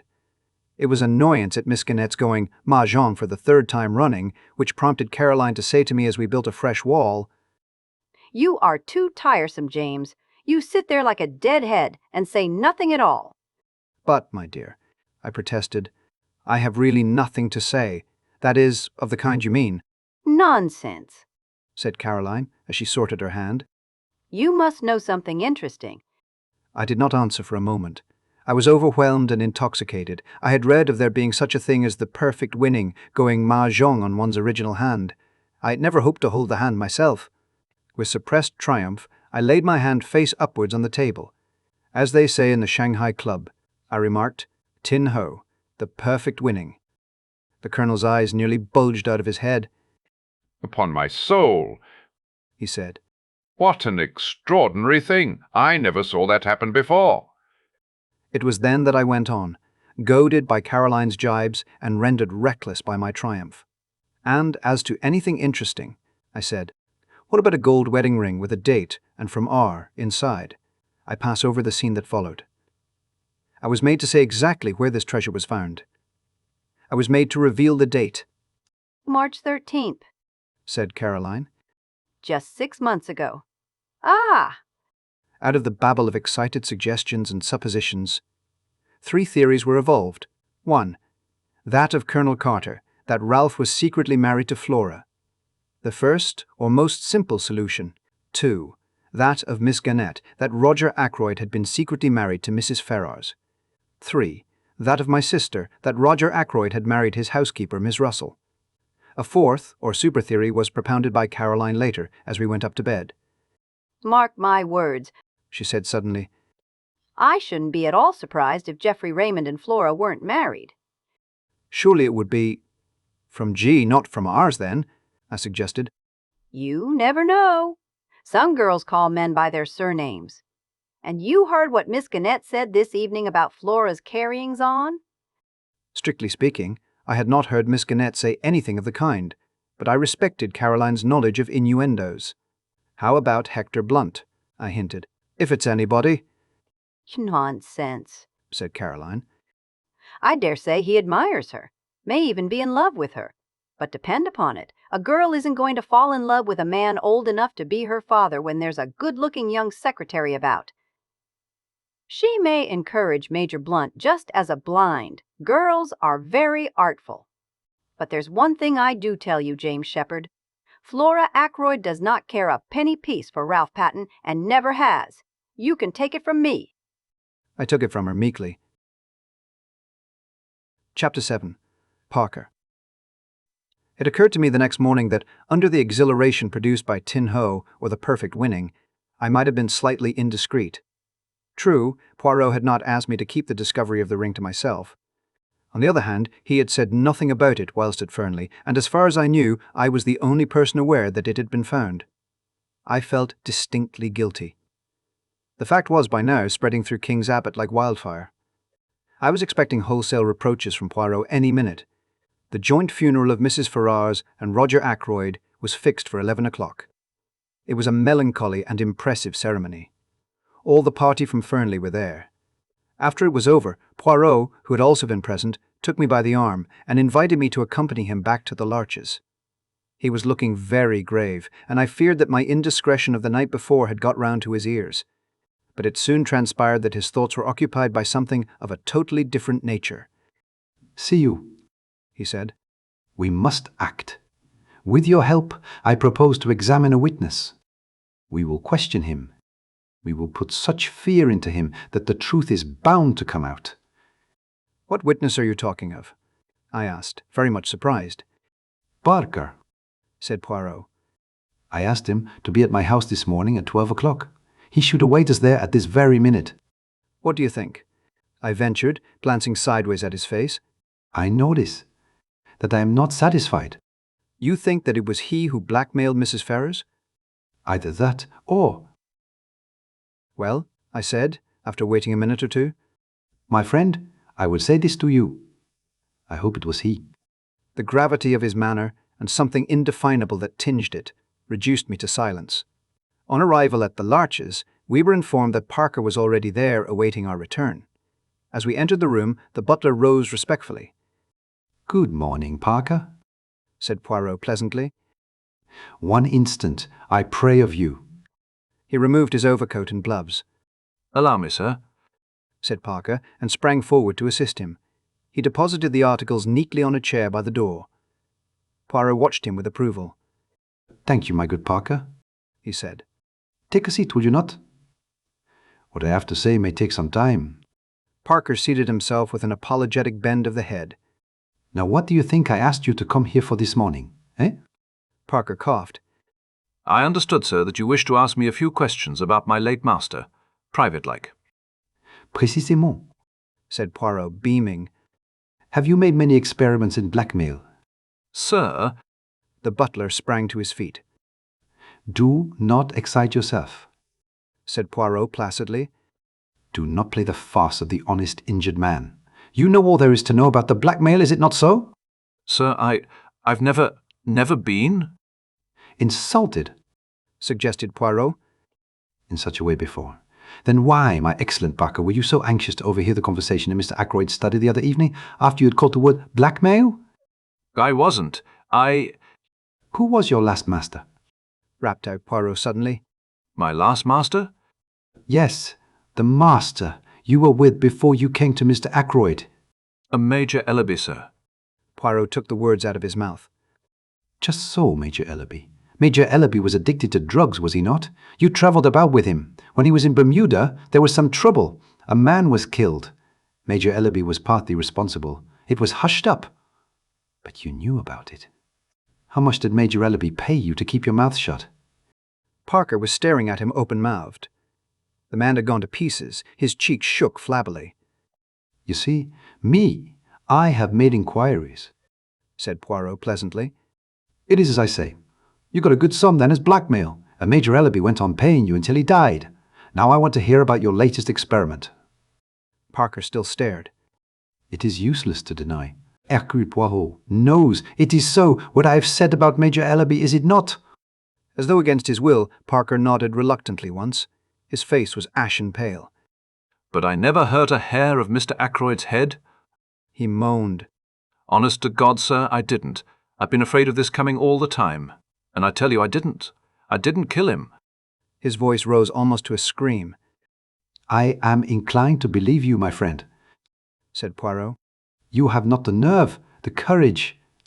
But I must have the truth. I'll tell you anything, sir, anything you want to know. It's true that I tried to listen that night. A word or two I heard made me curious. And Mr. Ackroyd's wanting not to be disturbed and shutting himself up with the doctor the way he did. It's God's own truth, what I told the police.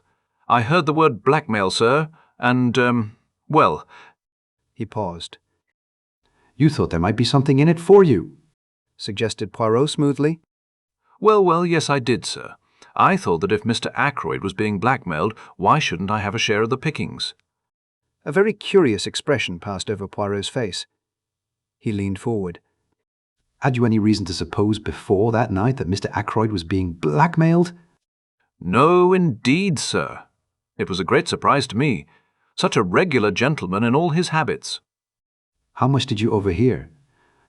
Not very much, sir. There seemed what I might call a spite against me. Of course, I had to attend to my duties in the pantry. And when I did creep along once or twice to the study, it was no use.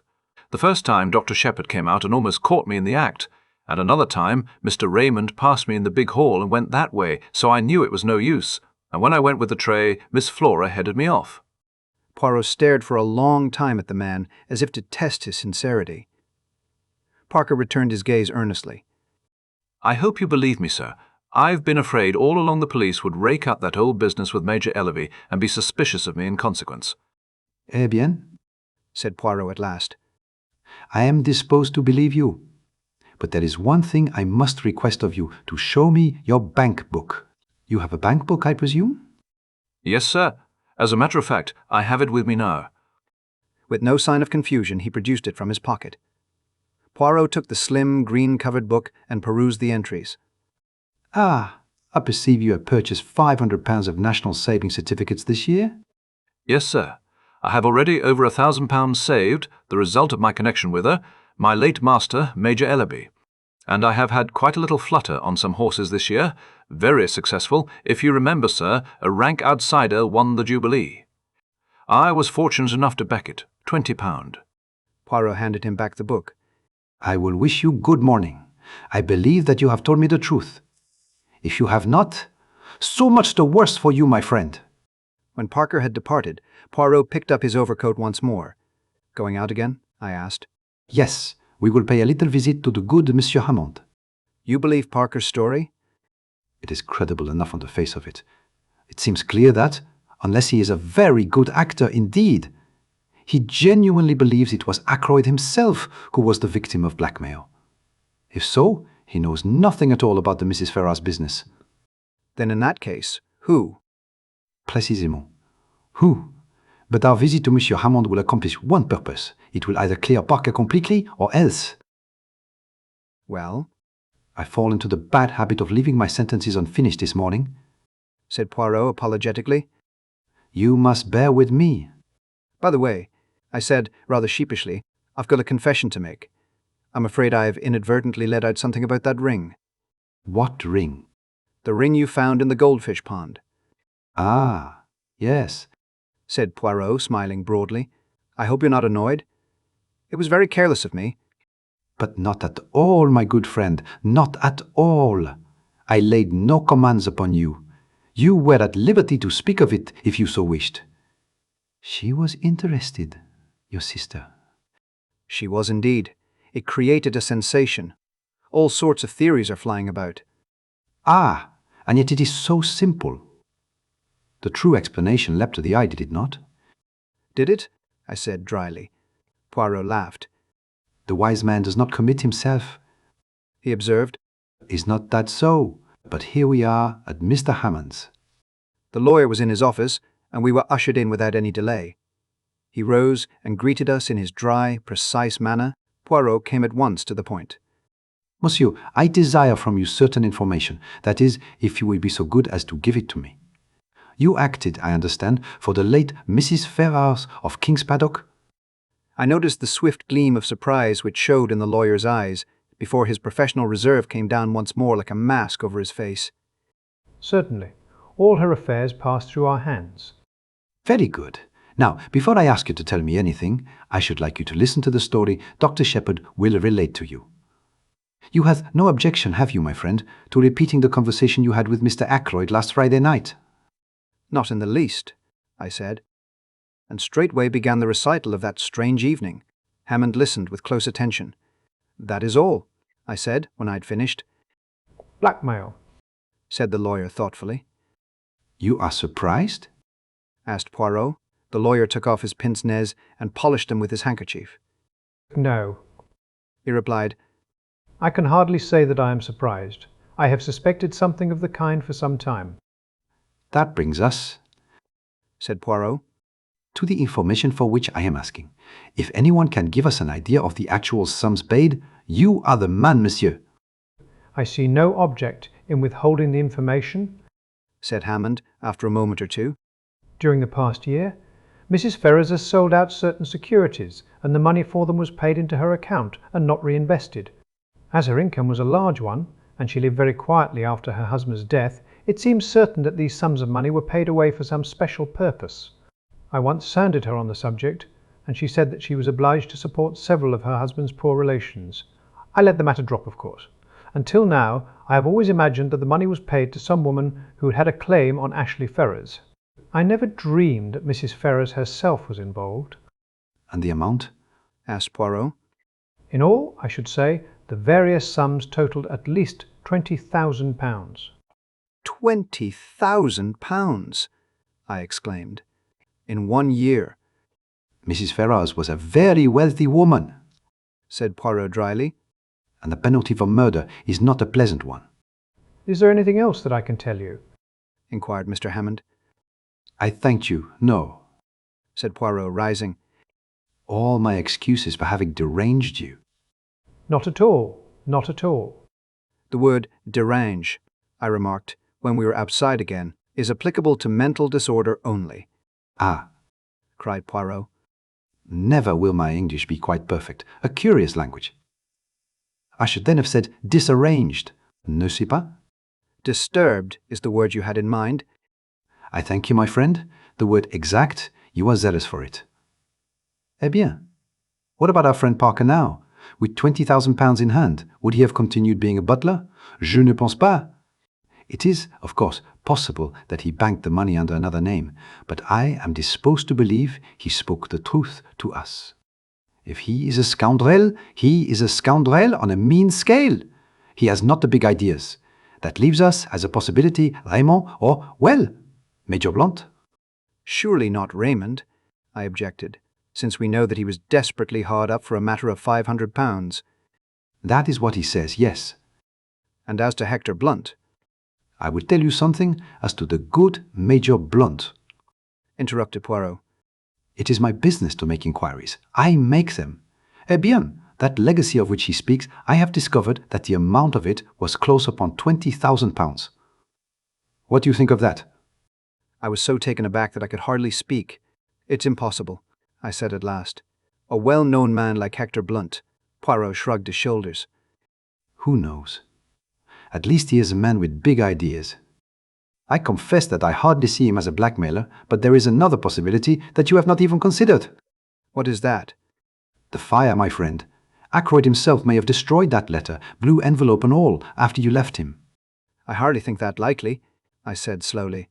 And yes, of course, it may be so. He might have changed his mind. We had just arrived at my house, and on the spur of the moment, I invited Poirot to come in and take pot luck. I thought Caroline would be pleased with me, but it is hard to satisfy one's womenfolk. It appears that we were eating chops for lunch, the kitchen staff being regaled on tripe and onions. And 2 chops set before 3 people are productive of embarrassment. But Caroline is seldom daunted for long. With magnificent mendacity, she explained to Poirot that although James laughed at her for doing so, she adhered strictly to a vegetarian diet. She descanted ecstatically on the delights of nut cutlets, which I am quite sure she has never tasted, and ate a Welsh rarebit with gusto and frequent cutting remarks as to the dangers of flesh foods. Afterwards, when we were sitting in front of the fire and smoking, Caroline attacked Poirot directly. Not found Ralph Paton yet? She asked. Where should I find him, mademoiselle? I thought, perhaps, you'd found him in Cranchester, said Caroline with intense meaning in her tone. Poirot looked merely bewildered. In Cranchester? But why in Cranchester? I enlightened him with a touch of malice. One of our ample staff of private detectives happened to see you in a car on the Cranchester Road yesterday, I explained. Poirot's bewilderment vanished. He laughed heartily. Ah, that.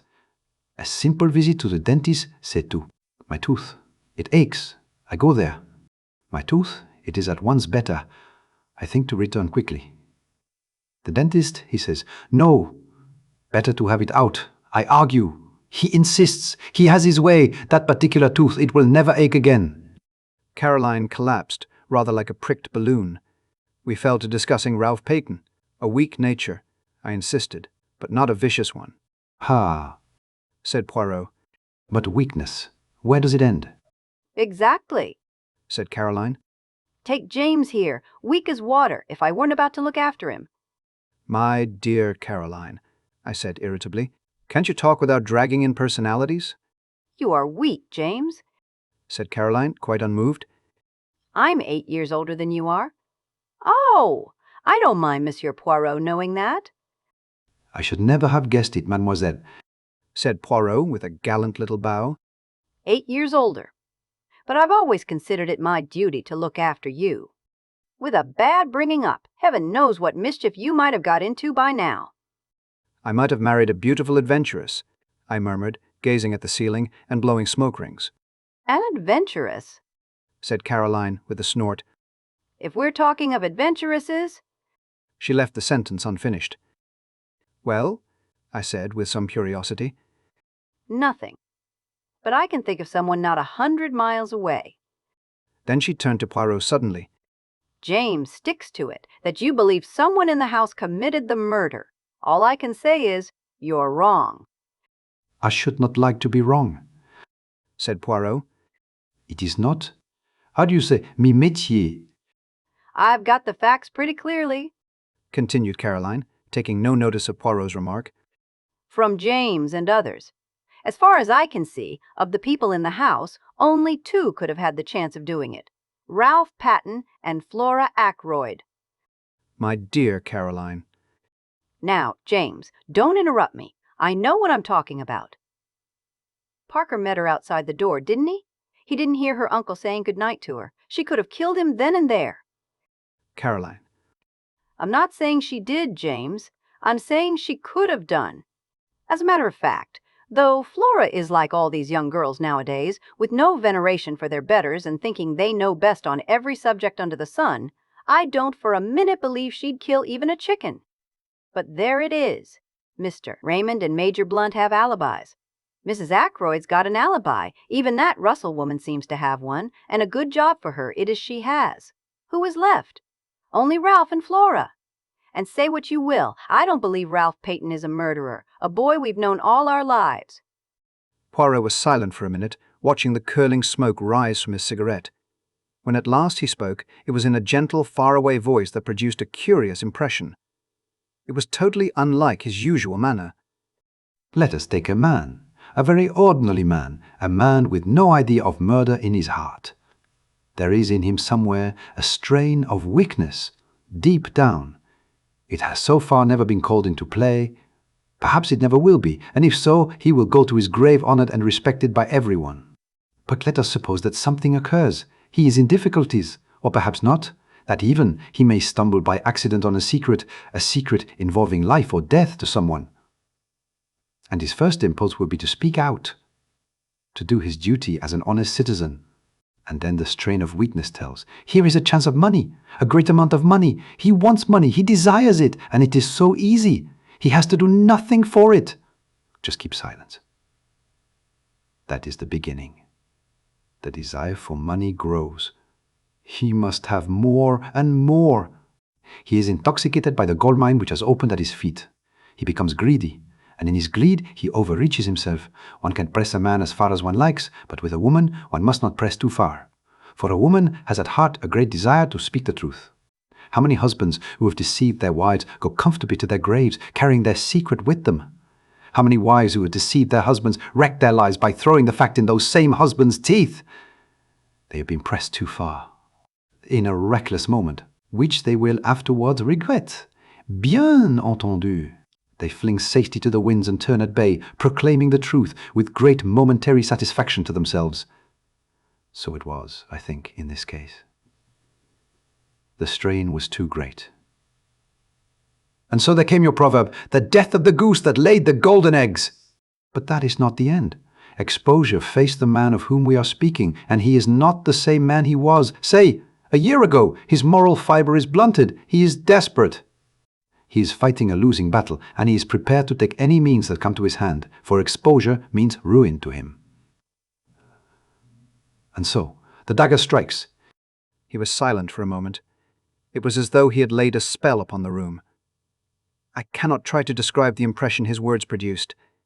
There was something in the merciless analysis and the ruthless power of vision which struck fear into both of us. Afterwards, he went on softly, the danger removed, he would be himself again, normal, kindly. But if the need again arises, then once more he will strike. Caroline roused herself at last. You are speaking of Ralph Paton. You may be right, you may not, but you have no business to condemn a man unheard. The telephone bell rang sharply. I went out into the hall and took off the receiver. "What?" I said. "Yes. Dr. Sheppard speaking." I listened for a minute or two, then replied briefly. Replacing the receiver, I went back into the drawing room. "Poirot," I said, "they have detained a man at Liverpool. His name is Charles Kent, and he is believed to be the stranger who visited Fernly that night. They want me to go to Liverpool at once and identify him." Chapter 18. Charles Kent. Half an hour later saw Poirot, myself, and Inspector Raglan in the train on the way to Liverpool. The inspector was clearly very excited. "We may get a line on the blackmailing part of the business, if on nothing else," he declared jubilantly. "He's a rough customer, this fellow, by what I heard over the phone. Takes dope, too. We ought to find easy to get what we want out of him. If there was the shadow of a motive, nothing's more likely than that he killed Mr. Ackroyd. But in that case, why is young Paton keeping out of the way? The whole thing's a muddle, that's what it is. By the way, Monsieur Poirot, you were quite right about those fingerprints. They were Mr. Ackroyd's own. I had rather the same idea myself, but I dismissed it as hardly feasible." I smiled to myself. Inspector Raglan was so very plainly saving his face. "As regards this man," said Poirot, "he is not yet arrested, eh?" "No, detained under suspicion." "And what account does he give of himself?" "Precious little," said the inspector with a grin. "He's a wary bird, I gather. A lot of abuse, but very little more." On arrival at Liverpool, I was surprised to find that Poirot was welcomed with acclamation. Superintendent Hayes, who met us, had worked with Poirot over some case long ago, and had evidently an exaggerated opinion of his powers. "Now we've got Monsieur Poirot here. We shan't be long," he said cheerfully. "I thought you'd retired, monsieur." "So I had, my good Hayes, so I had. But how tedious is retirement! You cannot imagine to yourself the monotony with which day comes after day." "Very likely. So you've come to have a look at our own particular find. Is this Dr. Sheppard? Think you'll be able to identify him, sir?" "I'm not very sure," I said doubtfully. "How did you get hold of him?" inquired Poirot. "Description was circulated, as you know. In the press and privately. Not much to go on, I admit. This fellow has an American accent all right, and he doesn't deny that he was near King's Abbot that night. Just asks what the hell it is to do with us, and that he'll see us in, before he answers any questions." "Is it permitted that I, too, see him?" asked Poirot. The superintendent closed one eye knowingly. "Very glad to have you, sir. You got permission to do anything you please. Inspector Japp of Scotland Yard was asking after you the other day, said he'd heard you were connected unofficially with this case. Where's Captain Paton hiding, sir? Can you tell me that?" "I doubt if it would be wise at the present juncture," said Poirot primly, and I bit my lips to prevent a smile. The little man really did it very well. After some further parley, we were taken to interview the prisoner. He was a young fellow, I should say, not more than 22 or 3. Tall, thin, with slightly shaking hands, and the evidences of considerable physical strength somewhat run to seed. His hair was dark, but his eyes were blue and shifty, seldom meeting a glance squarely. I had all along cherished the illusion that there was something familiar about the figure I had met that night, but if this were indeed he, I was completely mistaken. He did not remind me in the least of anyone I knew. "Now then, Kent," said the superintendent. "Stand up. Here are some visitors come to see you. Recognize any of them?" Kent glared at us sullenly, but did not reply. I saw his glance waver over the 3 of us and come back to rest on me. "Well, sir," said the superintendent to me. "What do you say?" "The height's the same," I said, "and as far as general appearance goes, it might well be the man in question. Beyond that, I couldn't go." "What the hell's the meaning of all this?" asked Kent. "What have you got against me? Come on, out with it. What am I supposed to have done?" I nodded my head. "It's the man," I said. I recognized the voice. "Recognize my voice, do you? Where do you think you heard it before?" "On Friday evening last, outside the gates of Fernly Park. You asked me the way there." "I did I?" "Do you admit it?" asked the inspector. "I don't admit anything, not till I know what you've got on me." Have you not read the papers in the last few days? Asked Poirot, speaking for the first time. The man's eyes narrowed. So that's it, is it? I saw an old gent had been croaked at Fernly. Trying to make out I did the job, are you? You were there that night, said Poirot quietly. How do you know, mister? By this. Poirot took something from his pocket and held it out. It was the Goose Quill we had found in the summer house. At the sight of it, the man's face changed. He half held out his hand. Snow, said Poirot thoughtfully. No, my friend, it is empty. It lay where you dropped it in the summer house that night. Charles Kent looked at him uncertainly. You seem to know a hell of a lot about everything, you little foreign cockduck. Perhaps you remember this. The papers say that the old gent was croaked between 10:15 and 10 o'clock. That is so, agreed Poirot. Yes, but is it really so? That's what I'm getting at. This gentleman will tell you, said Poirot. He indicated Inspector Raglan. The latter hesitated, glanced at Superintendent Hayes, then at Poirot, and finally, as though receiving sanction, he said, That's right, between 10:15 and 10 o'clock. Then you've nothing to keep me here for? Said Kent. I was away from Fernly Park by 25 minutes past 9. You can ask at the Dog and Whistle. That's a saloon about a mile out of Fernly on the road to Cranchester. I kicked up a bit of a row there, I remember. As near as nothing to 10:15 it was. How about that? Inspector Raglan wrote down something in his notebook. Well? Demanded Kent. Inquiries will be made, said the inspector. If you've spoken the truth, you won't have anything to complain about. What were you doing at Fernly Park, anyway? Went there to meet someone.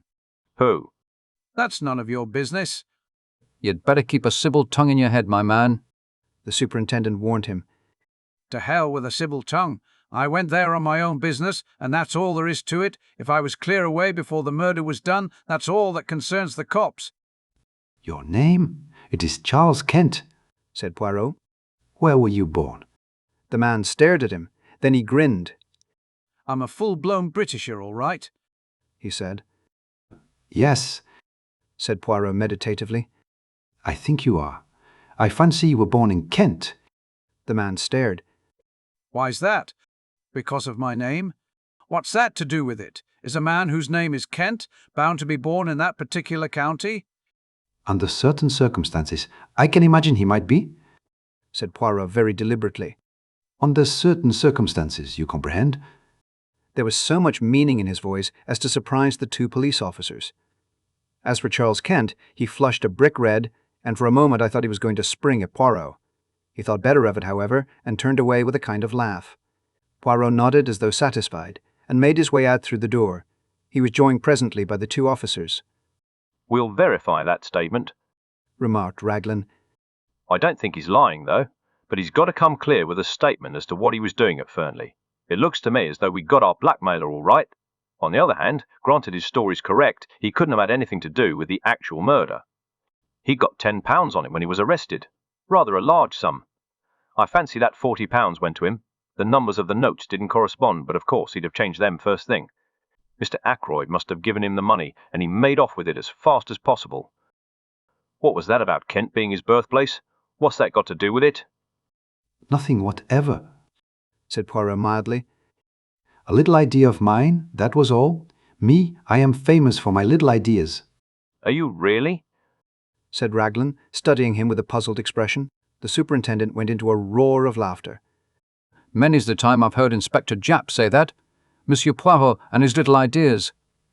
Too fanciful for me, he'd say, but always something in them. You mock yourself at me, said Poirot, smiling. But never mind. The old ones, they laugh less sometimes when the young clever ones do not laugh at all. And nodding his head at them in a sage manner, he walked out into the street. He and I lunched together at an hotel. I know now that the whole thing lay clearly unravelled before him. He had got the last thread he needed to lead him to the truth. But at the time I had no suspicion of the fact. I overestimated his general self-confidence, and I took it for granted that the things which puzzled me must be equally puzzling to him. My chief puzzle was what the man Charles Kent could have been doing at Fernly. Again and again I put the question to myself and could get no satisfactory reply. At last I ventured a tentative query to Poirot. His reply was immediate. Mon ami, I do not think. I know. Really? I said incredulously. Yes, indeed. I suppose now that to you it would not make sense if I said that he went to Fernly that night because he was born in Kent. I stared at him. It certainly doesn't seem to make sense to me, I said dryly. Ah, said Poirot pityingly. Well, no matter. I have still my little idea. Chapter 19. Flora Ackroyd. As I was returning from my round the following morning, I was hailed by Inspector Raglan. I pulled up, and the inspector mounted on the step. Good morning, Dr. Sheppard, he said. Well, that alibi is all right enough. Charles Kent's? Charles Kent's. The barmaid at the Dog and Whistle, Sally Jones, she remembers him perfectly. Picked out his photograph from among 5 others. It was just 9:45 when he came into the bar, and the Dog and Whistle is well over a mile from Fernly Park. The girl mentions that he had a lot of money on him. She saw him take a handful of notes out of his pocket. Rather surprised her, it did, seeing the class of fellow he was with a pair of boots clean dropping off him. That's where that £40 went right enough. The man still refuses to give an account of his visit to Fernly? Obstinate as a mule he is. I had a chat with Hayes at Liverpool over the wire this morning. Hercule Poirot says he knows the reason the man went there that night, I observed. Does he? Cried the inspector eagerly. Yes, I said maliciously. He says he went there because he was born in Kent. I felt a distinct pleasure in passing on my own discomfiture. Raglan stared at me for a moment or two uncomprehendingly. Then a grin overspread his weaselly countenance, and he tapped his forehead significantly. Bit gone here, he said. I thought so for some time. Poor old chap, so that's why he had to give up and come down here. In the family, very likely. He's got a nephew who's quite off his crumpet. Poirot has? I said, very surprised. Yes. Hasn't he ever mentioned him to you? Quite docile, I believe, and all that, but mad as a hatter, poor lad. Who told you that? Again, a grin showed itself on Inspector Raglan's face. Your sister, Miss Sheppard. She told me all about it. Really, Caroline is amazing. She never rests until she knows the last details of everybody's family secrets. Unfortunately, I have never been able to instill into her the decency of keeping them to herself. Jump in, Inspector, I said, opening the door of the car. We'll go up to the Larches together and acquaint our Belgian friend with the latest news. Might as well, I suppose. After all, even if he is a bit balmy, it was a useful tip he gave me about those fingerprints. He's got a bee in his bonnet about the man Kent, but who knows, there may be something useful behind it. Poirot received us with his usual smiling courtesy. He listened to the information we had brought him, nodding his head now and then. Seems quite okay, doesn't it? Said the inspector rather gloomily. A chap can't be murdering someone in one place when he's drinking in the bar in another place a mile away. Are you going to release him? Don't see what else we can do. We can't very well hold him for obtaining money on false pretences. Can't prove a ruddy thing. The inspector tossed a match into the grate in a disgruntled fashion. Poirot retrieved it and put it neatly in a little receptacle designed for the purpose. His action was purely mechanical. I could see that his thoughts were on something very different. If I were you, he said at last, I should not release the man Charles Kent yet. What do you mean? Raglan stared at him. What I say. I should not release him yet. You don't think he can have had anything to do with the murder, do you? I think probably not, but one cannot be certain yet. But haven't I just told you? Poirot raised a hand protestingly. Mais oui, mais oui. I heard. I am not deaf nor stupid, thank the good God. But see you approach the matter from the wrong premises. Is not that a word?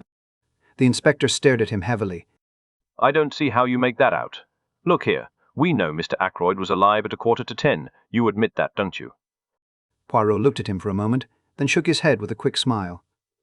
I admit nothing that is not proved. Well, we've got proof enough of that. We've got Miss Flora Ackroyd's evidence. That she said good night to her uncle. But me? I do not always believe what a young lady tells me. No, not even when she is charming and beautiful. But hang it all, man. Parker saw her coming out of the door. No. Poirot's voice rang out with sudden sharpness. That is just what he did not see. I satisfied myself of that by a little experiment the other day. You remember, Doctor? Parker saw her outside the door with her hand on the handle. He did not see her come out of the room. But where else could she have been? Perhaps on the stairs. The stairs? That is my little idea? Yes. But those stairs only lead to Mr. Ackroyd's bedroom. Precisely. And still? The inspector stared. You think she'd been up to her uncle's bedroom? Well, why not? Why should she lie about it? Ah, that is just the question. It depends on what she was doing there, does it not? You mean the money? Hang it all, you don't suggest that it was Miss Ackroyd who took that £40? I suggest nothing, said Poirot. But I will remind you of this. Life was not very easy for that mother and daughter. There were bills. There was constant trouble over small sums of money. Roger Ackroyd was a peculiar man over money matters. The girl might be at her wit's end for a comparatively small sum. Figure to yourself, then. What happens? She has taken the money. She descends the little staircase. When she is halfway down, she hears the chink of glass from the hall. She has not a doubt of what it is. Parker coming to the study. At all costs, she must not be found on the stairs. Parker will not forget it. He will think it odd. If the money is missed, Parker is sure to remember having seen her come down those stairs. She has just time to rush down to the study door with her hand on the handle to show that she has just come out. When Parker appears in the doorway, she says the first thing that comes into her head, a repetition of Roger Ackroyd's orders earlier in the evening, and then goes upstairs to her own room. Yes, but later, persisted the inspector, she must have realized the vital importance of speaking the truth. Why, the whole case hinges on it. Afterwards, said Poirot dryly, it was a little difficult for Mademoiselle Flora. She is told simply that the police are here and that there has been a robbery. Naturally, she jumps to the conclusion that the theft of the money has been discovered. Her one idea is to stick to her story. When she learns that her uncle is dead, she is panic-stricken. Young women do not faint nowadays, monsieur, without considerable provocation. Eh bien, there it is. She is bound to stick to her story, or else confess everything. And a young and pretty girl does not like to admit that she is a thief, especially before those whose esteem she is anxious to retain. Raglan brought his fist down with a thump on the table. I'll not believe it, he said. It's not credible. And you've known this all along? The possibility has been in my mind from the first, admitted Poirot. I was always convinced that Mademoiselle Flora was hiding something from us. To satisfy myself, I made the little experiment I told you of. Dr. Sheppard accompanied me. A test for Parker, you said it was, I remarked bitterly. Mon ami, said Poirot apologetically. As I told you at the time, one must say something. The inspector rose. There's only one thing for it, he declared. We must tackle the young lady right away. You'll come up to Fernly with me, Monsieur Poirot? Certainly. Dr. Sheppard will drive us up in his car. I acquiesced willingly. On inquiry from Miss Ackroyd, we were shown into the billiard room. Flora and Major Hector Blunt were sitting on the long window seat. Good morning, Miss Ackroyd, said the inspector. Can we have a word or two alone with you? Blunt got up at once and moved to the door. What is it? asked Flora nervously. Don't go, Major Blunt. He can stay, can't he? She asked, turning to the inspector. That's as you like, said the inspector dryly. There's a question or two. It's my duty to put to you, miss, but I prefer to do so privately, and I dare say you prefer it also. Flora looked keenly at him. I saw her face grow whiter. Then she turned and spoke to Blunt. I want you to stay, please. Yes, I mean it. Whatever the inspector has to say to me, I'd rather you heard it. Raglan shrugged his shoulders. Well, if you will have it so, that's all there is to it. Now, Miss Ackroyd, Monsieur Poirot here has made a certain suggestion to me. He suggests that you weren't in the study at all last Friday night, that you never saw Mr. Ackroyd to say good night to him, that instead of being in the study, you were on the stairs leading down from your uncle's bedroom when you heard Parker coming across the hall. Flora's gaze shifted to Poirot. He nodded back at her. Mademoiselle, the other day, when we sat round the table, I implored you to be frank with me. What one does not tell to Papa Poirot, he finds out. It was that, was it not? See, I will make it easy for you. You took the money, did you not? The money, said Blunt sharply. There was a silence which lasted for at least a minute. Then Flora drew herself up and spoke. Monsieur Poirot is right. I took that money. I stole. I am a thief. Yes, a common, vulgar little thief. Now you know. I'm glad it has come out. It's been a nightmare these last few days. She sat down suddenly and buried her face in her hands. She spoke huskily through her fingers. You don't know what my life has been since I came here. Wanting things, scheming for them, lying, cheating, running up bills, promising to pay. Oh, I hate myself when I think of it all. That's what brought us together, Ralph and I. We were both weak. I understood him, and I was sorry because I'm the same underneath. We're not strong enough to stand alone, either of us. We're weak, miserable, despicable things. She looked at Blunt and suddenly stamped her foot. Why do you look at me like that? As though you couldn't believe. I may be a thief, but at any rate I'm real now. I'm not lying anymore. I'm not pretending to be the kind of girl you like, young and innocent and simple. I don't care if you never want to see me again. I hate myself, despise myself. But you've got to believe one thing. If speaking the truth would have made things better for Ralph, I would have spoken out. But I've seen all along that it wouldn't be better for Ralph. It makes the case against him blacker than ever. I was not doing him any harm by sticking to my lie. Ralph, said Blunt. I see. Always Ralph. You don't understand, said Flora hopelessly. You never will. She turned to the inspector. I admit everything. I was at my wit's end for money. I never saw my uncle that evening after he left the dinner table. As to the money, you can take what steps you please. Nothing could be worse than it is now. Suddenly, she broke down again, hid her face in her hands, and rushed from the room. Well, said the inspector in a flat tone. So that's that. He seemed rather at a loss what to do next. Blunt came forward. Inspector Raglan, he said quietly. That money was given to me by Mr. Ackroyd for a special purpose. Miss Ackroyd never touched it. When she says she did, she is lying with the idea of shielding Captain Paton. The truth is, as I said, and I am prepared to go into the witness box and swear to it. He made a kind of jerky bow. Then, turning abruptly, he left the room. Poirot was after him in a flash. He caught the other up in the hall. Monsieur, a moment. I beg of you, if you would be so good. Well, sir. Blunt was obviously impatient. He stood frowning down on Poirot. It is this, said Poirot rapidly. I am not deceived by your little fantasy.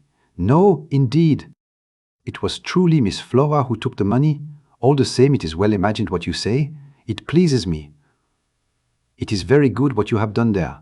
You are a man quick to think and to act. I'm not in the least anxious for your opinion, thank you, said Blunt coldly. He made once more as though to pass on, but Poirot, not at all offended, laid a detaining hand on his arm. Ah, but you are to listen to me. I have more to say. The other day I spoke of concealments. Very well. All along have I seen what you are concealing. Mademoiselle Flora, you love her with all your heart. From the first moment you saw her, is it not so? Oh. Let us not mind saying these things. Why must one in England think it necessary to mention love as though it were some disgraceful secret? You love Mademoiselle Flora. You seek to conceal that fact from all the world.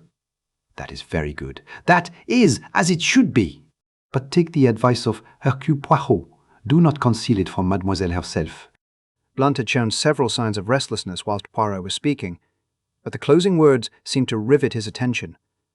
What do you mean by that? He said sharply.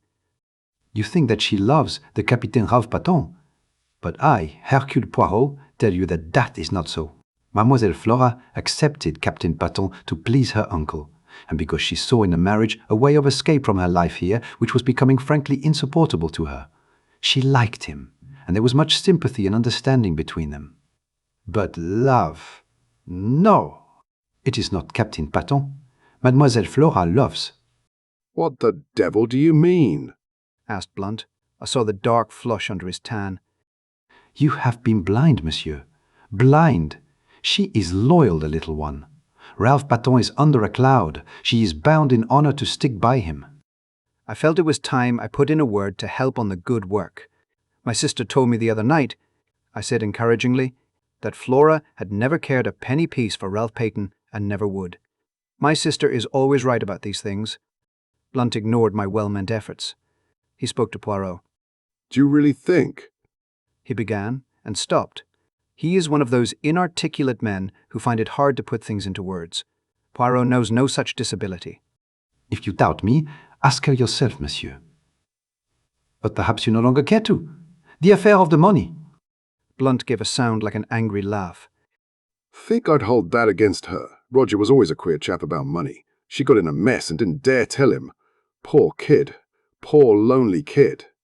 Poirot looked thoughtfully at the side door. Mademoiselle Flora went into the garden, I think, he murmured. I've been every kind of a fool, said Blunt abruptly. Rum conversation we've been having, like one of those Danish plays. But you're a sound fellow, Monsieur Poirot. Thank you. He took Poirot's hand and gave it a grip which caused the other to wince in anguish. Then he strode to the side door and passed out into the garden. Not every kind of a fool, murmured Poirot, tenderly nursing the injured member. Only one kind, the fool in love. Chapter 20. Miss Russell. Inspector Raglan had received a bad jolt. He was not deceived by Blunt's valiant lie any more than we had been. Our way back to the village was punctuated by his complaints. This alters everything, this does. I don't know whether you've realized it, Monsieur Poirot. I think so, yes, I think so, said Poirot. You see, me. I have been familiar with the idea for some time.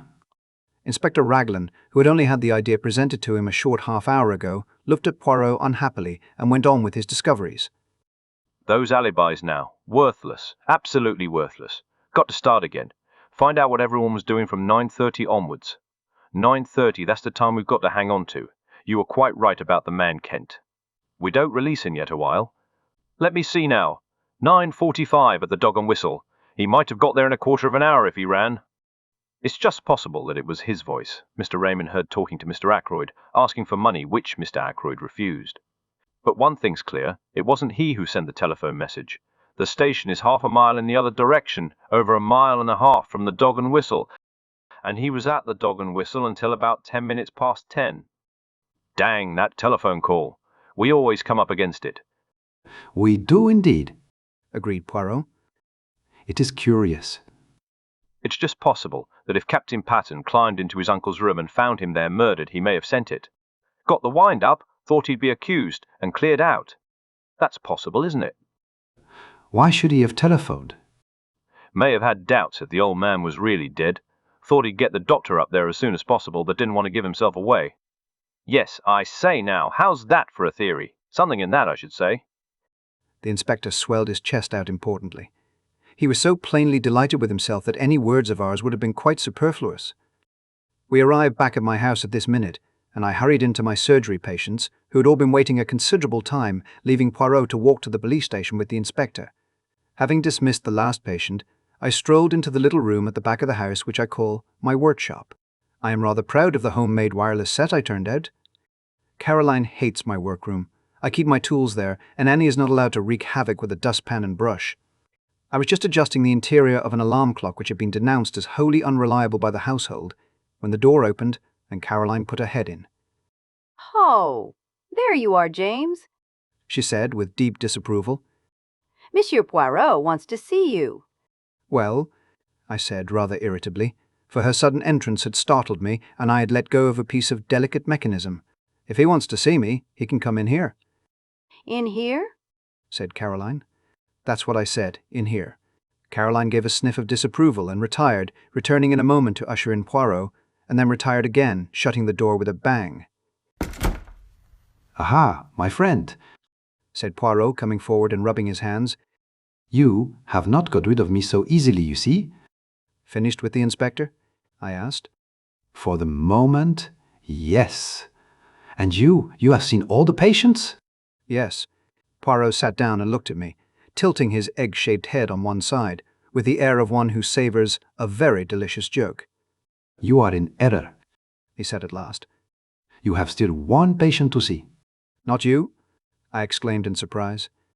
Ah, not me, bien entendu. Me!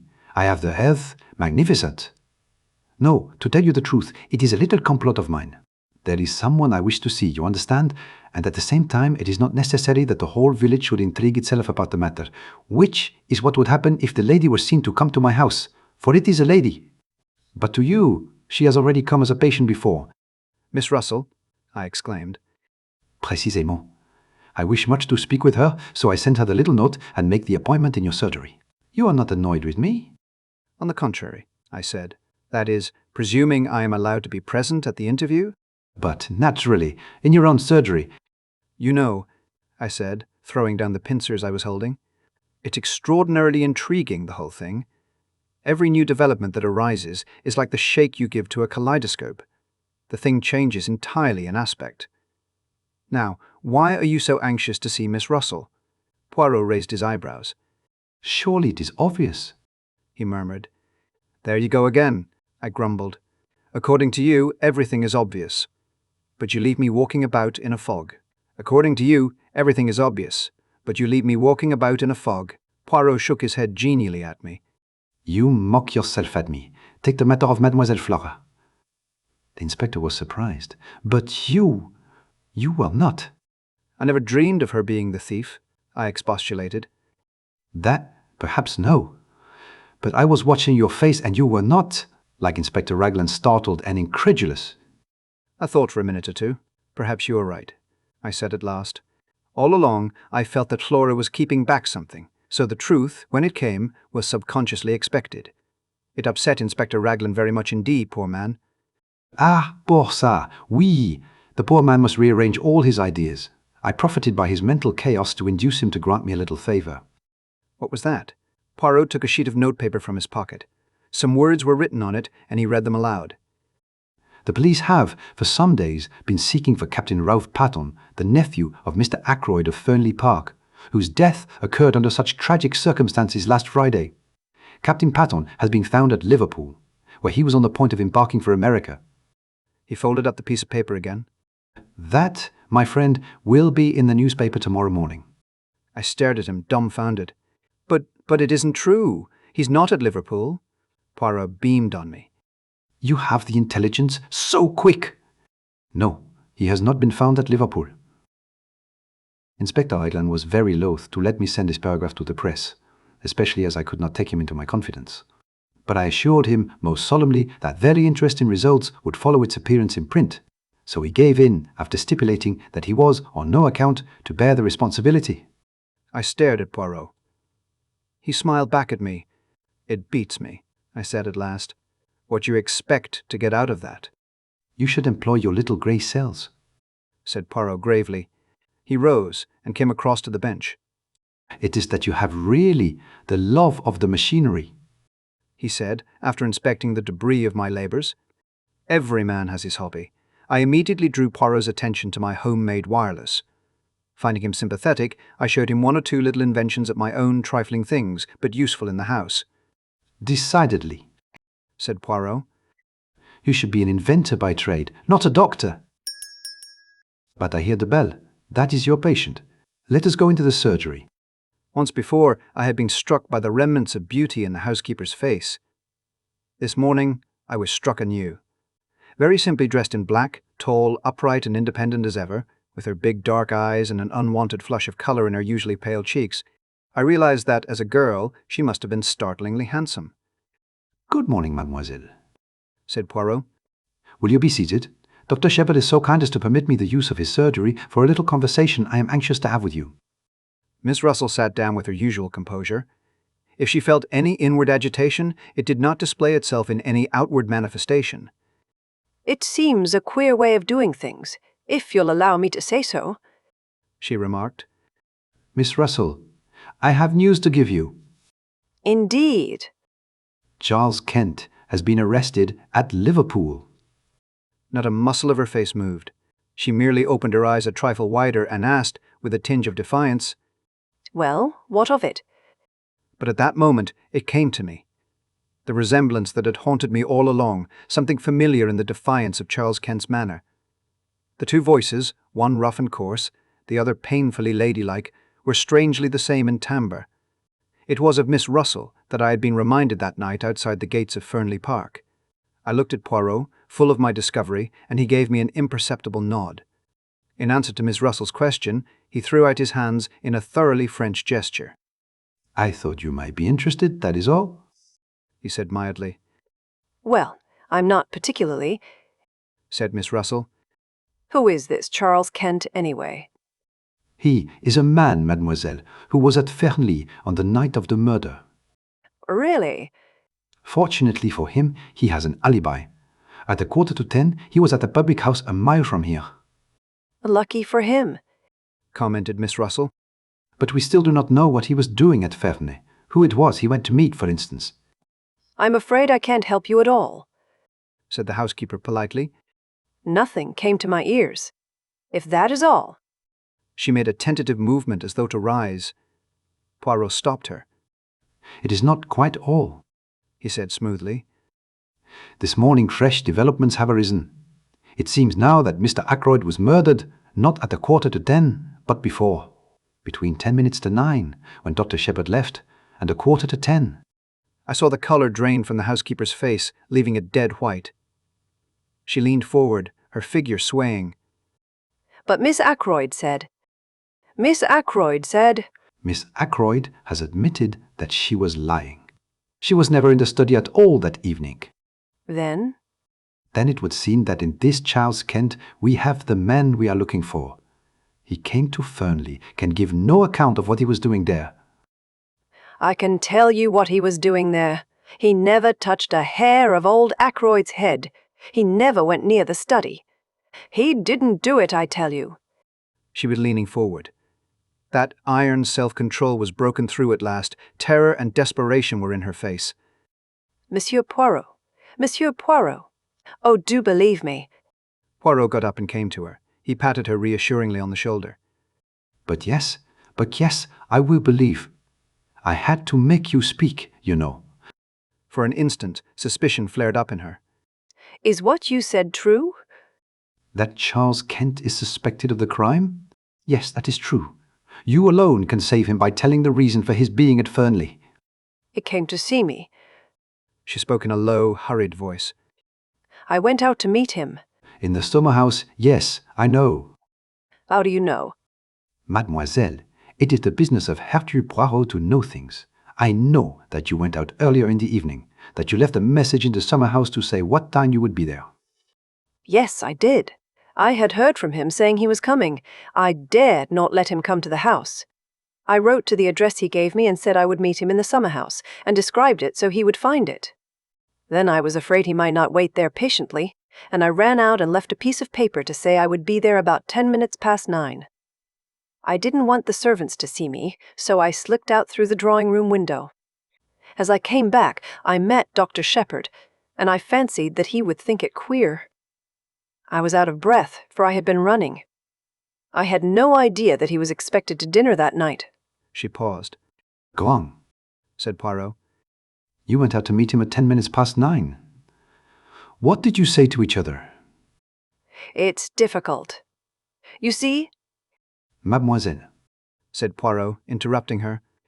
In this matter, I must have the whole truth. What you tell us need never go beyond these 4 walls. Dr. Sheppard will be discreet, and so shall I. See, I will help you. This Charles Kent, he is your son, is he not? She nodded. Colour flamed into her cheeks. No one has ever known. It was long ago, down in Kent. I was not married. So you took the name of the county as a surname for him. I understand. I got work. I managed to pay for his board and lodging. I never told him that I was his mother, but he turned out badly. He drank, then took to drugs. I managed to pay his passage out to Canada. I didn't hear of him for a year or 2. Then, somehow or other, he found out that I was his mother. He wrote, asking me for money. Finally, I heard from him back in this country again. He was coming to see me at Fernly, he said. I dared not let him come to the house. I have always been considered so very respectable. If anyone got an inkling, it would have been all up with my post as housekeeper. So, I wrote to him in the way I have just told you. And in the morning you came to see Dr. Sheppard? Yes. I wondered if something could be done. He was not a bad boy before he took to drugs. I see, said Poirot. Now, let us go on with the story. He came that night to the summer house? Yes, he was waiting for me when I got there. He was very rough and abusive. I had brought with me all the money I had, and I gave it to him. We talked a little, and then he went away. What time was that? It must have been between 20 and 25 minutes past 9. It was not yet 1/2 when I got back to the house. Which way did he go? Straight out the same way he came, by the path that joined the drive just inside the lodge gates. Poirot nodded. And you? What did you do? I went back to the house. Major Blunt was walking up and down the terrace smoking, so I made a detour to get round to the side door. It was then just on 9:30, as I tell you. Poirot nodded again. He made a note or two in a microscopic pocketbook. I think that is all, he said thoughtfully. Ought I? She hesitated. Ought I to tell all this to Inspector Raglan? It may come to that. But let us not be in a hurry. Let us proceed slowly, with due order and method. Charles Kent is not yet formally charged with murder. Circumstances may arise which will render your story unnecessary. Miss Russell rose. Thank you very much, Monsieur Poirot, she said. You have been very kind indeed. You do believe me, don't you, that Charles had nothing to do with this wicked murder? There seems no doubt that the man who was talking to Mr. Ackroyd in the library at 9:30 could not possibly have been your son. Be of good courage, mademoiselle. All will yet be well. Miss Russell departed. Poirot and I were left together. So that's that, I said. Every time we come back to Ralph Paton. How did you manage to spot Miss Russell as the person Charles Kent came to meet? Did you notice the resemblance? I had connected her with the unknown man long before we actually came face to face with him. As soon as we found that quill. The quill suggested dope, and I remembered your account of Miss Russell's visit to you. Then I found the article on cocaine in that morning's paper. It all seemed very clear. She had heard from someone that morning, someone addicted to drugs. She read the article in the paper, and she came to you to ask a few tentative questions. She mentioned cocaine, since the article in question was on cocaine. Then, when you seemed too interested, she switched hurriedly to the subject of detective stories and untraceable poisons. I suspected the son or a brother or some other undesirable male relation. Ah, but I must go. It is the time of the lunch. Stay and lunch with us, I suggested. Poirot shook his head. A faint twinkle came into his eye. Not again today. I should not like to force Mademoiselle Caroline to adopt a vegetarian diet 2 days in succession. It occurred to me that there was not much which escaped Hercule Poirot. Chapter 21. The paragraph in the paper. Caroline, of course, had not failed to see Miss Russell come to the surgery door. I had anticipated this and had ready an elaborate account of the lady's bad knee. But Caroline was not in a cross-questioning mood. Her point of view was that she knew what Miss Russell had really come for and that I didn't. Pumping you, James, said Caroline. Pumping you in the most shameless manner, I've not a doubt. It's no good interrupting. I dare say you hadn't the least idea she was doing it even. Men are so simple. She knows that you are in Monsieur Poirot's confidence, and she wants to find out things. Do you know what I think, James? I couldn't begin to imagine. You think so many extraordinary things. It's no good being sarcastic. I think Miss Russell knows more about Mr. Ackroyd's death than she is prepared to admit. Caroline leaned back triumphantly in her chair. Do you really think so? I said absently. You are very dull today, James. No animation about you. It's that liver of yours. Our conversation then dealt with purely personal matters. The paragraph inspired by Poirot duly appeared in our daily paper the next morning. I was in the dark as to its purpose, but its effect on Caroline was immense. She began by stating, most untruly, that she had said as much all along. I raised my eyebrows, but did not argue. Caroline, however, must have felt a prick of conscience, for she went on, I mayn't have actually mentioned Liverpool, but I knew he'd try to get away to America. That's what Crippen did. Without much success, I reminded her. Poor boy, and so they've caught him. I consider, James, that it's your duty to see that he isn't hung. What do you expect me to do? Why, you're a medical man, aren't you? You've known him from a boy upwards, not mentally responsible. That's the line to take, clearly. I read only the other day that they're very happy in Broadmoor. It's quite like a high-class club. But Caroline's words had reminded me of something. I never knew that Poirot had an imbecile nephew, I said curiously. Didn't you? Oh, he told me all about it. Poor lad. It's a great grief to all the family. They've kept him at home so far, but it's getting to such a pitch that they're afraid he'll have to go into some kind of institution. I suppose you know pretty well everything there is to know about Poirot's family by this time, I said, exasperated. Pretty well, said Caroline complacently. It's a great relief to people to be able to tell all their troubles to someone. It might be, I said, if they were ever allowed to do so spontaneously. Whether they enjoy having confidences screwed out of them by force is another matter. Caroline merely looked at me with the air of a Christian martyr enjoying martyrdom. You are so self-contained, James, she said. You hate speaking out or parting with any information yourself, and you think everybody else must be just like you. I should hope that I never screw confidences out of anybody. For instance, if Monsieur Poirot comes in this afternoon, as he said he might do, I shall not dream of asking him who it was arrived at his house early this morning. Early this morning? I queried. Very early, said Caroline. Before the milk came. I just happened to be looking out of the window. The blind was flapping. It was a man. He came in a closed car, and he was all muffled up. I couldn't get a glimpse of his face. But I will tell you my idea, and you'll see that I'm right. What's your idea? Caroline dropped her voice mysteriously. A home office expert, she breathed. A home office expert, I said, amazed. My dear Caroline. Mark my words, James. You'll see that I'm right. That Russell woman was here that morning after your poisons. Roger Ackroyd might easily have been poisoned in his food that night. I laughed out loud. Nonsense, I cried. He was stabbed in the neck. You know that as well as I do. After death, James, said Caroline. To make a false clue. My good woman, I said. I examined the body, and I know what I'm talking about. That wound wasn't inflicted after death, it was the cause of death, and you need make no mistake about it. Caroline merely continued to look omniscient, which so annoyed me that I went on.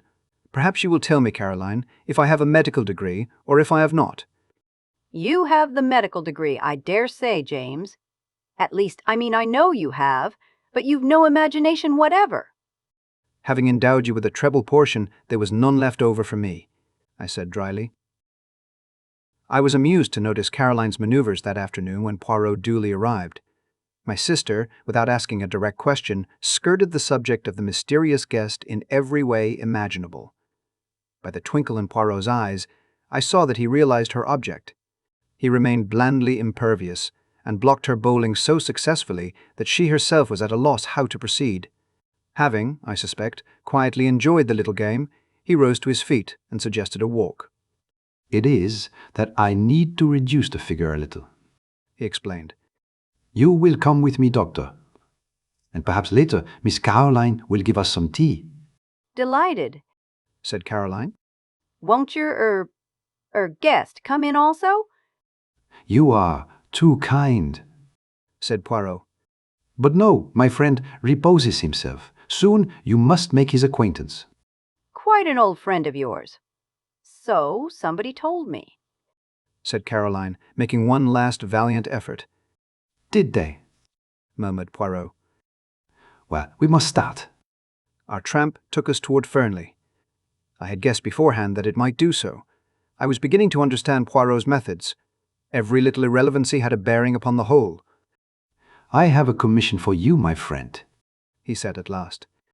Tonight, at my house, I desire to have a little conference. You will attend, will you not? Certainly, I said. Good. I need also all those in the house. That is to say, Mrs. Ackroyd, Mademoiselle Flora, Major Blanc, Monsieur Raymond. I want you to be my ambassador. This little reunion is fixed for 9 o'clock. You will ask them. Yes? With pleasure, but why not ask them yourself? Because they will then put the questions. Why? What for? They will demand what my idea is. And as you know, my friend, I much dislike to have to explain my little ideas until the time comes. I smiled a little. My friend Hastings, he of whom I told you, used to say of me that I was the human oyster. But he was unjust. Of facts, I keep nothing to myself, but to everyone his own interpretation of them. When do you want me to do this? Now, if you will. We are close to the house. Aren't you coming in?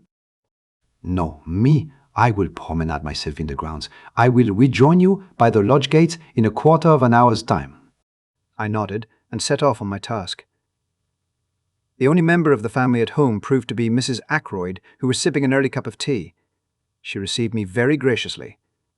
So grateful to you, Doctor, she murmured, for clearing up that little matter with Monsieur Poirot. But life is one trouble after another. You have heard about Flora, of course. What exactly? I asked cautiously. This new engagement. Flora and Hector Blunt. Of course not such a good match as Ralph would have been. But after all, happiness comes first. What dear Flora needs is an older man, someone steady and reliable, and then Hector is really a very distinguished man in his way. You saw the news of Ralph's arrest in the paper this morning? Yes, I said.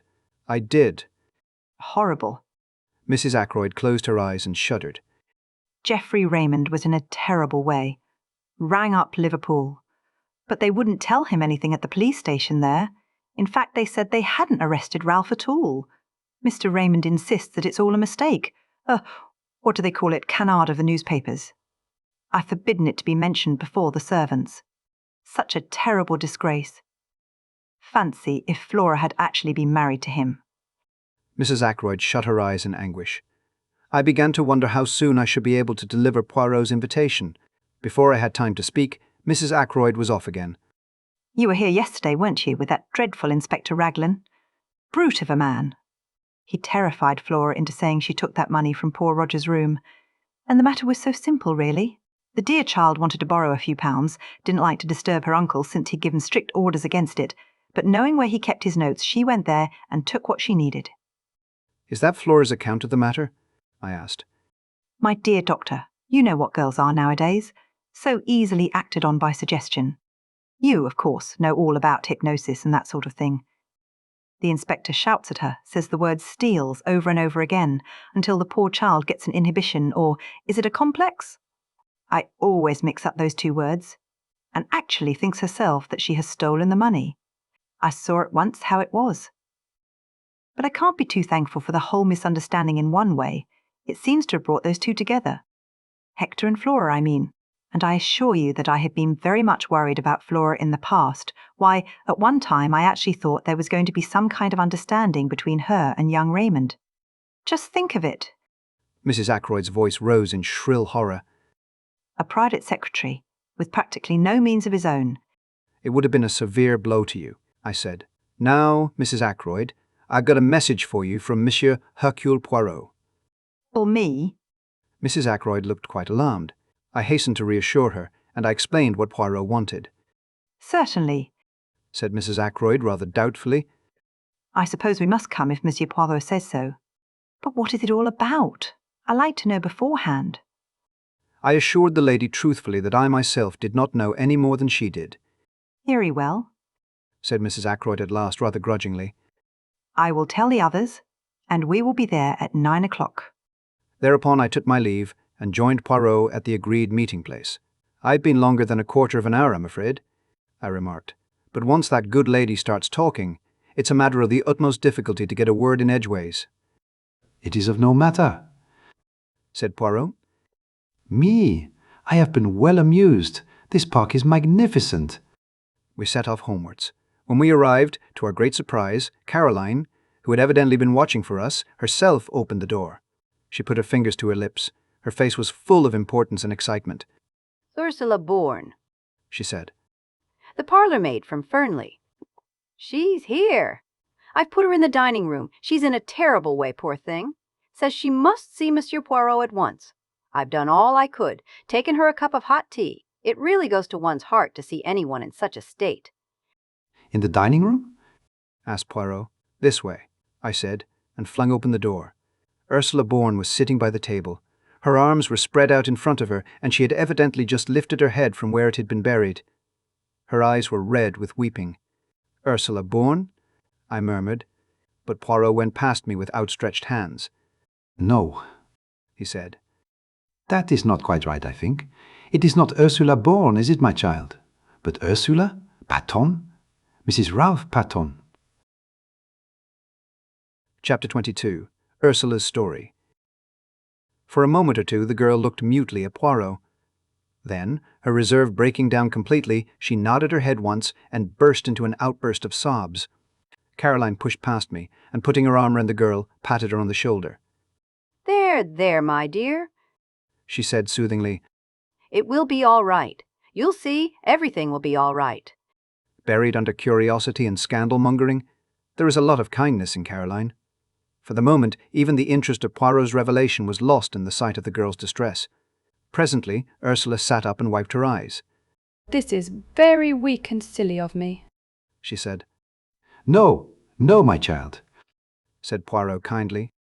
We can all realize the strain of this last week. It must have been a terrible ordeal, I said. And then to find that you knew, continued Ursula. How did you know? Was it Ralph who told you? Poirot shook his head. You know what brought me to you tonight, went on the girl. This. She held out a crumpled piece of newspaper, and I recognized the paragraph that Poirot had had inserted. It says that Ralph has been arrested, so everything is useless. I need not pretend any longer. Newspaper paragraphs are not always true, mademoiselle, murmured Poirot, having the grace to look ashamed of himself. All the same, I think you will do well to make a clean breast of things. The truth is what we need now. The girl hesitated, looking at him doubtfully. You do not trust me, said Poirot gently. Yet all the same you came here to find me, did you not? Why was that? Because I don't believe that Ralph did it, said the girl in a very low voice. And I think that you are clever, and will find out the truth. And also... Yes? I think you are kind. Poirot nodded his head several times. It is very good, that. Yes, it is very good. Listen, I do in verity believe that this husband of yours is innocent, but the affair marches badly. If I am to save him, I must know all there is to know, even if it should seem to make the case against him blacker than before. How well you understand, said Ursula. So you will tell me the whole story, will you not? From the beginning. You're not going to send me away, I hope, said Caroline, settling herself comfortably in an armchair. What I want to know, she continued, is why this child was masquerading as a parlourmaid. Masquerading? I queried. That's what I said. Why did you do it, child? For a wager? For a living, said Ursula dryly. And encouraged, she began the story which I reproduce here in my own words. Ursula Bourne, it seemed, was one of a family of 7 impoverished Irish gentlefolk. On the death of her father, most of the girls were cast out into the world to earn their own living. Ursula's eldest sister was married to Captain Folliot. It was she whom I had seen that Sunday, and the cause of her embarrassment was clear enough now. Determined to earn her living and not attracted to the idea of being a nursery governess, the one profession open to an untrained girl, Ursula preferred the job of parlourmaid. She scorned to label herself a lady parlourmaid. She would be the real thing, her reference being supplied by her sister. At Fernly, despite an aloofness which, as has been seen, caused some comment, she was a success at her job, quick, competent, and thorough. I enjoyed the work, she explained. And I had plenty of time to myself. And then came her meeting with Ralph Paton and the love affair which culminated in a secret marriage. Ralph had persuaded her into that, somewhat against her will. He had declared that his stepfather would not hear of his marrying a penniless girl. Better to be married secretly, and break the news to him at some later and more favourable minute. And so the deed was done, and Ursula Bourne became Ursula Paton. Ralph had declared that he meant to pay off his debts, find a job, and then, when he was in a position to support her and independent of his adopted father, they would break the news to him. But to people like Ralph Paton, turning over a new leaf is easier in theory than in practice. He hoped that his stepfather, whilst still in ignorance of the marriage, might be persuaded to pay his debts and put him on his feet again. But the revelation of the amount of Ralph's liabilities merely enraged Roger Ackroyd, and he refused to do anything at all. Some months passed, and then Ralph was bidden once more to Fernly. Roger Ackroyd did not beat about the bush. It was the desire of his heart that Ralph should marry Flora, And he put the matter plainly before the young man. And here it was that the innate weakness of Ralph Paton showed itself. As always, he grasped at the easy, the immediate solution. As far as I could make out, neither Flora nor Ralph made any pretense of love. It was, on both sides, a business arrangement. Roger Ackroyd dictated his wishes. They agreed to them. Flora accepted a chance of liberty, money, and an enlarged horizon. Ralph, of course, was playing a different game. But he was in a very awkward hole financially. He seized at the chance. His debts would be paid. He could start again with a clean sheet. His was not a nature to envisage the future, but I gather that he saw vaguely the engagement with Flora being broken off after a decent interval had elapsed. Both Flora and he stipulated that it should be kept a secret for the present. He was anxious to conceal it from Ursula. He felt instinctively that her nature, strong and resolute, with an inherent distaste for duplicity, was not one to welcome such a course. Then came the crucial moment when Roger Ackroyd, always high-handed, decided to announce the engagement. He said no word of his intention to Ralph, only to Flora, and Flora, apathetic, raised no objection. On Ursula, the news fell like a bombshell. Summoned by her, Ralph came hurriedly down from town. They met in the wood, where part of their conversation was overheard by my sister. Ralph implored her to keep silent for a little while longer. Ursula was equally determined to have done with concealments. She would tell Mr. Ackroyd the truth without any further delay. Husband and wife parted acrimoniously. Ursula, steadfast in her purpose, sought an interview with Roger Ackroyd that very afternoon and revealed the truth to him. Their interview was a stormy one. It might have been even more stormy had not Roger Ackroyd been already obsessed with his own troubles. It was bad enough, however. Ackroyd was not the kind of man to forgive the deceit that had been practiced upon him. His rancor was mainly directed to Ralph, but Ursula came in for her share, since he regarded her as a girl who had deliberately tried to entrap the adopted son of a very wealthy man. Unforgivable things were said on both sides. That same evening, Ursula met Ralph by appointment in the small summer house, stealing out from the house by the side door in order to do so. Their interview was made up of reproaches on both sides. Ralph charged Ursula with having irretrievably ruined his prospects by her ill-timed revelation. Ursula reproached Ralph with his duplicity. They parted at last. A little over half an hour later came the discovery of Roger Ackroyd's body. Since that night, Ursula had neither seen nor heard from Ralph. As the story unfolded itself, I realized more and more what a damning series of facts it was. Alive, Ackroyd could hardly have failed to alter his will.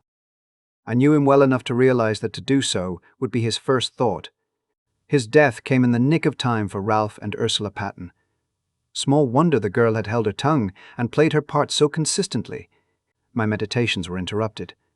It was Poirot's voice speaking, and I knew from the gravity of his tone that he, too, was fully alive to the implications of the position. Mademoiselle, I must ask you one question, and you must answer it truthfully, for on it everything may hang. What time was it when you parted from Captain Ralph Paton in the summer house? Now, take a little minute so that your answer may be very exact. The girl gave a half laugh, bitter enough in all conscience. Do you think I haven't gone over that again and again in my own mind? It was just 9:30 when I went out to meet him. Major Blunt was walking up and down the terrace, so I had to go round through the bushes to avoid him. It must have been about 27 minutes to 10 when I reached the summer house. Ralph was waiting for me. I was with him 10 minutes, not longer, for it was just 9:15 when I got back to the house. I saw now the insistence of her question the other day. If only Ackroyd could have been proved to have been killed before 9:45 and not after.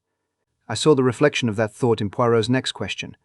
Who left the summer house first? I did. Leaving Ralph Paton in the summer house? Yes, but you don't think... Mademoiselle, it is of no importance what I think. What did you do when you got back to the house? I went up to my room. And stayed there until when? Until about 10 o'clock. Is there anyone who can prove that? Prove? That I was in my room, you mean? Oh, no. But surely... Oh, I see they might think. They might think. I saw the dawning horror in her eyes. Poirot finished the sentence for her. That it was you who entered by the window and stabbed Mr. Ackroyd as he sat in his chair? Yes, they might think just that. Nobody but a fool would think any such thing, said Caroline indignantly. She patted Ursula on the shoulder. The girl had her face hidden in her hands. Horrible, she was murmuring. Horrible. Caroline gave her a friendly shake. Don't worry, my dear, she said. Monsieur Poirot doesn't think that, really. As for that husband of yours, I don't think much of him, and I tell you so candidly. Running away and leaving you to face the music. But Ursula shook her head energetically. Oh, no, she cried. It wasn't like that at all. Ralph would not run away on his own account. I see now, if he heard of his stepfather's murder, he might think himself that I had done it. He wouldn't think any such thing, said Caroline. I was so cruel to him that night, so hard and bitter. I wouldn't listen to what he was trying to say, wouldn't believe that he really cared. I just stood there telling him what I thought of him, and saying the coldest, cruelest things that came into my mind, trying my best to hurt him. Do him no harm, said Caroline. Never worry about what you say to a man. They're so conceited that they never believe you mean it if it's unflattering.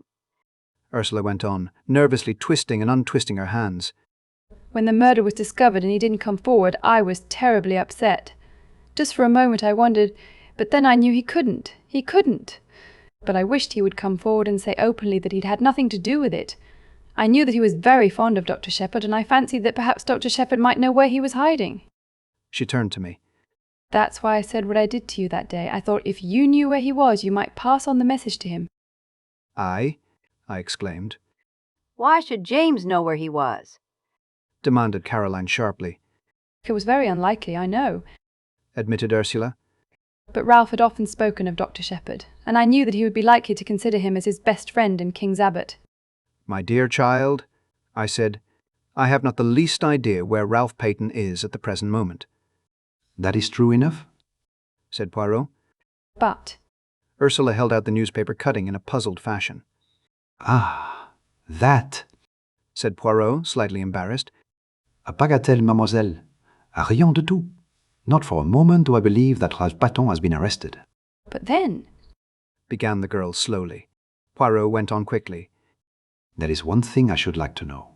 Did Captain Paton wear shoes or boots that night? Ursula shook her head. I can't remember. A pity. But how should you? Now, madame. He smiled at her, his head on one side, his forefinger wagging eloquently. No questions. And do not torment yourself. Be of good courage and place your faith in Hercule Poirot.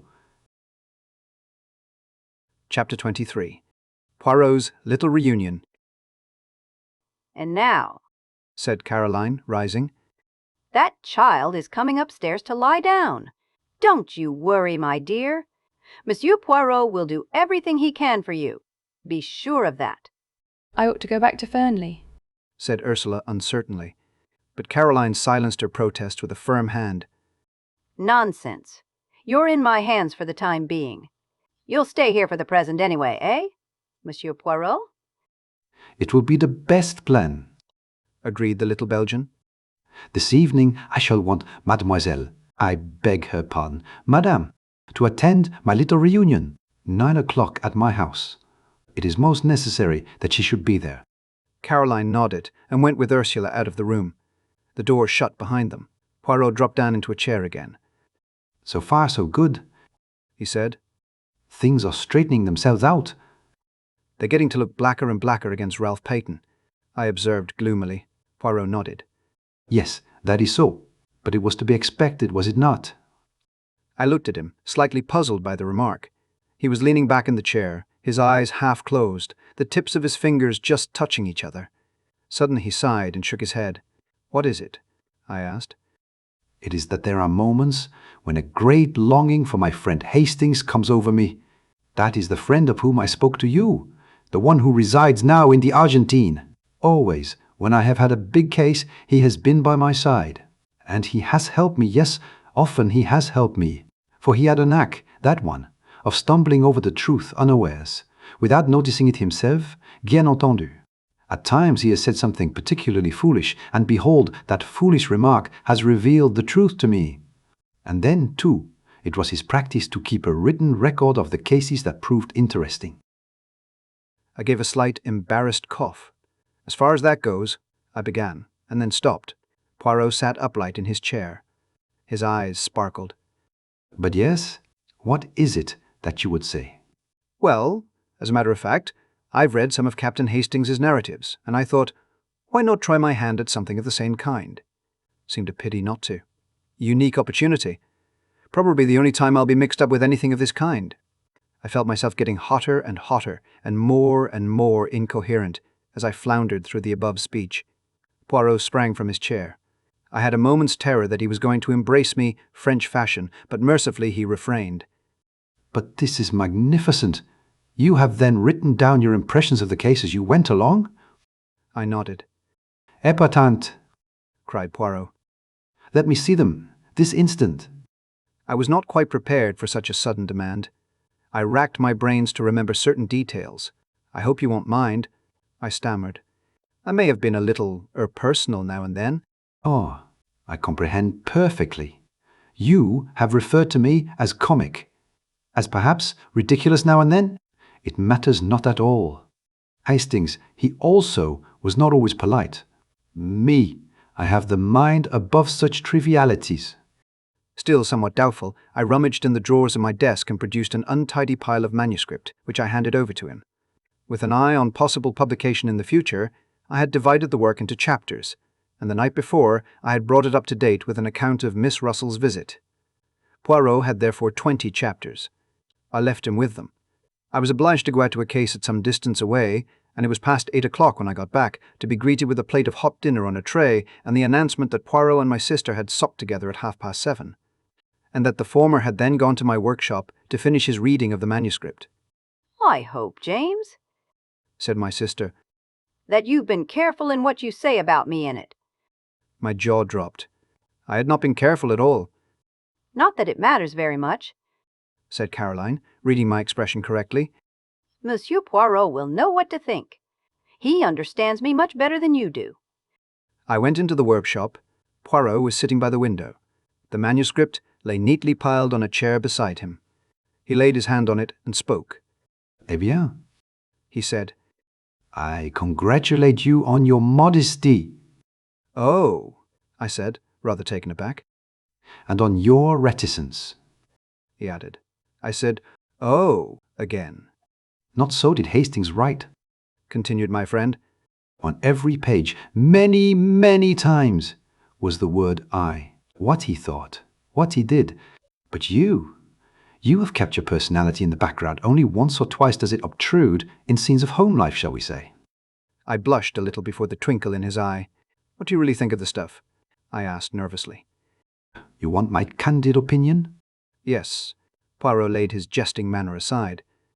A very meticulous and accurate account, he said kindly. You have recorded all the facts faithfully and exactly, though you have shown yourself becomingly reticent as to your own share in them. And it has helped you? Yes, I may say that it has helped me considerably. Come, we must go over to my house and set the stage for my little performance. Caroline was in the hall. I think she hoped that she might be invited to accompany us. Poirot dealt with the situation tactfully. I should much like to have had you present, mademoiselle, he said regretfully. But at this juncture, it would not be wise. See you, all these people tonight are suspects. Amongst them, I shall find the person who killed Mr. Ackroyd. You really believe that? I said incredulously. I see that you do not, said Poirot dryly. Not yet do you appreciate Hercule Poirot at his true worth. At that minute, Ursula came down the staircase. You are ready, my child? Said Poirot. That is good. We will go to my house together. Mademoiselle Caroline, believe me, I do everything possible to render you service. Good evening. We went out, leaving Caroline, rather like a dog who has been refused a walk, standing on the front door step gazing after us. The sitting room at the Larches had been got ready. On the table were various syrops and glasses, also a plate of biscuits. Several chairs had been brought in from the other room. Poirot ran to and fro rearranging things, pulling out a chair here, altering the position of a lamp there, occasionally stooping to straighten one of the mats that covered the floor. He was specially fussy over the lighting.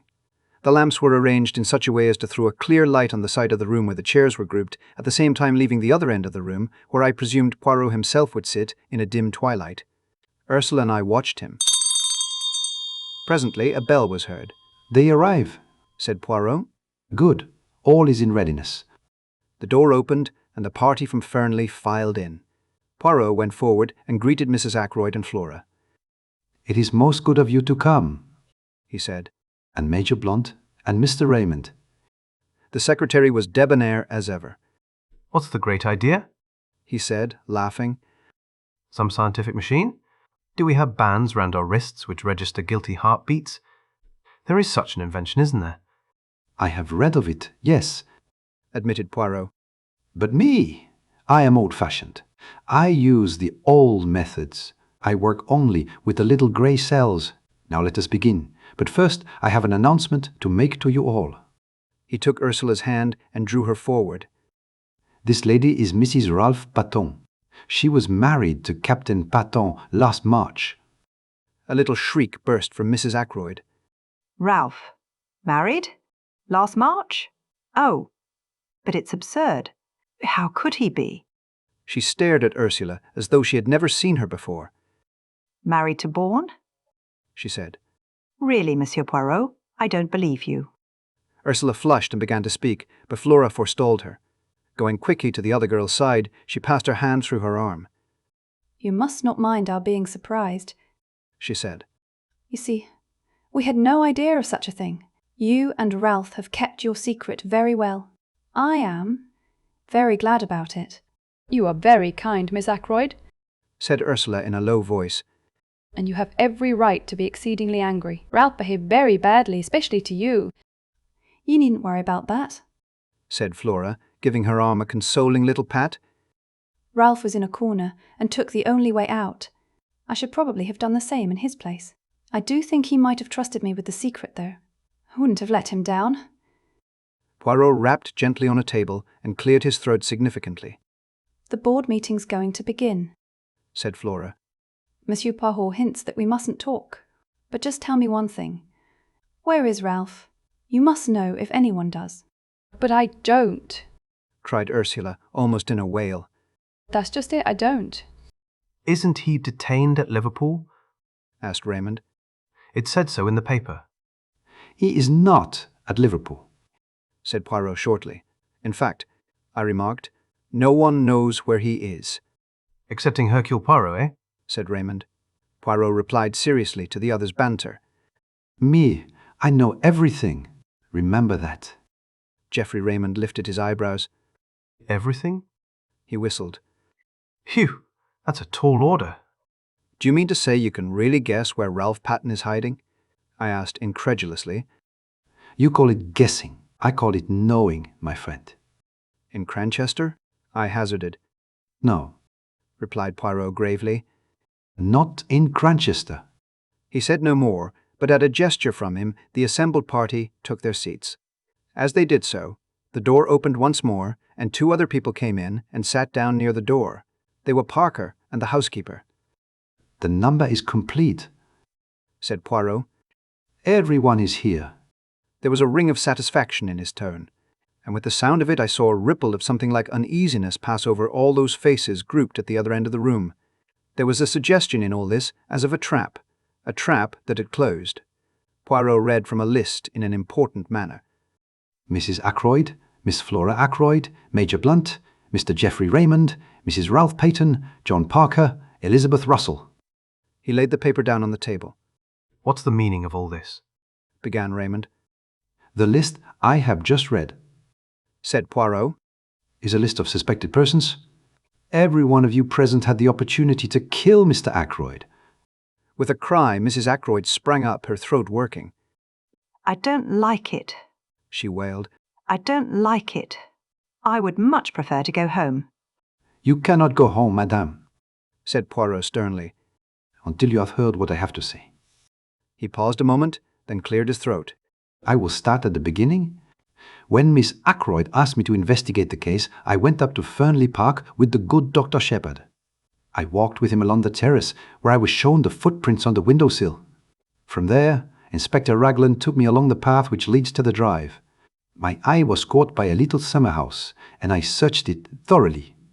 I found two things: a scrap of starched cambric and an empty goose quill.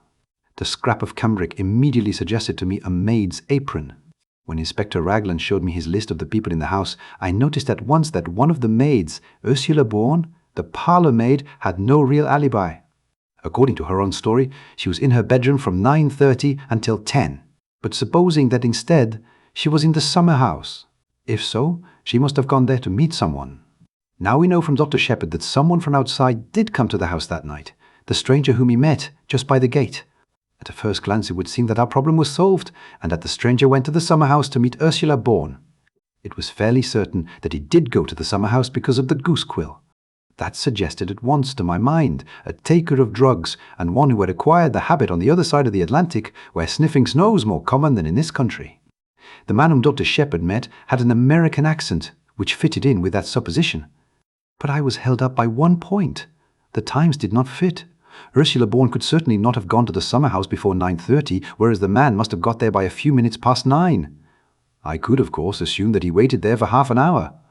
The only alternative supposition was that there had been 2 separate meetings in the summer house that night. Eh bien, as soon as I went into that alternative, I found several significant facts. I discovered that Miss Russell, the housekeeper, had visited Dr. Sheppard that morning, and had displayed a good deal of interest in cures for victims of the drug habit.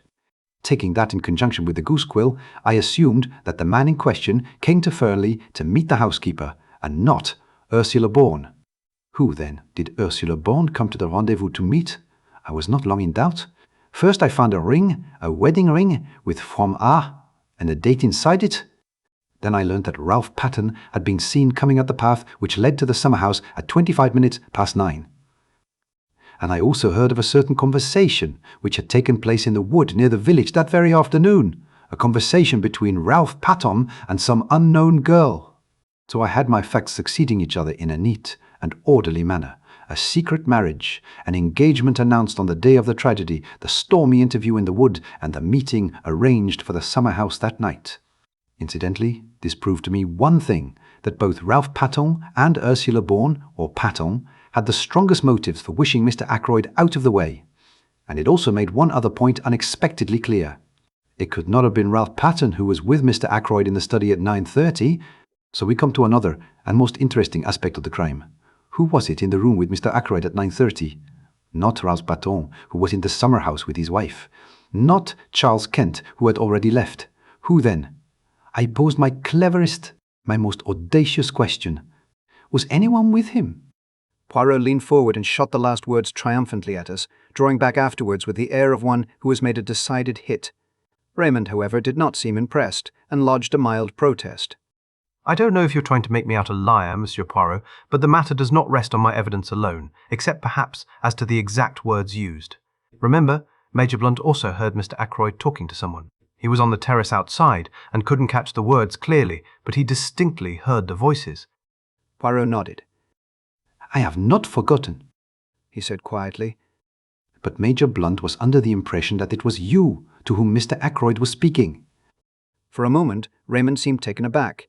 Then he recovered himself. Blunt knows now that he was mistaken, he said. Exactly, agreed the other man. Yet there must have been some reason for his thinking so, mused Poirot. Oh, no. He held up his hand in protest. I know the reason you will give, but it is not enough. We must seek elsewhere. I will put it this way. From the beginning of the case, I have been struck by one thing, the nature of those words which Mr. Raymond overheard. It has been amazing to me that no one has commented on them, has seen anything odd about them. He paused a minute and then quoted softly, The calls on my purse have been so frequent of late that I fear it is impossible for me to accede to your request. Does nothing strike you as odd about that? I don't think so, said Raymond. He has frequently dictated letters to me, using almost exactly those same words. Exactly, cried Poirot. That is what I seek to arrive at. Would any man use such a phrase in talking to another? Impossible that should be part of a real conversation. Now, if he had been dictating a letter... You mean he was reading a letter aloud? Said Raymond slowly. Even so, he must have been reading to someone. But why? We have no evidence that there was anyone else in the room. No other voice but Mr. Ackroyd's was heard, remember. Surely a man wouldn't read letters of that type aloud to himself?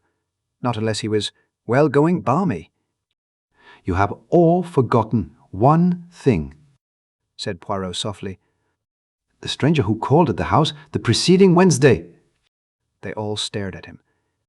But, yes, said Poirot, nodding encouragingly. On Wednesday, the young man was not of himself important, but the firm he represented interested me very much. The dictaphone company. Gasped Raymond. I see it now. A dictaphone. That's what you think? Poirot nodded. Mr. Ackroyd had promised to invest in a dictaphone, you remember? Me. I had the curiosity to inquire of the company in question. Their reply is that Mr. Ackroyd did purchase a dictaphone from their representative. Why he concealed the matter from you, I do not know. He must have meant to surprise me with it, murmured Raymond. He had quite a childish love of surprising people. Meant to keep it up his sleeve for a day or so. Probably was playing with it like a new toy. Yes, it fits in. You're quite right. No one would use quite those words in casual conversation. It explains too, said Poirot. Why, Major Blunt thought it was you who were in the study. Such scraps as came to him were fragments of dictation, and so his subconscious mind deduced that you with him. His conscious mind was occupied with something quite different, the white figure he had caught a glimpse of. He fancied it was Miss Ackroyd. Really, of course, it was Ursula Bourne's white apron. He saw her. She was stealing down to the summer house. Raymond had recovered from his first surprise. All the same, he remarked. This discovery of yours, brilliant though it is, I'm quite sure I should never have thought of it, leaves the essential position unchanged. Mr. Ackroyd was alive at 9:30, since he was speaking into the dictaphone. It seems clear that the man Charles Kent was really off the premises by then. As to Ralph Paton? He hesitated, glancing at Ursula. Her colour flared up, but she answered steadily enough. Ralph and I parted just before 9:45. He never went near the house, I'm sure of that. He had no intention of doing so. The last thing on earth he wanted was to face his stepfather. He would have funked it badly. It isn't that I doubt your story for a moment, explained Raymond. I've always been quite sure Captain Paton was innocent. But one has to think of a court of law, and the questions that would be asked. He is in a most unfortunate position, but if he were to come forward... Poirot interrupted. That is your advice, yes? That he should come forward? Certainly. If you know where he is... I perceive that you do not believe that I do know. And yet I have told you just now that I know everything. The truth of the telephone call, of the footprints on the windowsill, of the hiding place of Ralph Paton. Where is he? Said Blunt sharply. Not very far away, said Poirot, smiling. In Cranchester? I asked. Poirot turned towards me. Always you ask me that. The idea of Cranchester. It is with you an idée fixe. No, he is not in Cranchester. He is there. He pointed a dramatic forefinger. Everyone's head turned. Ralph Paton was standing in the doorway. Chapter 24. Ralph Paton's Story. It was a very uncomfortable minute for me. I hardly took in what happened next, but there were exclamations and cries of surprise. When I was sufficiently master at myself to be able to realize what was going on, Ralph Paton was standing by his wife, her hand in his, and he was smiling across the room at me. Poirot, too, was smiling, and at the same time shaking an eloquent finger at me. Have I not told you at least 36 times that it is useless to conceal things from Hercule Poirot? He demanded. That in such a case he finds out. He turned to the others. One day, you remember, we held a little séance about the table, just the 6 of us. I accused the other 5 persons present of concealing something from me. 4 of them gave up their secret. Dr. Sheppard did not give up his. But all along I have had my suspicions. Dr. Sheppard went to the 3 Balls that night, hoping to find Ralph. He did not find him there, but supposing, I said to myself, that he met him in the street on his way home? Dr. Sheppard was a friend of Captain Paton's, and he had come straight from the scene of the crime. He must know that things looked very black against him. Perhaps he knew more than the general public did. I did, I said ruefully. I suppose I might as well make a clean breast of things now. I went to see Ralph that afternoon.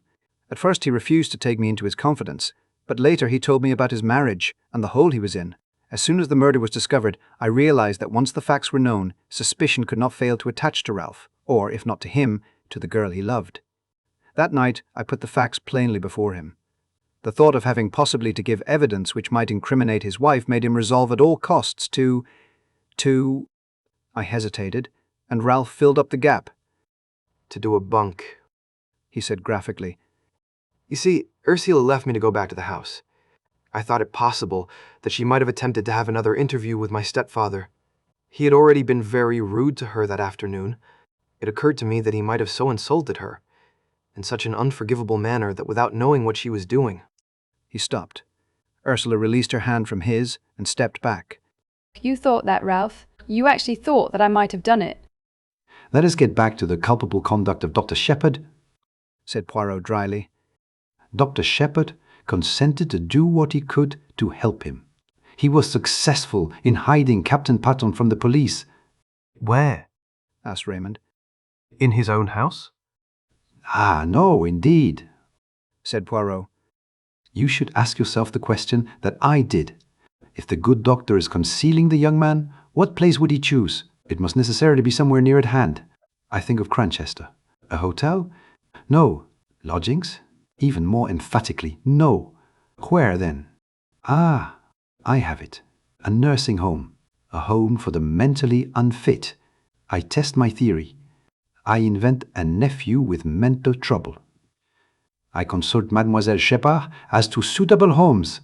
She gives me the names of 2 near Cranchester to which her brother has sent patients. I make inquiries. Yes, at one of them, a patient was brought there by the doctor himself early on Saturday morning. That patient, though known by another name, I had no difficulty in identifying as Captain Paton.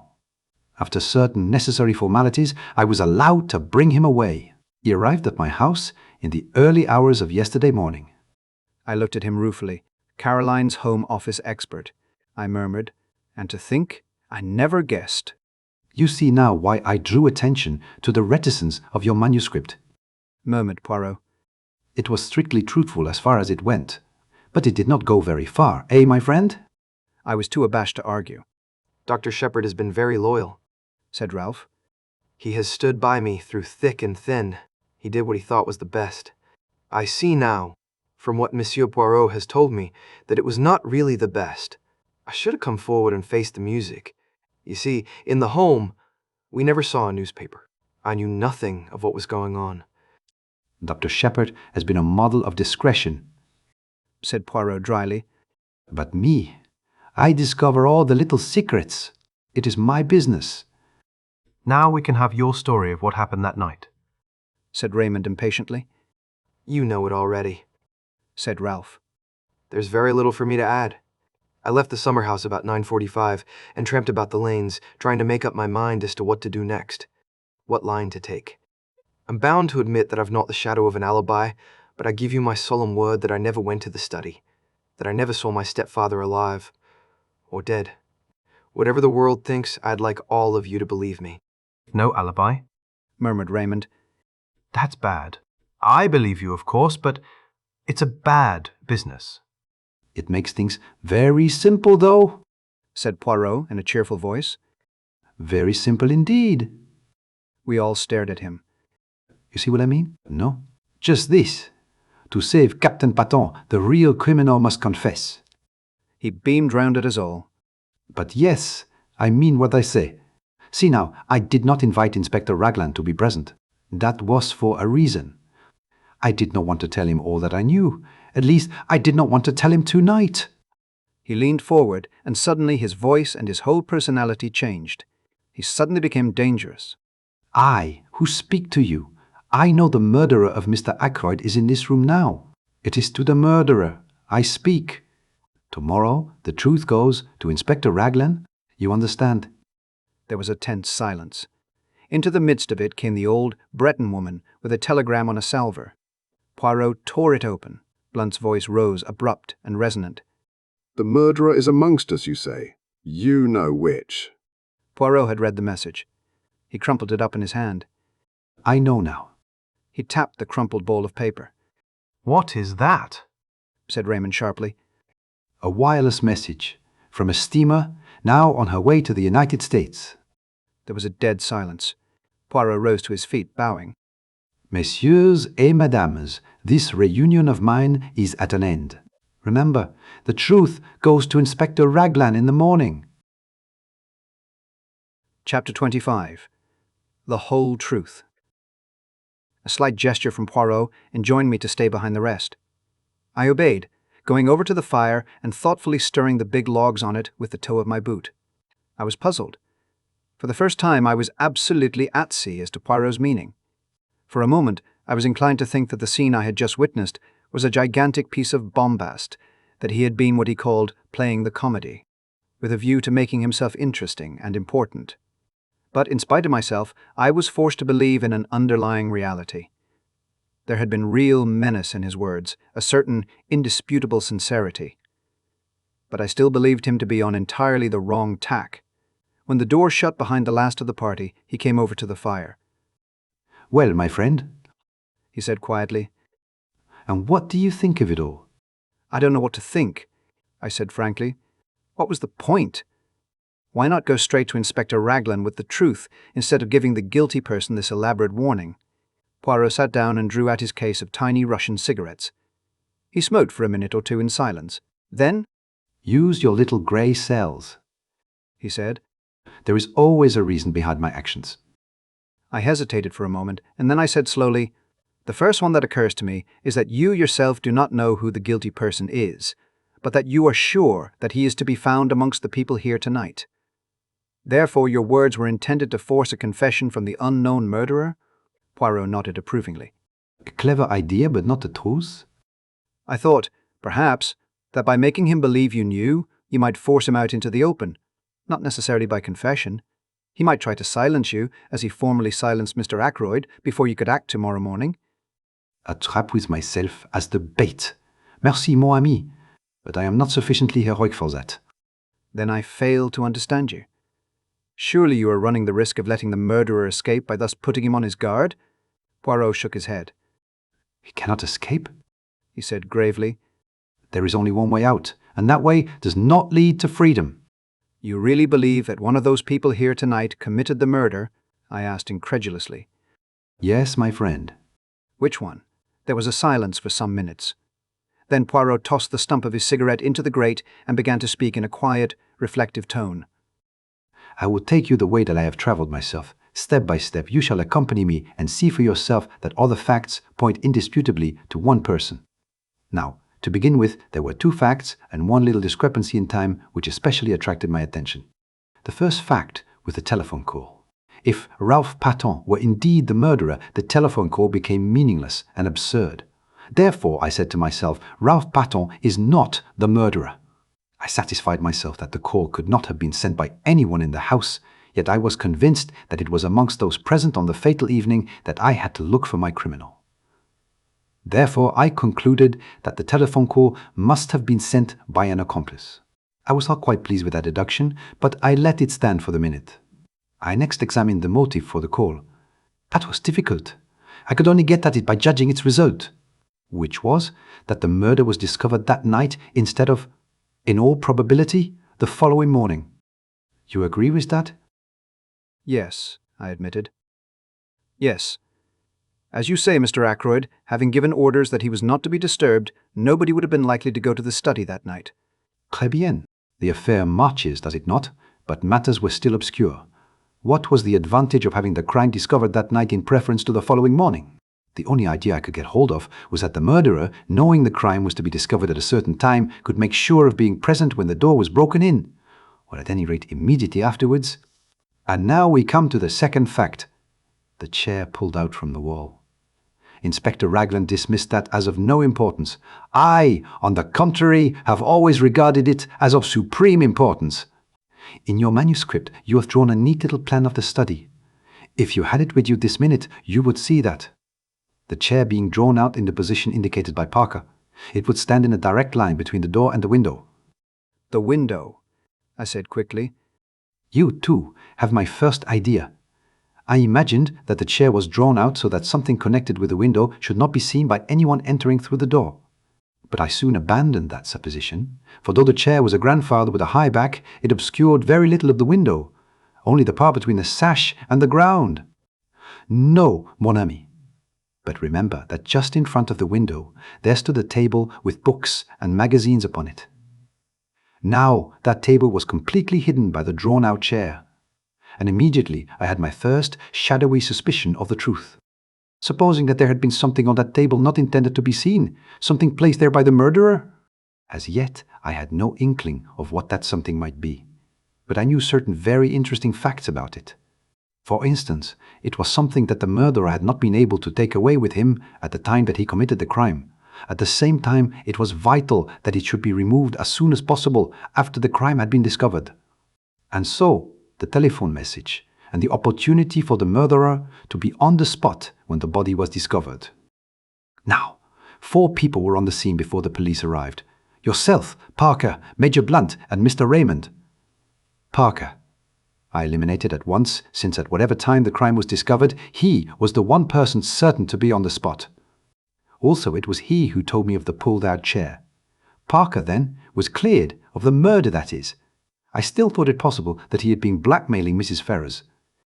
Raymond and Blunt, however, remained under suspicion, since if the crime had been discovered in the early hours of the morning, it was quite possible that they might have arrived on the scene too late to prevent the object on the round table being discovered. Now, what was that object? You heard my arguments tonight in reference to the scrap of conversation overheard? As soon as I learned that a representative of a dictaphone company had called, the idea of a dictaphone took root in my mind. You heard what I said in this room not half an hour ago. They all agreed with my theory, but one vital fact seems to have escaped them. Granted that a dictaphone was being used by Mr. Ackroyd that night, why was no dictaphone found? I never thought of that, I said. We know that a dictaphone was supplied to Mr. Ackroyd, but no dictaphone has been found amongst his effects. So, if something was taken from that table, why should not that something be the dictaphone? But there were certain difficulties in the way. The attention of everyone was, of course, focused on the murdered man. I think anyone could have gone to the table unnoticed by the other people in the room. But a dictaphone has a certain bulk. It cannot be slipped casually into a pocket. There must have been a receptacle of some kind capable of holding it. You see where I am arriving? The figure of the murderer is taking shape. A person who was on the scene straightway, but who might not have been if the crime had been discovered the following morning. A person carrying a receptacle into which the dictaphone might be fitted. I interrupted. But why remove the dictaphone? What was the point? You are like Mr. Raymond. You take it for granted that what was heard at 9:30 was Mr. Ackroyd's voice speaking into a dictaphone. But consider this useful invention for a little minute. You dictate into it, do you not? And at some later time, a secretary or a typist turns it on, and the voice speaks again. You mean... I gasped. Poirot nodded. Yes, I mean that. At 9:30, Mr. Ackroyd was already dead. It was the dictaphone speaking, not the man, and the murderer switched it on. Then he must have been in the room at that minute? Possibly. But we must not exclude the likelihood of some mechanical device having been applied, something after the nature of a time lock or even of a simple alarm clock. But in that case, we must add 2 qualifications to our imaginary portrait of the murderer. It must be someone who knew of Mr. Ackroyd's purchase of the dictaphone, and also someone with the necessary mechanical knowledge. I had got thus far in my own mind when we came to the footprints on the window ledge. Here, there were 3 conclusions, open to me. 1. They might really have been made by Ralph Paton. He had been at Fernly that night and might have climbed into the study and found his uncle dead there. That was one hypothesis. 2. There was the possibility that the footmarks might have been made by somebody else who happened to have the same kind of studs in his shoes. But the inmates of the house had shoes soled with crepe rubber, and I declined to believe in the coincidence of someone from outside having the same kind of shoes as Ralph Paton wore. Charles Kent, as we know from the barmaid of the Dog and Whistle, had on a pair of boots clean dropping off him. 3. Those prints were made by someone deliberately trying to throw suspicion on Ralph Paton. To test this last conclusion, it was necessary to ascertain certain facts. 1 pair of Ralph's shoes had been obtained from the 3 Boars by the police. Neither Ralph nor anyone else could have worn them that evening, since they were downstairs being cleaned. According to the police theory, Ralph was wearing another pair of the same kind, and I found out that it was true that he had 2 pairs. Now, for my theory to be proved correct, it was necessary for the murderer to have worn Ralph's shoes that evening, in which case Ralph must have been wearing yet a third pair of footwear of some kind. I could hardly suppose that he would bring 3 pairs of shoes all alike. The third pair of footwear were more likely to be boots. I got your sister to make inquiries on this point, laying some stress on the collar, in order, I admit it frankly, to obscure the real reason for my asking. You know the result of her investigations. Ralph Paton had had a pair of boots with him. The first question I asked him when he came to my house yesterday morning was what he was wearing on his feet on the fatal night. He replied at once that he had worn boots. He was still wearing them, in fact, having nothing else to put on. So we get a step further in our description of the murderer, a person who had the opportunity to take these shoes of Ralph Paton's from the 3 boars that day. He paused and then said, with a slightly raised voice, There is one further point. The murderer must have been a person who had the opportunity to purloin that dagger from the silver table. You might argue that anyone in the house might have done so, but I will recall to you that Miss Ackroyd was very positive that the dagger was not there when she examined the silver table. He paused again. Let us recapitulate now that all is clear. A person who was at the 3 boars earlier that day, a person who knew Ackroyd well enough to know that he had purchased a dictaphone, a person who was of a mechanical turn of mind, who had the opportunity to take the dagger from the silver table before Miss Flora arrived, who had with him a receptacle suitable for hiding the dictaphone, such as a black bag, and who had the study to himself for a few minutes after the crime was discovered while Parker was telephoning for the police. In fact, Dr. Sheppard. Chapter 26. And nothing but the truth. There was a dead silence for a minute and a half. Then I laughed. You're mad, I said. No, said Poirot placidly. I am not mad. It was the little discrepancy in time that first drew my attention to you, right at the beginning. Discrepancy in time? I queried, puzzled. But yes, you will remember that everyone agreed, you yourself included, that it took 5 minutes to walk from the lodge to the house, less if you took the shortcut to the terrace. But you left the house at 10 minutes to 9, both by your own statement and that of Parker, and yet it was 9 o'clock as you passed through the lodge gates. It was a chilly night, not an evening. A man would be inclined to dawdle. Why had you taken 10 minutes to do a 5 minutes walk? All along I realized that we had only your statement for it, that the study window was ever fastened. Ackroyd asked you if you had done so, he never looked to see. Supposing then that the study window was unfastened, would there be time in that 10 minutes for you to run round the outside of the house, change your shoes, climb in through the window, kill Ackroyd, and get to the gate by 9 o'clock? I decided against that theory since in all probability a man as nervous as Ackroyd was that night would hear you climbing in, and then there would have been a struggle. But supposing that you killed Ackroyd before you left, as you were standing beside his chair. Then you go out of the front door, run round to the summer house, take Ralph Paton's shoes out of the bag you brought up with you that night, slip them on, walk through the mud in them, and leave prints on the window ledge. You climb in, lock the study door on the inside, run back to the summer house, change back into your own shoes, and race down to the gate. I went through similar actions the other day. When you were with Mrs. Ackroyd, it took 10 minutes exactly. Then home, and an alibi since you had timed the dictaphone for 9:30. My dear Poirot, I said in a voice that sounded strange and forced to my own ears, you've been brooding over this case too long. What on earth had I to gain by murdering Ackroyd? Safety. It was you who blackmailed Mrs. Ferrers. Who could have had a better knowledge of what killed Mr. Ferrers than the doctor who was attending him? When you spoke to me that first day in the garden, you mentioned a legacy received about a year ago. I have been unable to discover any trace of a legacy. You had to invent some way of accounting for Mrs. Ferrars's £20,000. It has not done you much good. You lost most of it in speculation. Then you put the screw on too hard, and Mrs. Ferrars took a way out that you had not expected. If Ackroyd had learnt the truth, he would have had no mercy on you. You were ruined forever. And the telephone call? I asked, trying to rally. You have a plausible explanation of that also, I suppose? I will confess to you that it was my greatest stumbling block when I found that the call had actually been put through to you from King's Abbot Station. I at first believed that you had simply invented the story. It was a very clever touch that. You must have some excuse for arriving at Fernly, finding the body, and so getting the chance to remove the dictaphone on which your alibi depended. I had a very vague notion of how it was worked when I came to see your sister that first day and inquired as to what patients you had seen on Friday morning. I had no thought of Miss Russell in my mind at that time. Her visit was a lucky coincidence, since it distracted your mind from the real object of my questions. I found what I was looking for. Among your patients that morning was the steward of an American liner. Who more suitable than he to be leaving for Liverpool by the train that evening? And afterwards, he would be on the high seas, well out of the way. I noted that the Orion sailed on Saturday, and having obtained the name of the steward, I sent him a wireless message asking a certain question. This is his reply. You saw me receive just now? He held out the message to me. It ran as follows. Quite correct. Dr. Sheppard asked me to leave a note at a patient's house. I was to ring him up from the station with the reply.